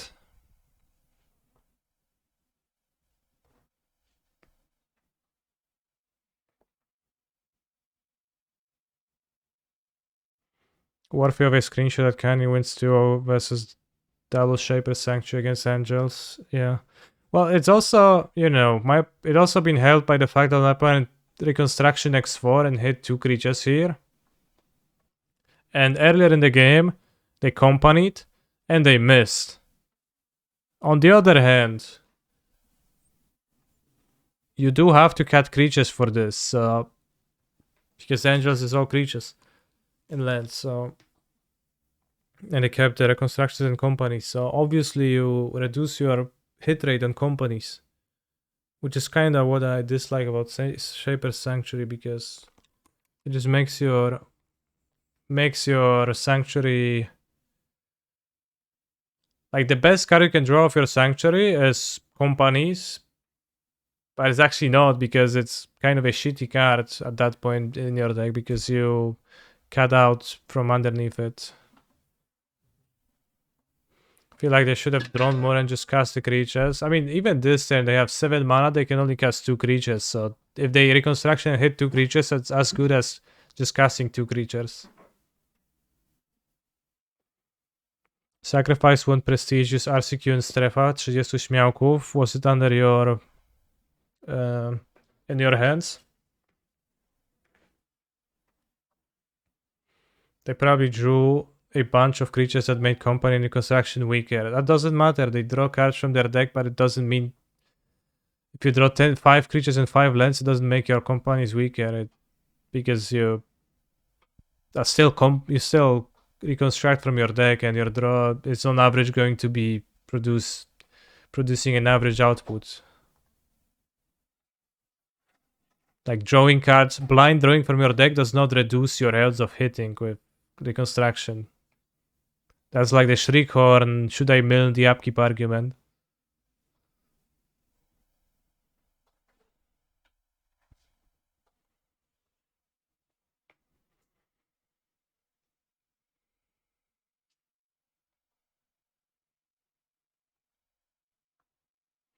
I wish cards were drawn from the bottom of the deck so that players would have that.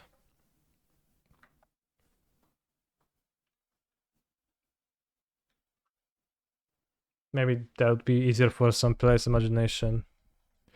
What was the Shriekhorn argument?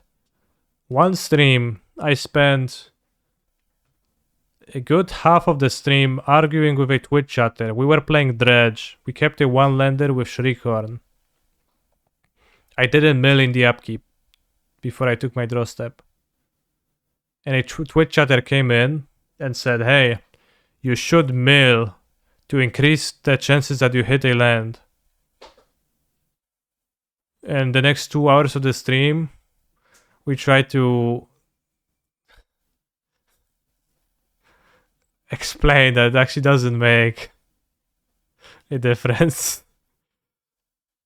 And you know, the player was saying, no, but if you mill a land, and then they were linking a scene from the Blackjack movie where Kevin Spacey is training a group of youngsters to count cards at the casino while playing blackjack, and he's explaining the Monty Hall, I think it's called Monty Hall problem, and he was like using that as his proof. The one of the gates, and like one has a price and the rest doesn't.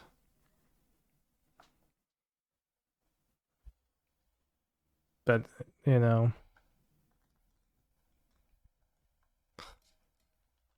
yes, it was so funny. With the ally Fastlands entering Pioneer soon, what Pioneer deck would play a playset of Seacrom Coast and Arctic Shores in their deck? Seacrom Coast? Well, if you want white and blue 1-drops. So perhaps Spirits. Spirits doesn't really have white 1-drops, but could have. And also appreciates the land in general, because it has white 2-drops. And for sure, if you want to be playing Treasure Cruise, Fotzies, Fail Push, Consider, then Dark Shores fits right into that. Angels might want Razorverse ticket, but not even sure that that's true, because the deck relies on company and to reconstruction also even more so. They don't really want a fast land in the deck, and you don't have many green cards in Angels, so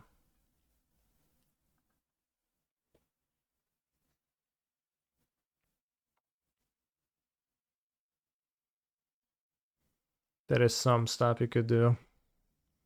Does Gruul Boats play the Gorge? The answer to that is obviously yes. It is an elf deck, so it is going to be play fastland, yeah. So you can play turn 1 elves, and also there is some pressure between the fastlands and the manlands. You probably don't really want to be playing more than, let's say, 6 of fastlands plus manlands together in your deck.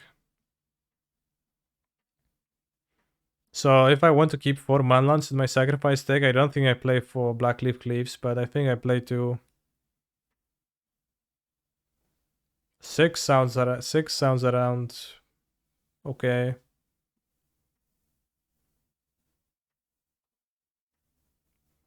In sacrifice, you want the Cleaves more so because you have 1 mana card, so there is...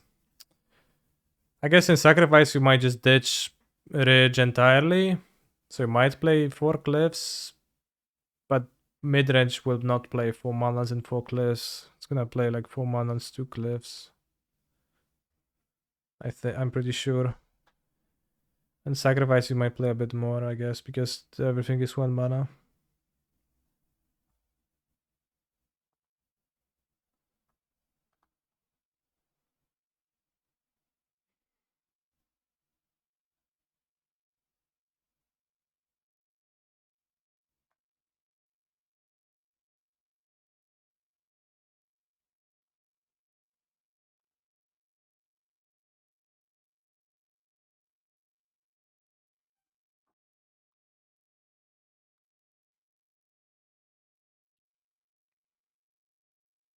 Yeah, sacrifice doesn't really want bridge.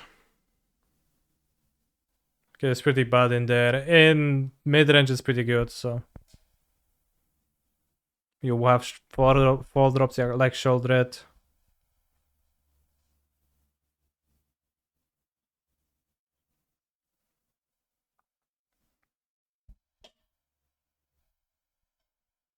So it's good stuff. I think it's going to be the end of the challenge. We're probably not gonna top 8. But before we see the final standings, we can watch a video about the capturing the current Mox champion from yesterday playing some Magic chat. I think it might be interesting.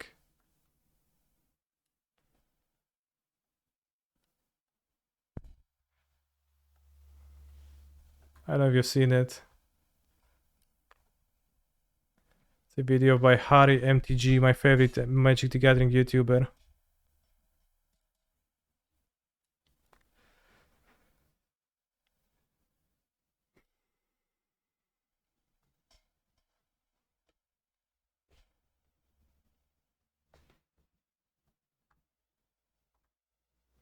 The music is so sinister, yeah. It's pretty sinister. Followed by Bumsing.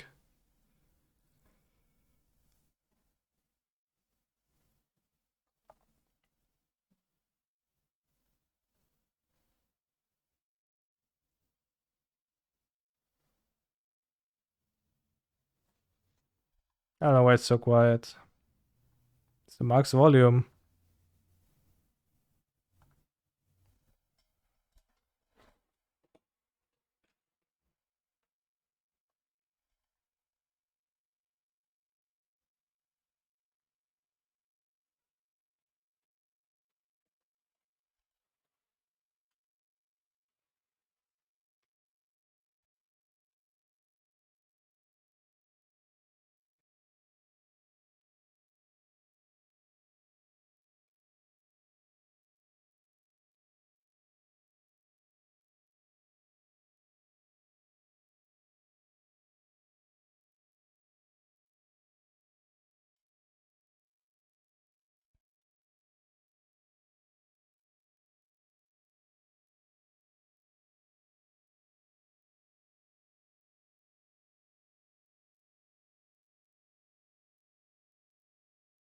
Did you catch it, chat?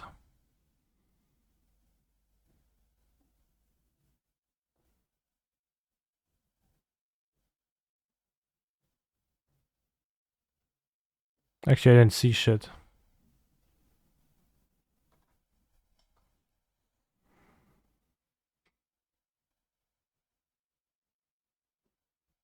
Okay, I see it terminate.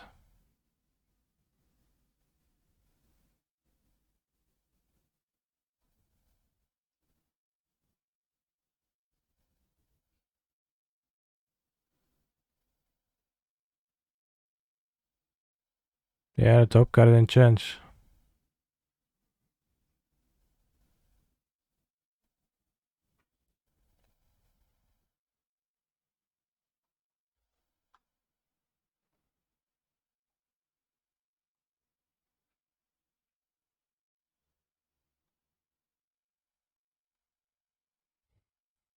The epic music is so ducking funny. It is, yeah.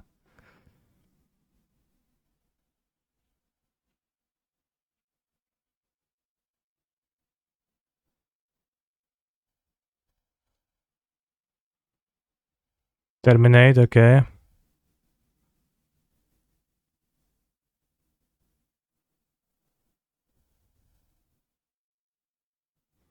Terminate.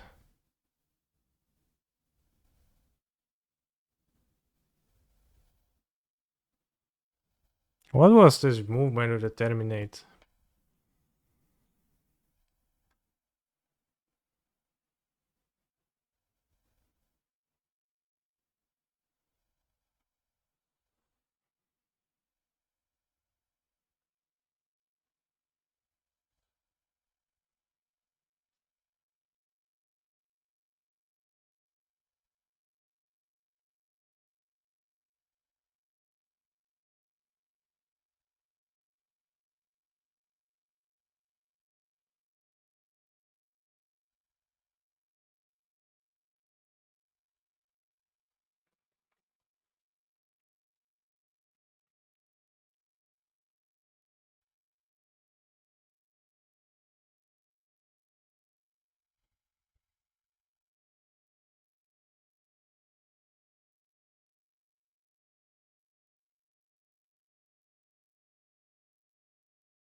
Index finger pulse card beneath terminate.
One must shuffle, second must shuffle, but the second one clearly doesn't shuffle the top cards.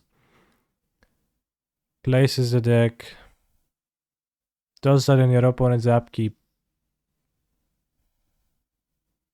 Shuffle. Draw, terminate.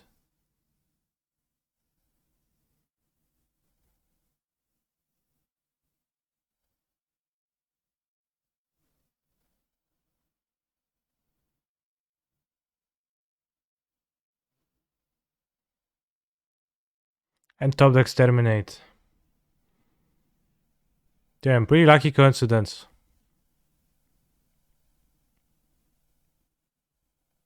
Pretty fortunate all around.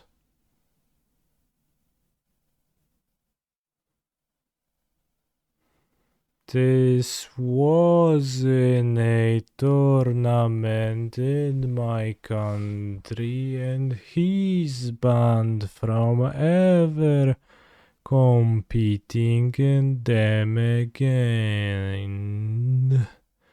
The Theo did send this to. I was reading this.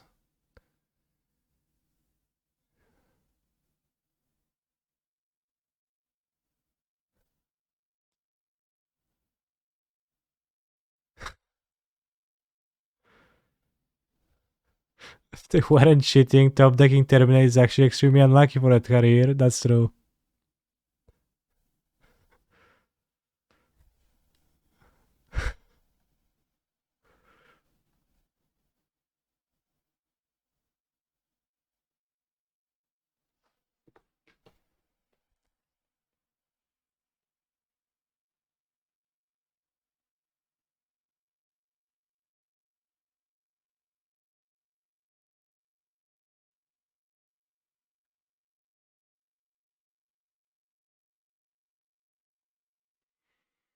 I don't know, bro. Sometimes you top deck Terminate.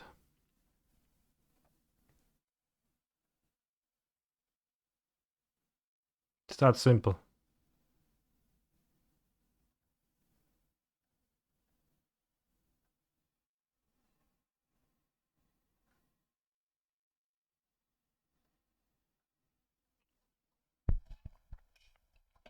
Fourteenth place. Let's check Quinak's result. 22nd.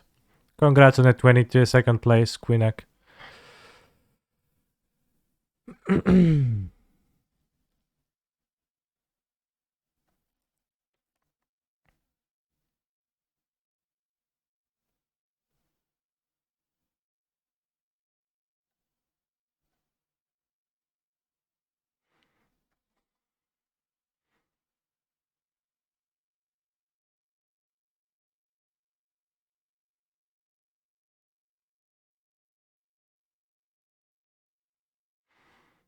This is easily resolved if he offers opponent to cut, as it should be. That is the most suspicious thing.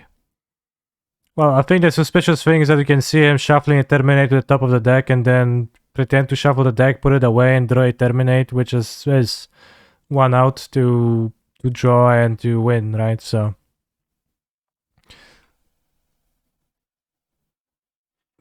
you know.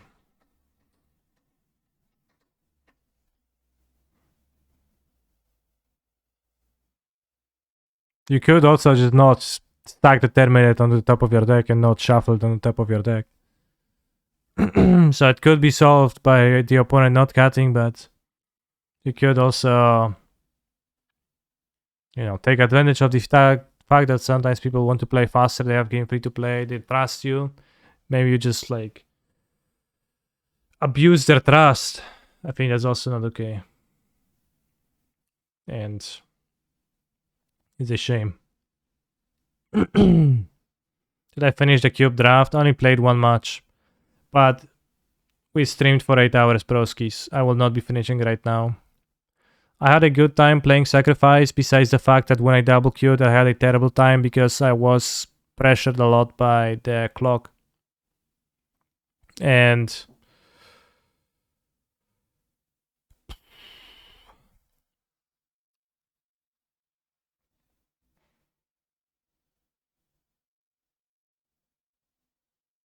it's a deck that consumes a lot of stuff, clock. So I have to think of that. But I will see you tomorrow, and I wish you a nice rest of the day. Thank you for watching, and I will send you over to somebody else. Thank you to everyone who subscribed today. Double thank you to everyone who hasn't subscribed but still watched, because why not? And triple thank you to everyone who wasn't even in the channel today. You guys are the best.